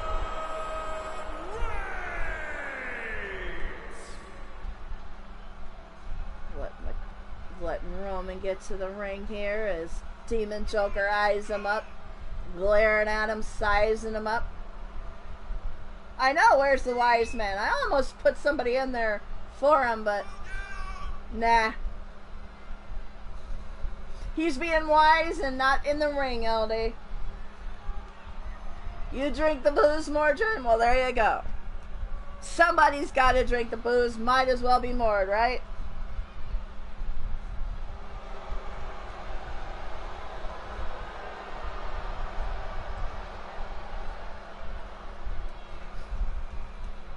As Roman gets in the ring, Demon Joker's waiting, sizing up again, focused as ever. Now the ref gets in the ring, gives the men the rules. Joker already trash talking Roman. Ref calls for the bell. Let's get it on, you guys. Roman with the punch right off the bat to the back. Headbutts to the back, Joker. Now he taunts the crowd as Joker's laid face to the mat, getting up. Roman takes control still of Joker. Picks up Joker. Joker's trying to fight off, but doesn't have anything with it. Roman still has the advantage over him. Puts his face to the turnbuckle to show him he does. Puts fist to face. Whips him down to the mat, picks him up. Now punches him in the face. This Joker kicks up, kicks out, tries to get the advantage over Roman and does. Flips him over the ring rope. Drives some punches into him himself. Takes him over, flips him up, puts his back to the apron and now stomps on him. And again, a statement being made by Joker on the Hell's Gate logo. Say we will win this. As Roman is reversing on Joker and has control over Joker now. Whips Joker into the steps. Roman picks up Joker by the head. Joker tries to fight off, but nothing going. Roman still throws Joker to the other side of the ring and now taunts him. Goes on top and labels some more punches on his face. Picks up Joker. Sizes him up. Head butts him to the back. Face to the mat. Takes his leg. Drives him into the mat. Picks him up again. Joker reverses over Roman. Now Roman reverses over Joker, throws Joker into the steps and gets back into the ring, leaving Joker outside of the ring to recover. Now acknowledging the crowd, you better acknowledge me, as he cries Uso. He's feeling a little oosy there, I think. Drives Joker almost into the barricade there if he didn't. Drives his knee to the mat again, stomps on him. Picks up Joker's head and just putting his knee directly in the back with force. Joker whips Roman off, try to get some control here.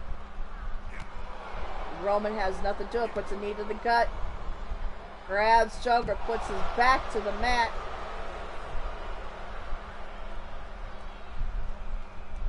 Sizes him up, boot to the face, boot to the face. Picks him up. Hey, Chad, I'm all right, Usi high. Great one, Jeff. You know what, that's why I like you, dude. I really like you. Joker now has some control over Roman for just a short bit so far. Drives Roman's face into the side of the apron. The Joker goes underneath the ring to grab a toy. Chair, it looks like, drops it because Roman just labels him in the back and throws him in the ring. Now he picks up the chair and brings it inside the ring to use against Joker. Drops it as Joker picks him up. Drives him into the mat. Sizing him up, setting him up. Whips Roman right face first into the mat, steps up. Waits for Roman to come kind of to. Yeah, what? Oh my goodness, please, really? Yes, please, back to HGW. Oh my god, I love my roster.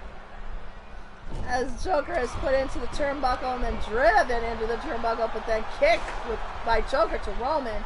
Misses with the punch. Roman does not miss with the kick, however. Whips Joker head first into the mat. Now picks up the chair he was going to use earlier. I don't know what he... Oh my goodness, setting him in the corner. But sizing up Joker to put him in it, I bet. Picks up Joker. Joker tries to fight out. Fighting it out, fights out. Picks up Roman. Roman fires back with some elbows to the head himself.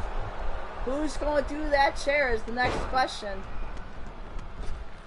Roman puts a boot to Joker's face. Roman with the drive to the mat sets up Joker. Rolls up Joker in a submission, but this is a KO match. You have to knock him out. Tap out will not get you the win. You have to knock him out.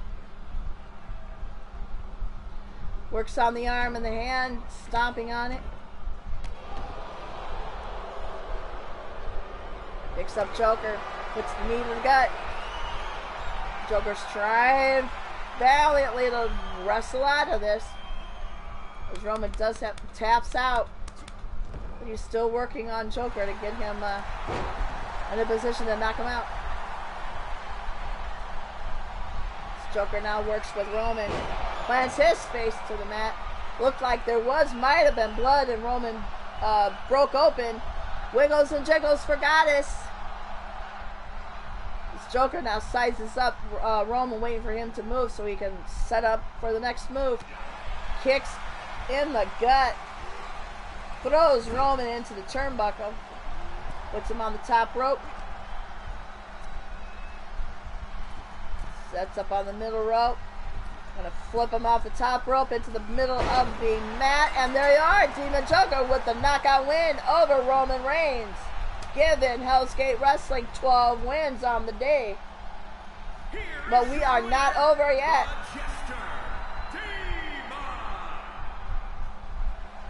We are not done yet, folks.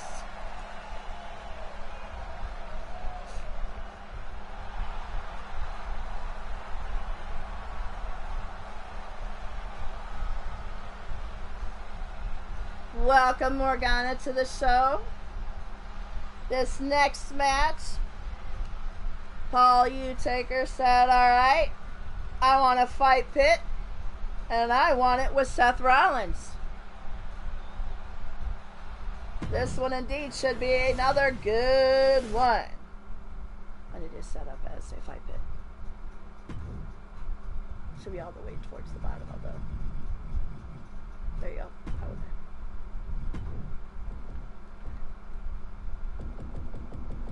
Everybody's congratulating Joker on a huge, huge statement win over Roman Reigns. Now we'll see how Paul Utaker fares against Seth Rollins in a fight pit. That one. Yeah. I like that one much better.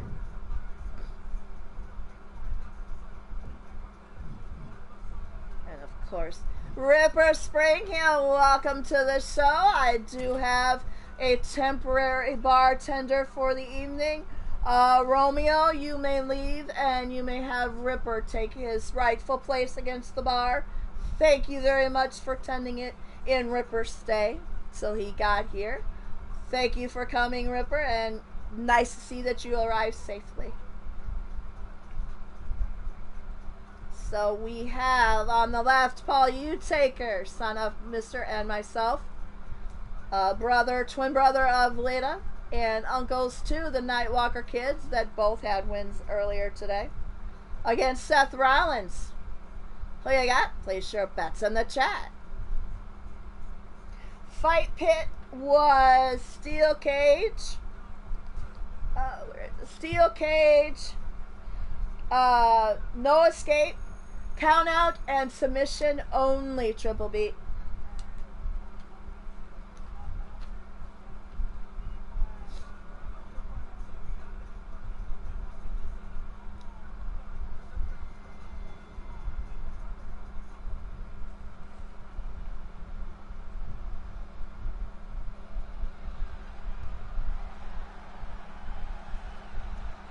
First to the ring, as always, Hell's Gate Wrestling's been entering first all evening.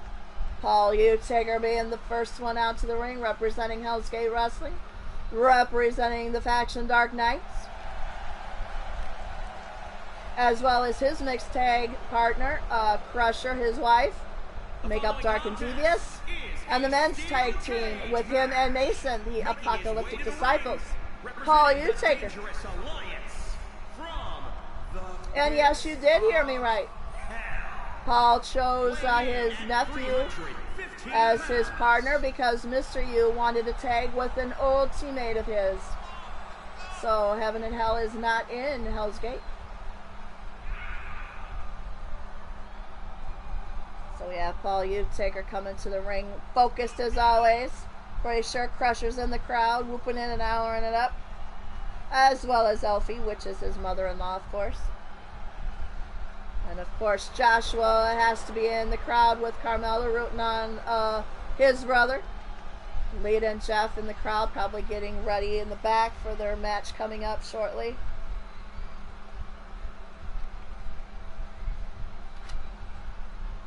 Right now, it's Paul Utaker, Mr. U lurking in the shadows. Everybody calls him Paul, as well as the heir to darkness, Paul Utaker.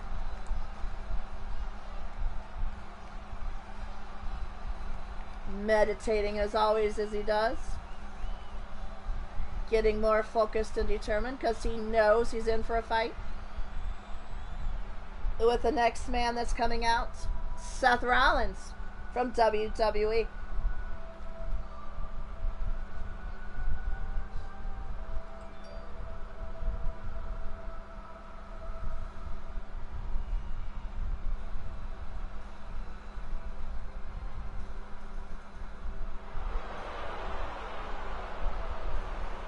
I think he stole Mord's pants and turned them black. Here's Seth Rollins representing WWE.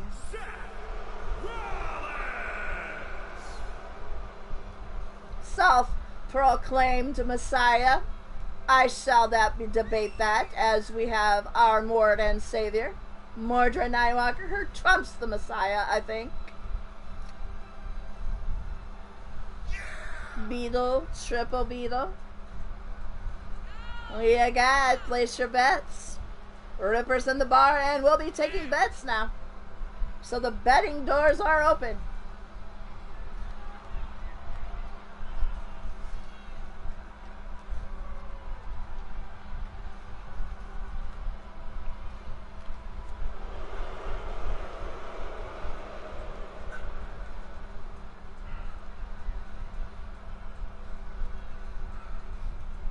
As we await the ref in the ring. Paul getting into the ring. Get it on, guys. I'm gonna sit back and watch this one, y'all, because I really do. I can't call this unbiased here. I'm so biased for Paul.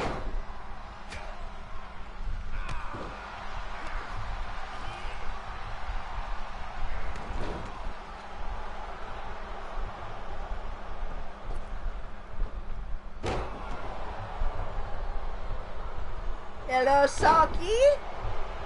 Hello, Grinder Gang. I know Saki's lurking somewhere.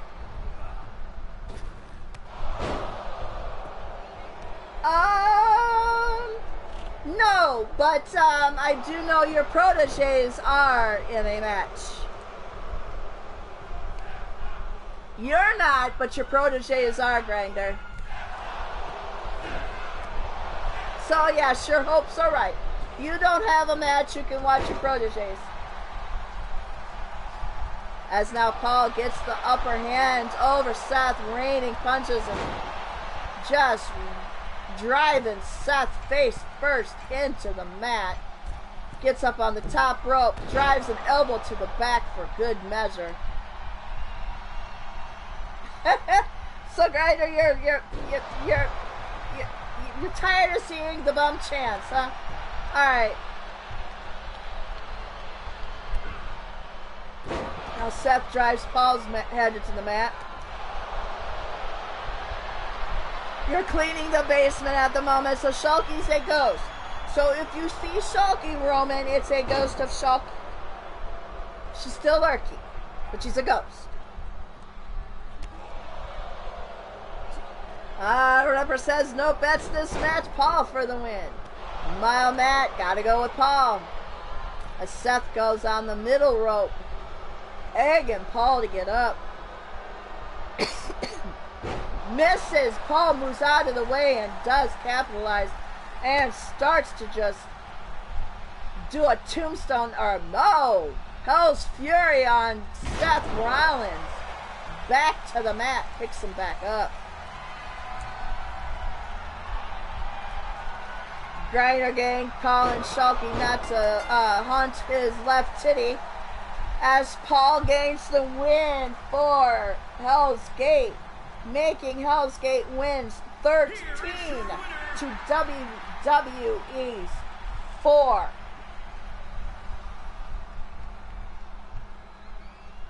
Alrighty. Now I'm going to set up the next match, which will be another mixed tag match.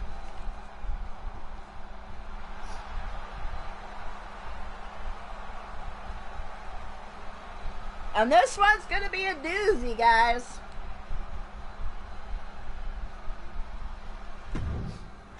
So we will have, as soon as this goes up, we will have another custom match. 2-on-2. It's going to be a mixed tag match. It will feature,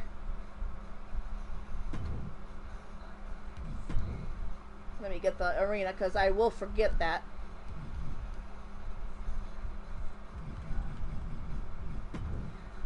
Will feature the team of, as soon as I find it, we'll have Jeff Matthews and his beautiful partner, Angelita,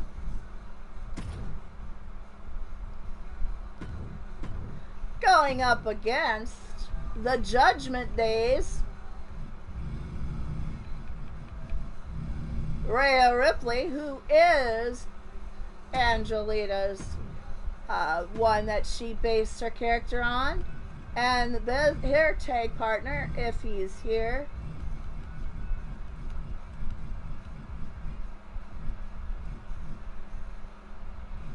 Dominic Mysterio.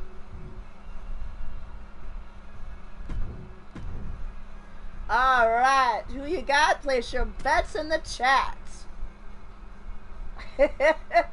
Sulky running into the wall with the ghost sheet. Alright, we're going to have a mixed tag match, y'all. I'm going to sit back, watch my fam for the win here.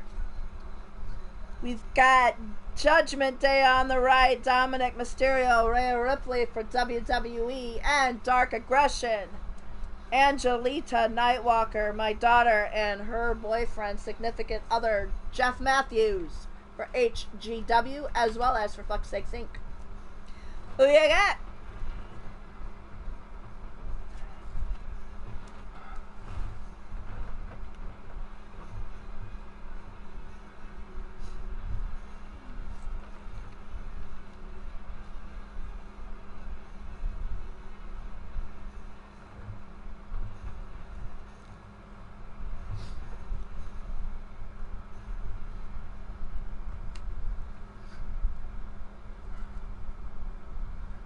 Alright. Here we roll.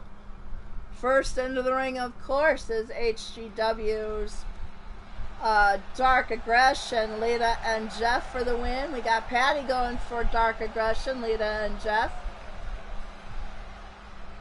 And I do apologize, mixed tags are not outside of Universe. So they are coming out separately. As well as this isn't the original mixed tag of Hell's Gate Wrestling. Joker calling for Lita and Jeff. Matt Outlaw calling for Lita and Jeff. Ripper calling for Lita and Jeff. So we got some Dark Aggression fans out there, of course, HGW. Angelita sporting a new look here.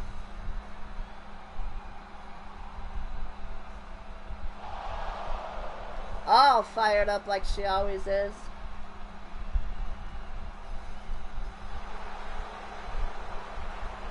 Grinder Gang calling for the ref for the win. Well played, Grinder. As Lita now acknowledges the crowd, stone faced and focused, waiting for her member teammate. And not to be outdone, Jeff Matthews does have a new look as well for Hell's Gate. He's next to the ring. Grinder's calling turnbuckle for the win, actually. The ref owes you money, how much? $350? Or $250? Here comes Jeff Matthews. Weighing in at 240 pounds, the phenomenal one, Jeff Matthews. Horny Jeff Loki. Oh my goodness. Well, yes, if you didn't get to see the beginning of the show, there was a dark match that did feature Jeff Matthews. I am so sorry, Max Maximus. I forgot to put you in as a manager for that, but too, as well as Lita. But it had Jeff Matthews as Loki, Paul Whitaker as Thor, playing off the brothers, and Lita being Hela, playing off the sister. It was a pretty good match. Carmella getting ready for the crossbow to the ref. See, even Carmella's ready. Welcome, Carmella, to the show. I know Tiny Boy's lurking. I'm sure.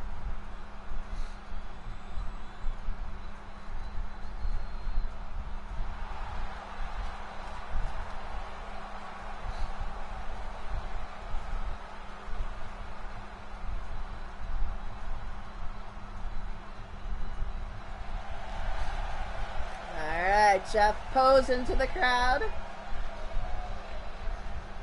Shalky thinks about putting on ES's wig. Wonder if that'll work to scare us. Turmoil coming for Lita and Jeff to get to it. But now coming to the ring is WWE's Judgment Day representatives, Rhea Ripley. I think she was so into Lita's locker, Lita let her borrow her gear, because I do know there was some mix-ups with WWE's gear getting to the show today, so I would like to hope to think that Lita allowed her to wear her gear, except for the coat, because that is not Lita's coat, that's Rhea's, so kudos to Angelita for letting Rhea borrow her second gear for the show. But that doesn't necessarily mean you're going to get a win, Rhea. I'm just saying.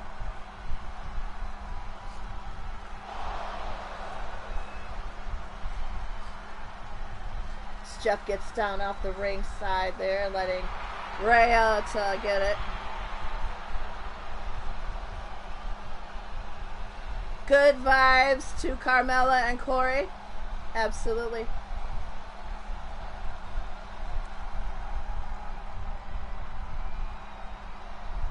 And we are talking about Carmella from WWE, not Hell's Gate Wrestling's Carmella.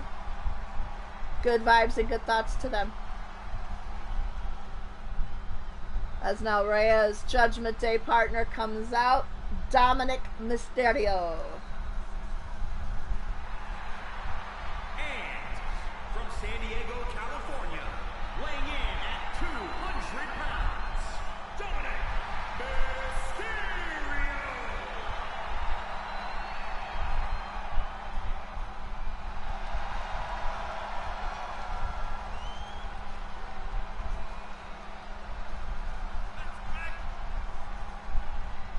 Dominic making the way to the ring, sizing up Lita and Jeff.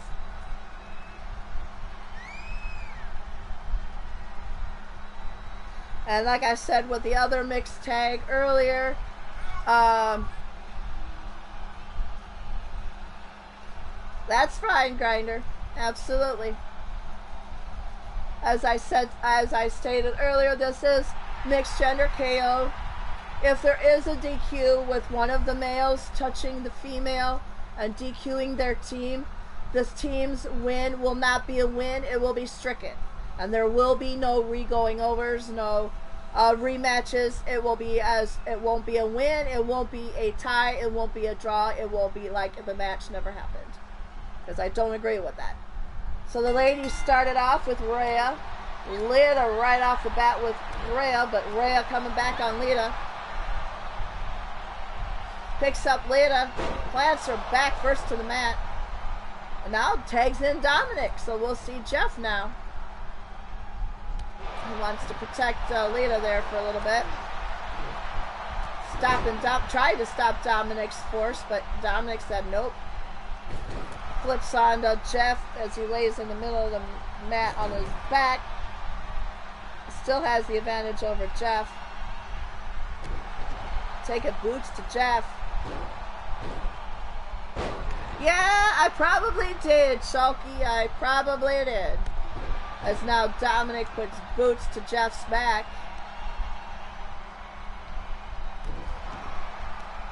Still working over Jeff is Dominic, but now he turns to Rhea and tags her in. So now we'll see Lita and Rhea go at it.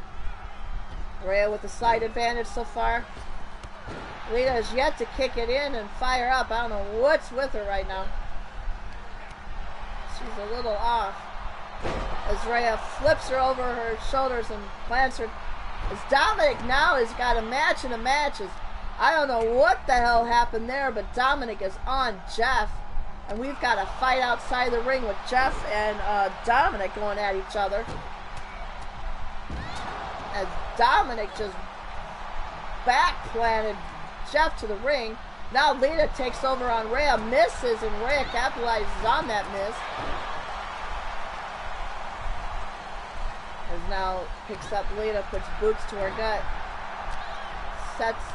Setting up some punches as Jeff is recovering at the side of the ring there as Dominic gets back onto the apron. Jeff looks like he's coming to. Watches Rhea pound on Lita.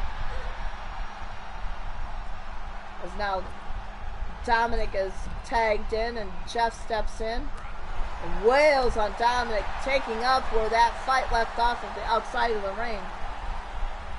Plants his head to the mat. Boots to him. Dominic rolls up, kicks Jeff, starts to take control over Jeff, plants him into the mat. Does some arm control and stomps on his arm for good measure. Does it one more time. And another.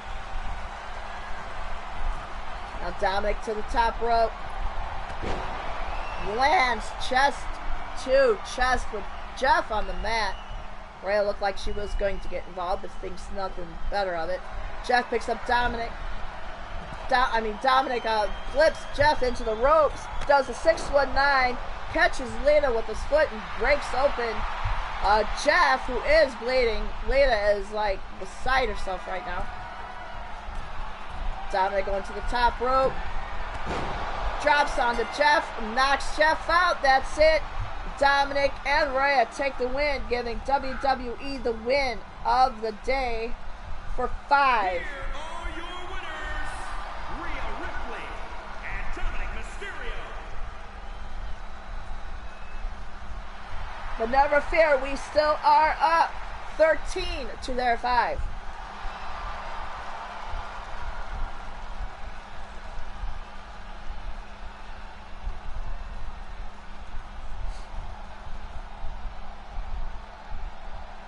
Now this next match is a very interesting match. It was inputted to me by Max himself.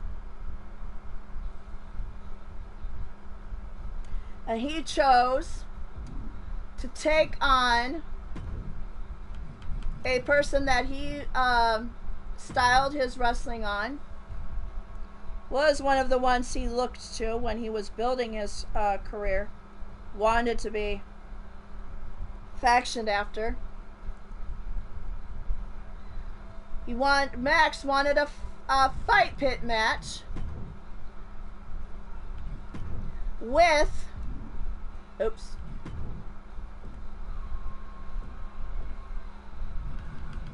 so we're gonna see Max Blaylock facing off with one of his wrestlers he chose to look up to.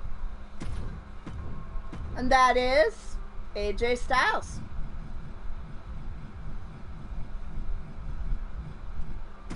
The phenomenal one himself.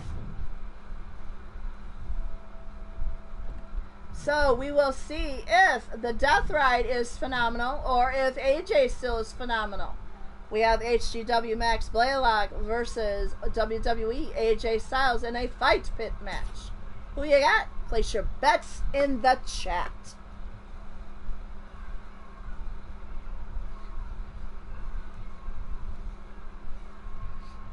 So Max Blaylock represents Hell's Gate Wrestling. His faction he leads Death Ride as well as his tag team Death Ride. Facing off against one of the guys he looked up to when wrestling, AJ Styles, in a fight pit match.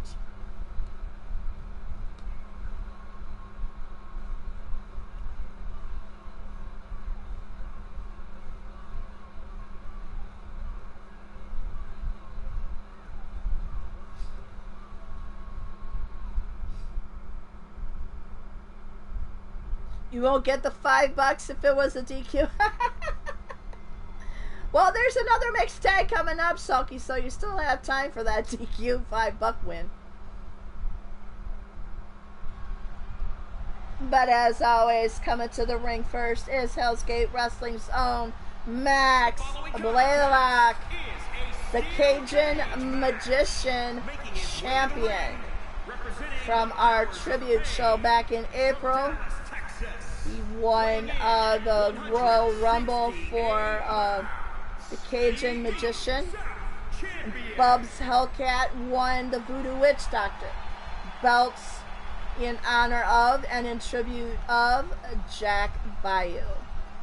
May you rest in peace and bonjour and au revoir, Jack, wherever you are. Love and miss you most. So there's Max getting the crowd hyped up. So if you're new to this show, this is one of the other titles that has not been really featured much. So you get to see that too. Brooklyn Joker calling for Max to win. As his opponent comes out to the ring now, the phenomenal one, AJ Styles.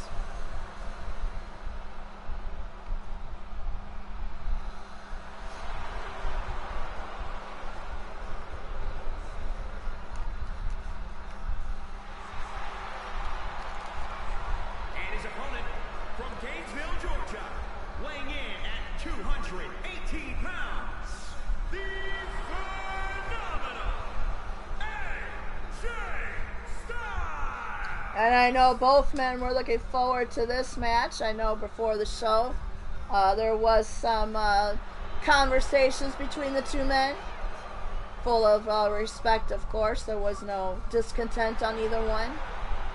Max being grateful and honored to be facing his person he looked up to, and AJ, same, respecting that a young up-and-comer chose him as somebody to look up to. So they both want to show up, show out, and give the crowd a show tonight. So kudos to the gentleman there,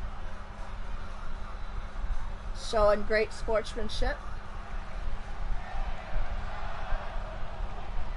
Now Mac, they're lowering the ring now for the cage, and the bell rings, and Max is right on AJ right away, whipping AJ into the corner, now stomping on his feet. Matt Outlaw is also calling for Max to win, of course. Them two faced off quite a bit when he debuted, so Matt's no stranger to Max in the ring as well. Max getting up on the top rope, gonna turn around, put that boot to his chest, not relinquishing the control he has and the advantage he has over AJ at this point. Working on the arm. AJ fights out, puts a punch to Max to get out fully. Max reels, AJ capitalizes, grabs him from behind. Max jumps back, reverses with some punches. AJ tries to counter with some kicks, but Max is right there to meet it. Flips him over his shoulder, back to the mat. Now he gets back up onto the top rope. He says he doesn't do no flippy shit. He lies, he does. Elbow drop to the neck. He does that flippy shit. He don't fool nobody. Now he rolls up AJ for submission move.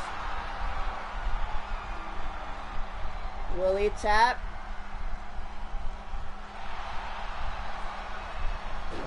No, AJ fights out and Max has to let go. AJ capitalizes, throws Max into the ring, sets up Max for another series of punches.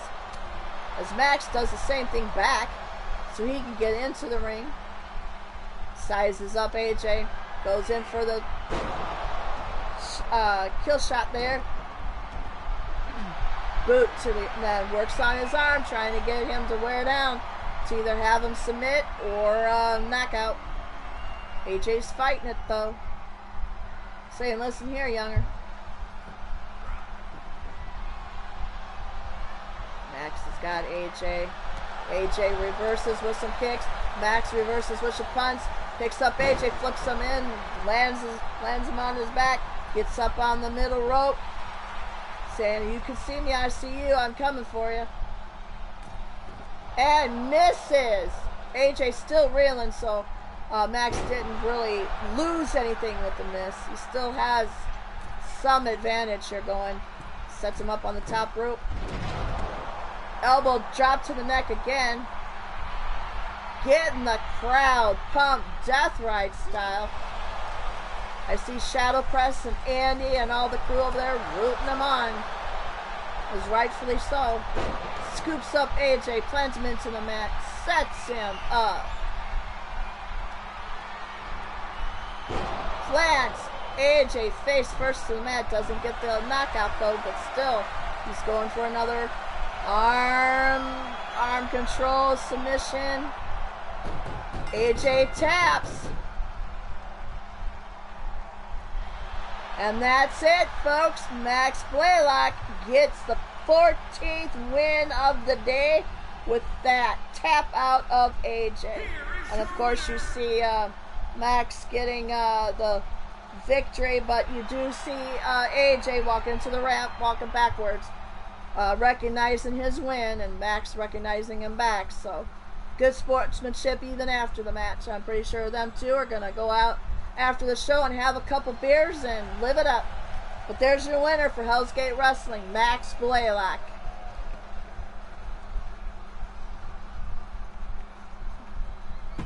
And now we have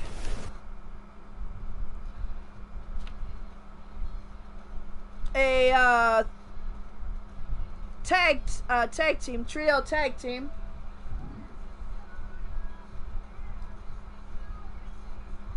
How do I do that? 2-on-2 for a triple tag for all three ladies.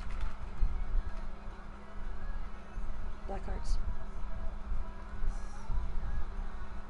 Oh, 6-man. That's right. Duh. Oh, okay. I got it. I have it. And I'm going to change the arena because I know I will forget that if I don't do it right away.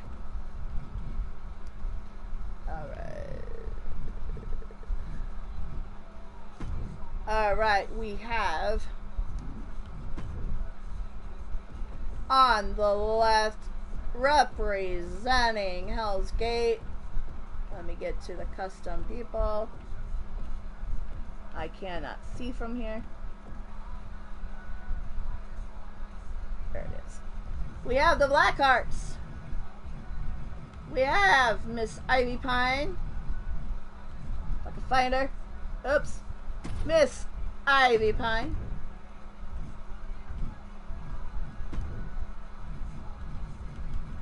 Miss Roxanne Winter.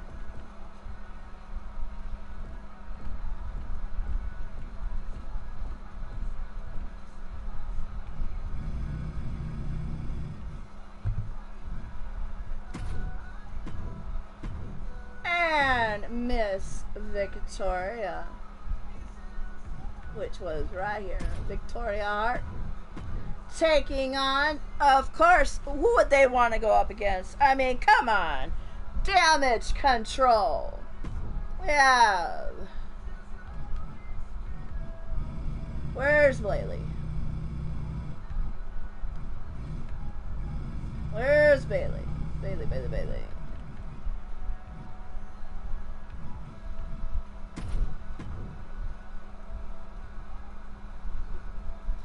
Io, Miss Io, where are you? Io, come to the gorilla.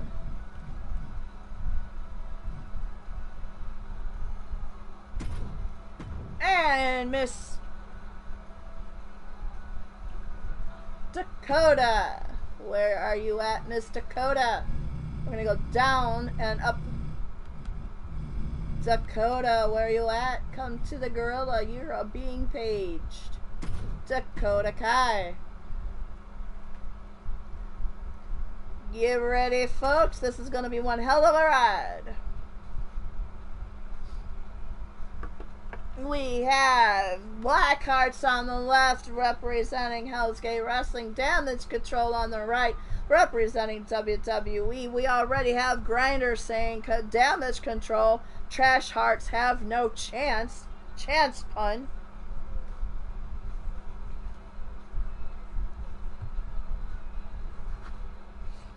And we have 2 more matches after this. And that will be the conclusion of the live show. But the main event will be brought to you a little bit later once my producer and editor Lucifer gets done with editing that videotape of the match that happened 2 days prior to this. The Battle of the Tanks.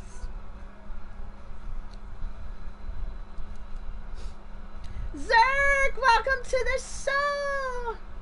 I was wondering if you were going to make it. I'm glad you could make it. Always a pleasure to see my Zerk. My brother from another mother. I have lots of brothers from another mothers.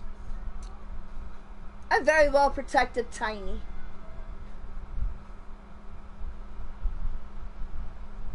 Of course, coming to you live from New Orleans, Louisiana is the Freak Show pay-per-view. Representing Hell's Gate Wrestling is, ouch, the Black Hearts coming out individually. Matt Outlaw calling for the Black Hearts to win. And of course, like I said earlier, the tag teams are not put in yet. They will be coming out individually. So first up will be Victoria Hart. Introducing first, from Los Angeles, California, Victoria Hart.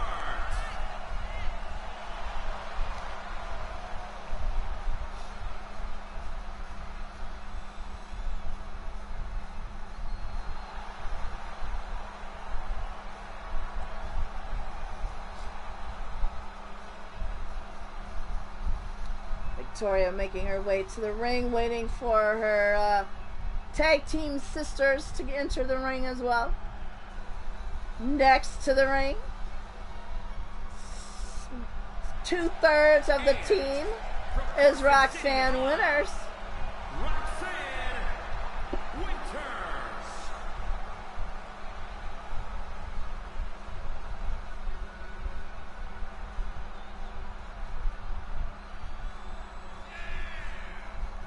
Grinder, that's a freaking lie and you know it. Your opinions. That's your opinions. I think Ivy is absolutely phenomenal. And your protege, Ivy, deserves all the credit she can get.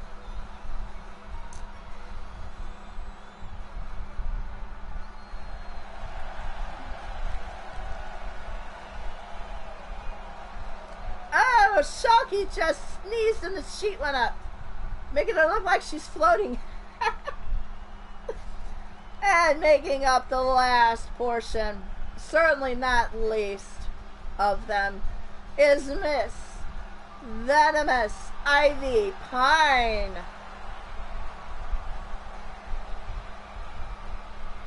I know, Penelope, that ain't no ghost. Who does Shalky think she's fooling?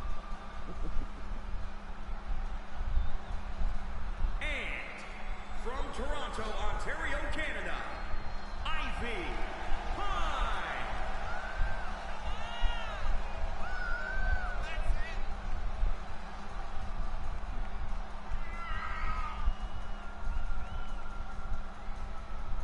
Miss Ivy making her way to the ring here. And I do want to shout out, I do love her hair. Those braids, absolutely. I love her in that hairstyle. I hope she keeps it. That's absolutely stunning on her.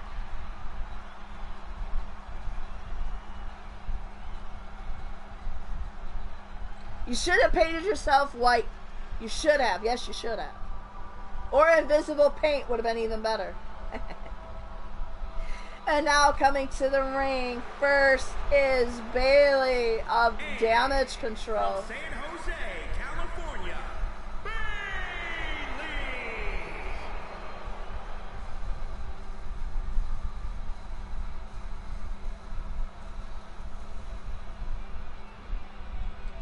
While she's making her way to the ring, we do have one singles match and one mixed gender match to round out the show. So stay tuned. And WWE is losing their asses on this invasion. They thought they were going to show up HGW in. They have 5 wins to HGW's 14 wins. Will this make it 15 for HGW or 6 for WWE? But we can also say that, in so saying that, with only 2 more matches, well, 3 more matches with the one that took place 2 days ago, HGW has won the invasion, so we can announce that right away. There were no bonus points or bonus matches. Triple H wanted to call it down the middle and do things fair and square, so that's where we went. Tokyo, Japan. Next to the ring is Io Shirai. Yeah, she would have looked good with like some type of do-rag or bandana or even like a small baseball cap on her head. That would have been tied it off really well, Grinder. I do agree. But she looks fabulous like she does. So, absolutely fabulous. So here comes Miss Io Shirai, making up 2/3 of Damage Control. As the Blackhearts all look on, glaring and staring. I think Shirai actually giggled their way. As Bailey is tempting fate over there, standing so close to the Blackhearts there. We might have a match starting before the match even starts. Yeah, it does, actually. It does. I've noticed that too, Grinder. And the third portion of Damage Control coming to the ring now. Miss Dakota Kai.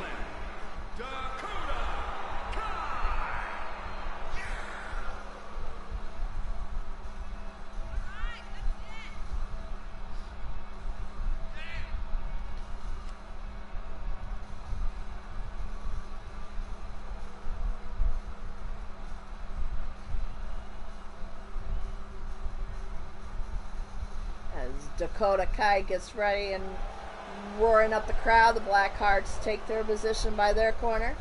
Damage Control takes the place on their corner. We'll see who goes first for each team here shortly.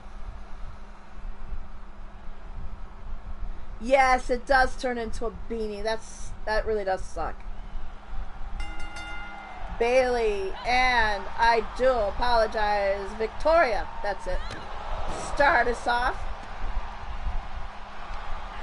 As Victoria now did have the advantage. Now Bailey comes up and reverses and grabs the advantage away from Victoria.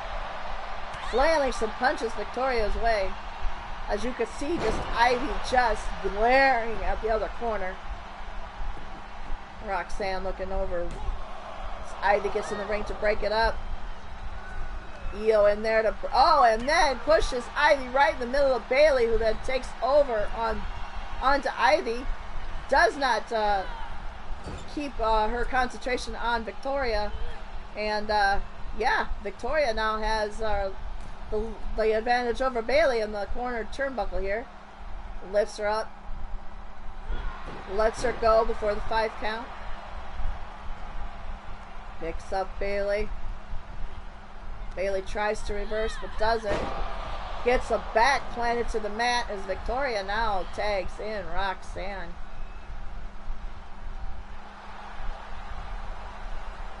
Roxanne for Bayley to get up, puts a boot to her face and chest and punches her, whips her to the mat, puts a knee to the back. Roxanne's just working over Bayley at this point. Now Bayley does reverse and get some kind of advantage over Roxanne, putting her to the mat, setting her up, going up to the top rope. Gets a knee to the head of Roxanne. I'm not sure if that's what she meant, but she did get some connection on Roxanne. It does capitalize on that. Picks up Roxanne. Puts her back to the mat, puts her to a pin. Ivy coming in. Io Shirai rope break. Ivy still in there. Dakota in there. All hell's broke loose.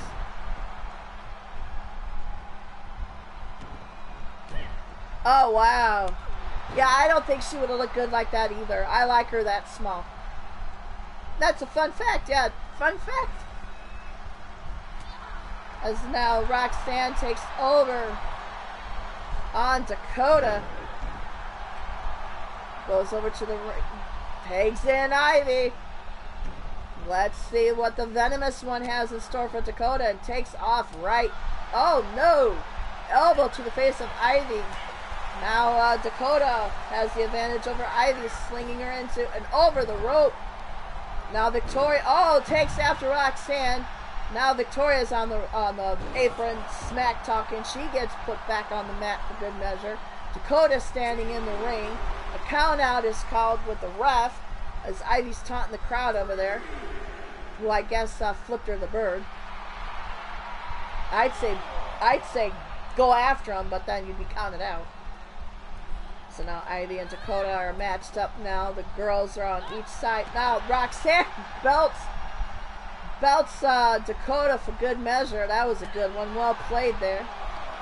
But Dakota still has the advantage over Ivy. Punches her in the face. Statement made on the logo. As now kicks and knees and punches to Ivy's face. As the count out is still going. We're at a now 5 count, I believe, soon coming up.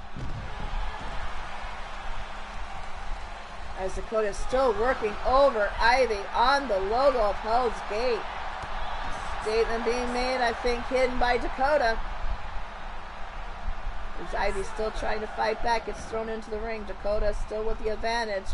Roxanne and Victoria beg for tags, and Victoria wins out on that one. As she's tagged in and takes over on Dakota. As Ivy regains, goes out.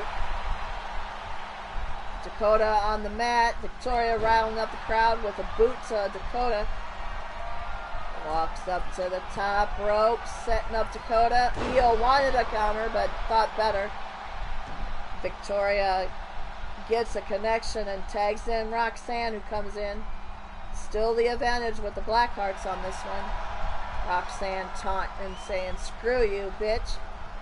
She turns around, focuses on Dakota, but Dakota had time to get her bearings, but Roxanne reverses. Lands Dakota to the mat. Goes for the pin. Only gets a 1 count. I know, Wally, this is my longest live show to date.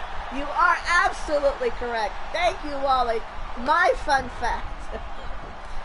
Roxanne still gets the advantage now, tags in her partner Victoria again as Bayley comes in.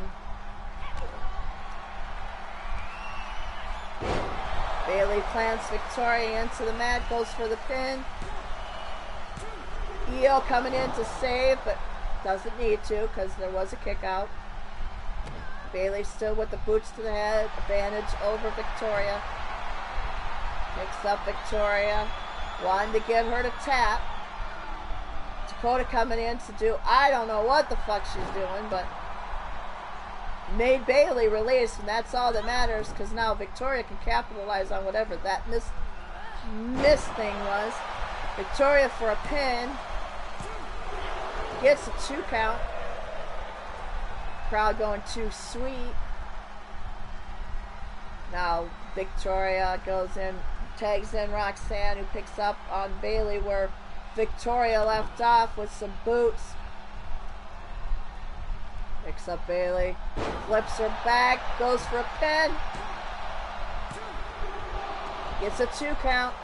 The other girls must have had really good faith in Bayley because they did not come in to try to save. Now Bayley rolls up. Io coming in for the break. Roxanne going after Io for that breakage of her move. Now turns her attention back onto Bayley. Bayley reverses and puts Roxanne to the mat, and now comes in Dakota. Bayley still in the ring. Roxanne reverses on Dakota, leaves her on the mat, takes in Victoria. He changes places, ready for a tag in if need be. Roxanne setting up Dakota in the middle of the ring.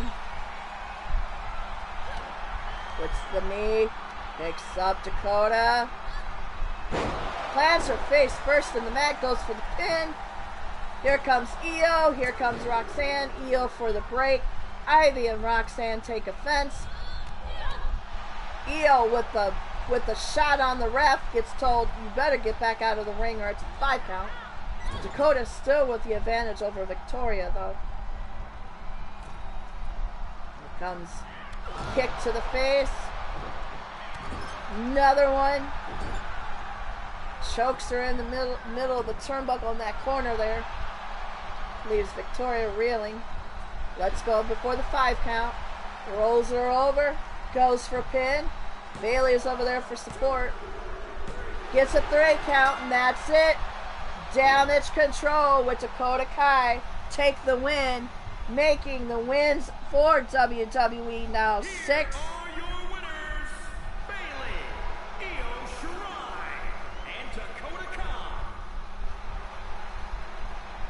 And 14 for HGW.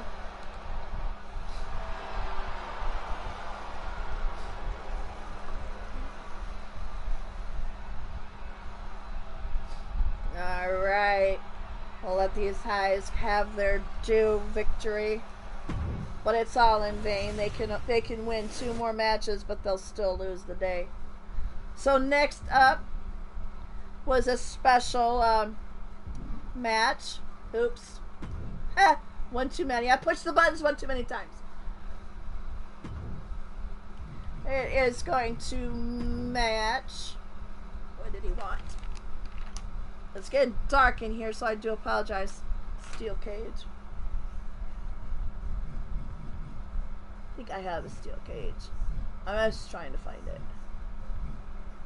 Stream cage, steel cage.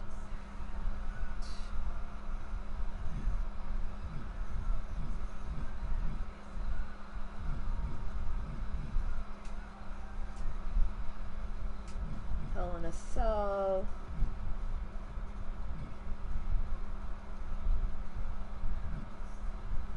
well, I will apologize to him later.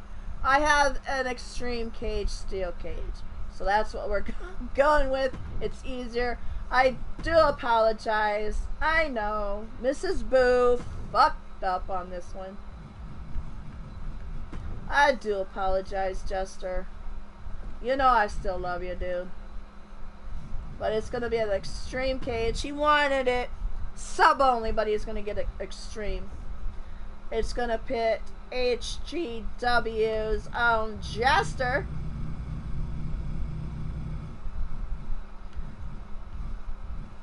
with the one he credited of him wearing the mask in the ring because of. And that is Rey Mysterio. So we got Jester, for fuck's sake, Inc., Hell's Gate representative, going against Rey Mysterio as soon as I find that dude.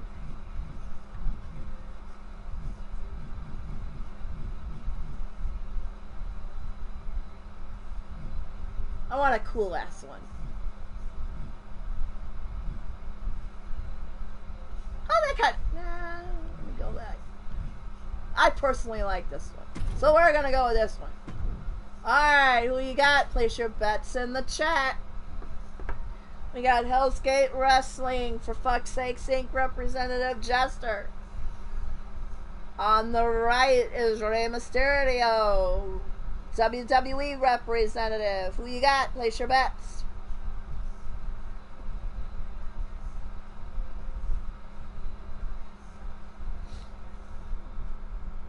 Turmoil going. Get to it, Chester. Of course, I'm going for my roster to the win. So I'm going for Chester to win it all here. Either way, this is going to be a very good match. Mask on mask here.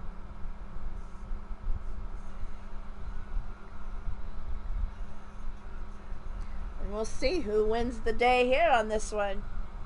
Will WWE carry over with the Damage Control's win? I guess one. You want a new mask? I can set that up for you, Jester.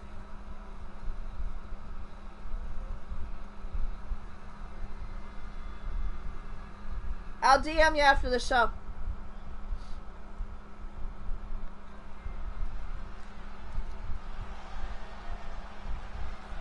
And like always, Hell's Gate's been coming in first on every match tonight. No way that was going to change for Jester. This is Jester, HGW's representative, for fuck's sake, Inc. representative. Tag team partner with Lita Nightwalker, partners in crime.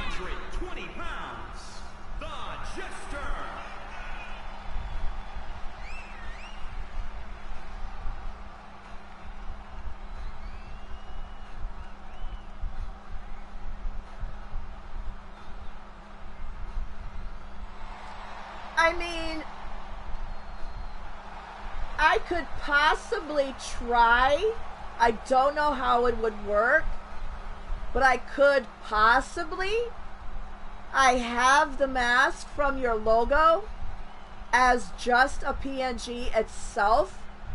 I could try placing that over this existing one. Let me know. And 619, Rey Mysterio representing WWE.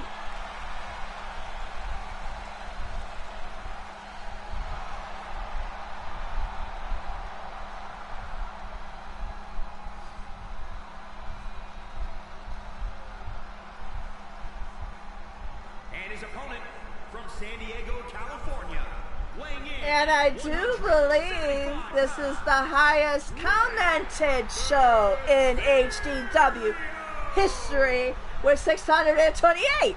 So we are not doing good as HGW as a company as a whole. We are winning the day. And we've had some firsts in this show. The longest show, as well as the longest commented show. So love my roster dearly. I love you all.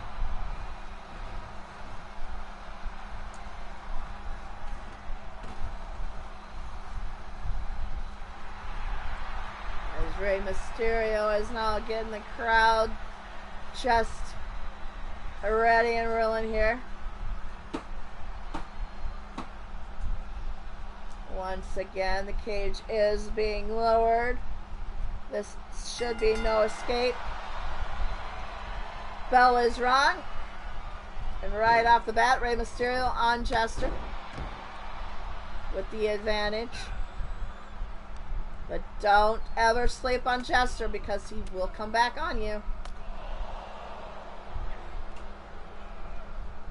Well, I'm glad you found your missing Fire Stick remote, Shocky. See what happens when you clean? You find things you thought you lost. Jester with the pin, 2 count on Ray. Does not release his advantage though. Keeps on Rey Mysterio. Punches him in the head. Now just driving his head into the mat there. Picks up Ray. Ray trying to fight back. Jester with the low blow. That's Jester. Gets on the middle rope. Begging Ray to get up. As he comes from the top and barrels down on his head, driving him to the mat.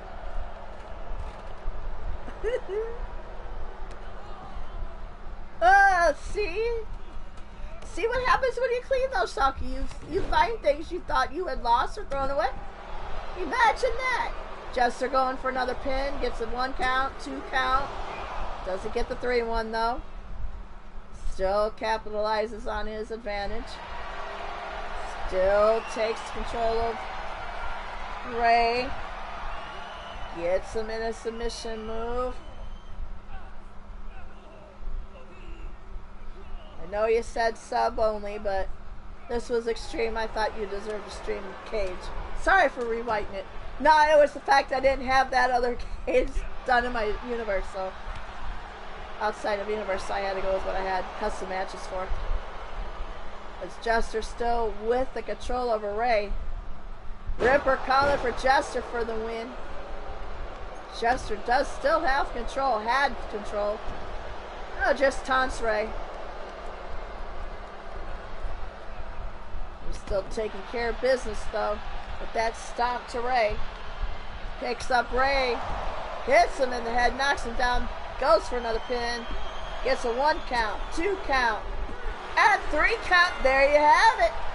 Jester with the roll-on win over Rey Mysterio, bringing HGW's win count to 15 wins on the day to WWE's 6. But this isn't it. We have one more match to televise, but then we, like I said, have one more match yet to come. Lucifer said he is working feverishly to get that pre-recorded recorded match from 2 days ago finished, finalized, and edited and up on our channel as well. So once he has that produced and finished, I will post it and I will let you know. Everybody's celebrating Jester's win. I'm pretty sure Lita and For Fuck's Sake Sync are as well. So now we are going to go to our last televised match for the evening. It is going to be a mixed tag match, and it will pit. Let me go.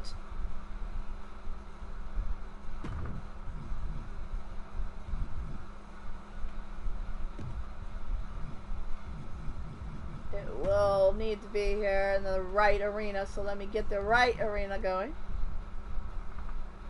Let's make sure, because I did bump it a little bit.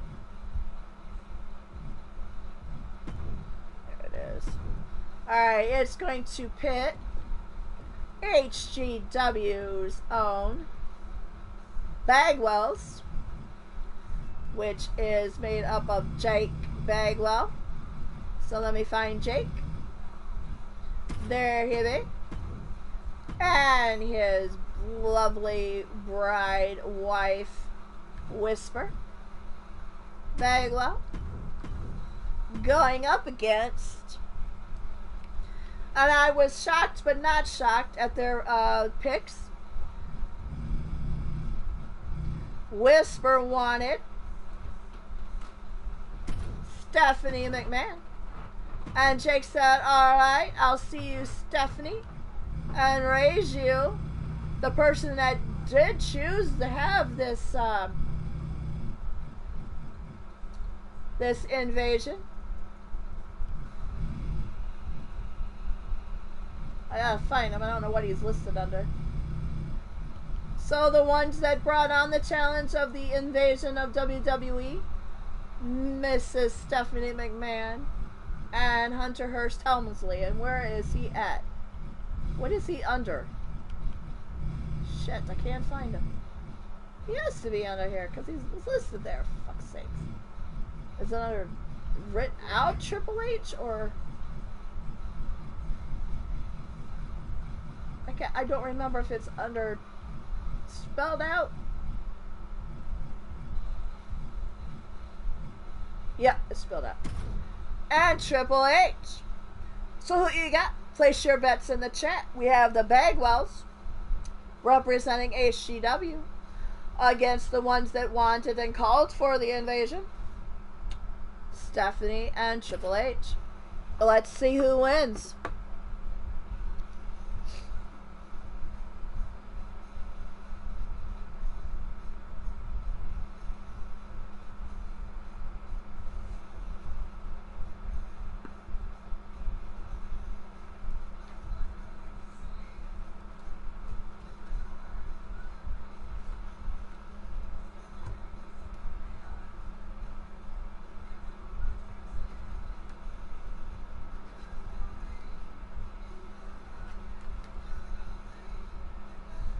Spinny circle of doom here with this last match, mixed tag match of the televised portion of the pay-per-view.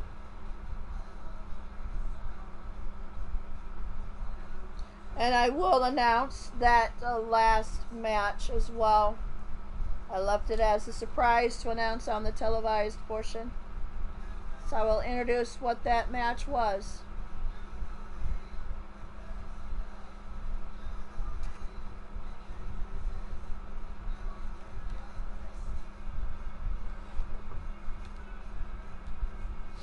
Spinny circle, spinny circle, spinny circle of doom. There we are. Let's head to the ring.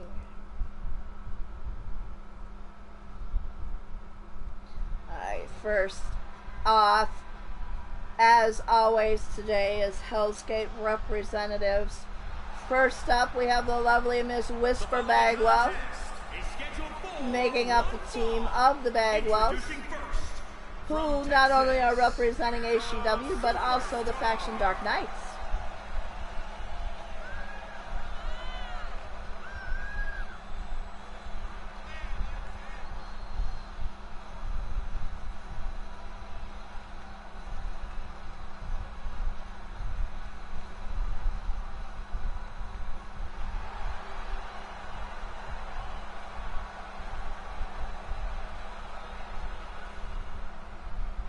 And next to the ring is her partner in crime, her husband, my dearest, longest friend, no stranger to the ring, Mr. Jake Bagwell. From Texas, weighing in at 280 pounds, the Superstar.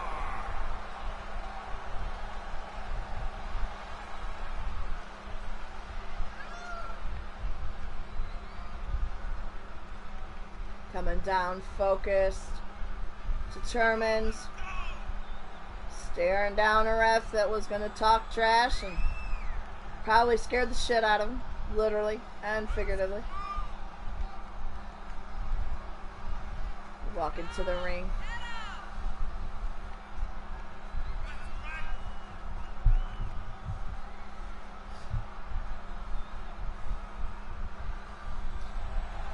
Jake enters the ring.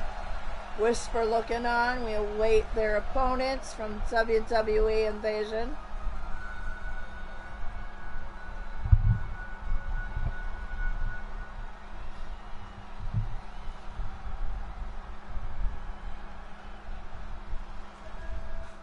Now coming to the ring is Mrs. Stephanie McMahon.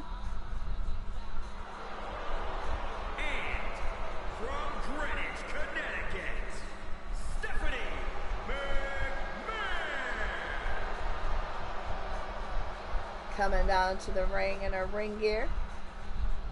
Not used to fighting, but was willing and ready to take up the challenge by the Bagwells.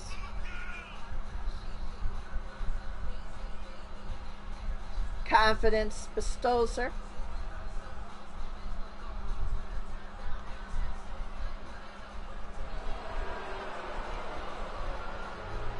She was saying earlier how confident she was that her and her hubby Triple H were going to get the win.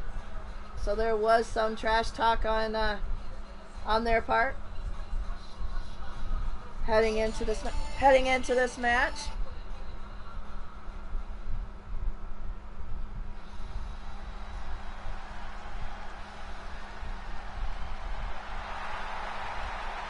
And now coming to the ring, Triple H. Her hubby representing WWE. Again saying he was going to come out of retirement and get in the ring and take on this challenge. And from Greenwich, Connecticut, weighing in at 255 pounds, the King, Triple H.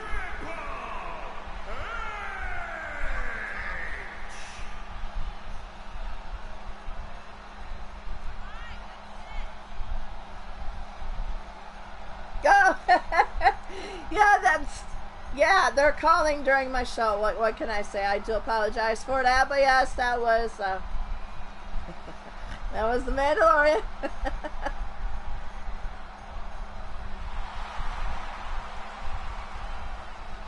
Triple H making his way into the ring.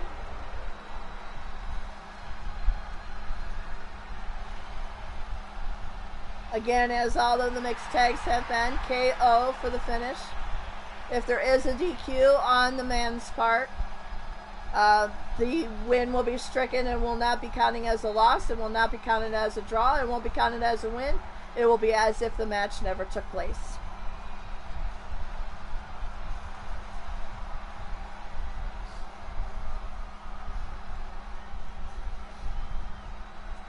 I know, Salky, all good.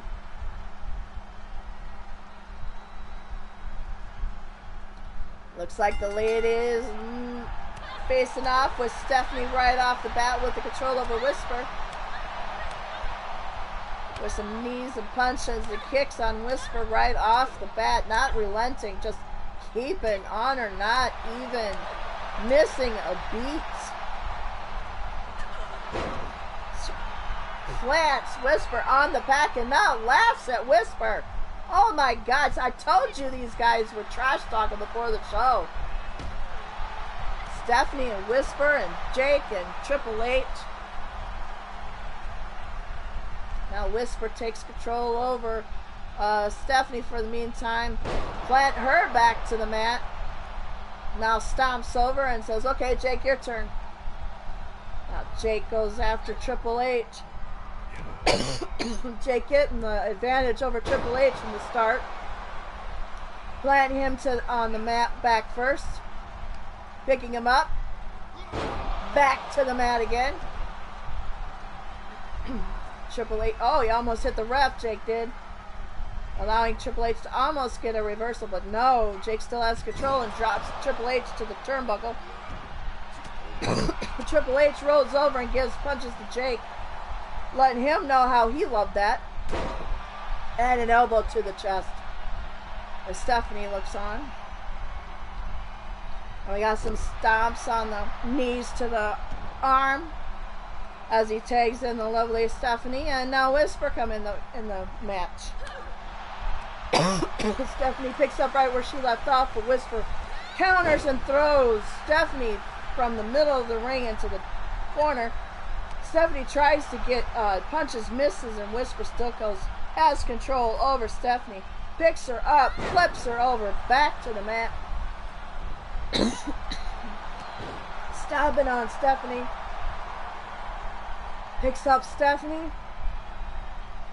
Takes her over to the corner. Plants her face to the turnbuckle. Pardon me. Oh, and that's it. A KO win for Whisper right off the bat on Stephanie. And the Bagwells make the final score. 16 wins for HGW, 6 for WWE.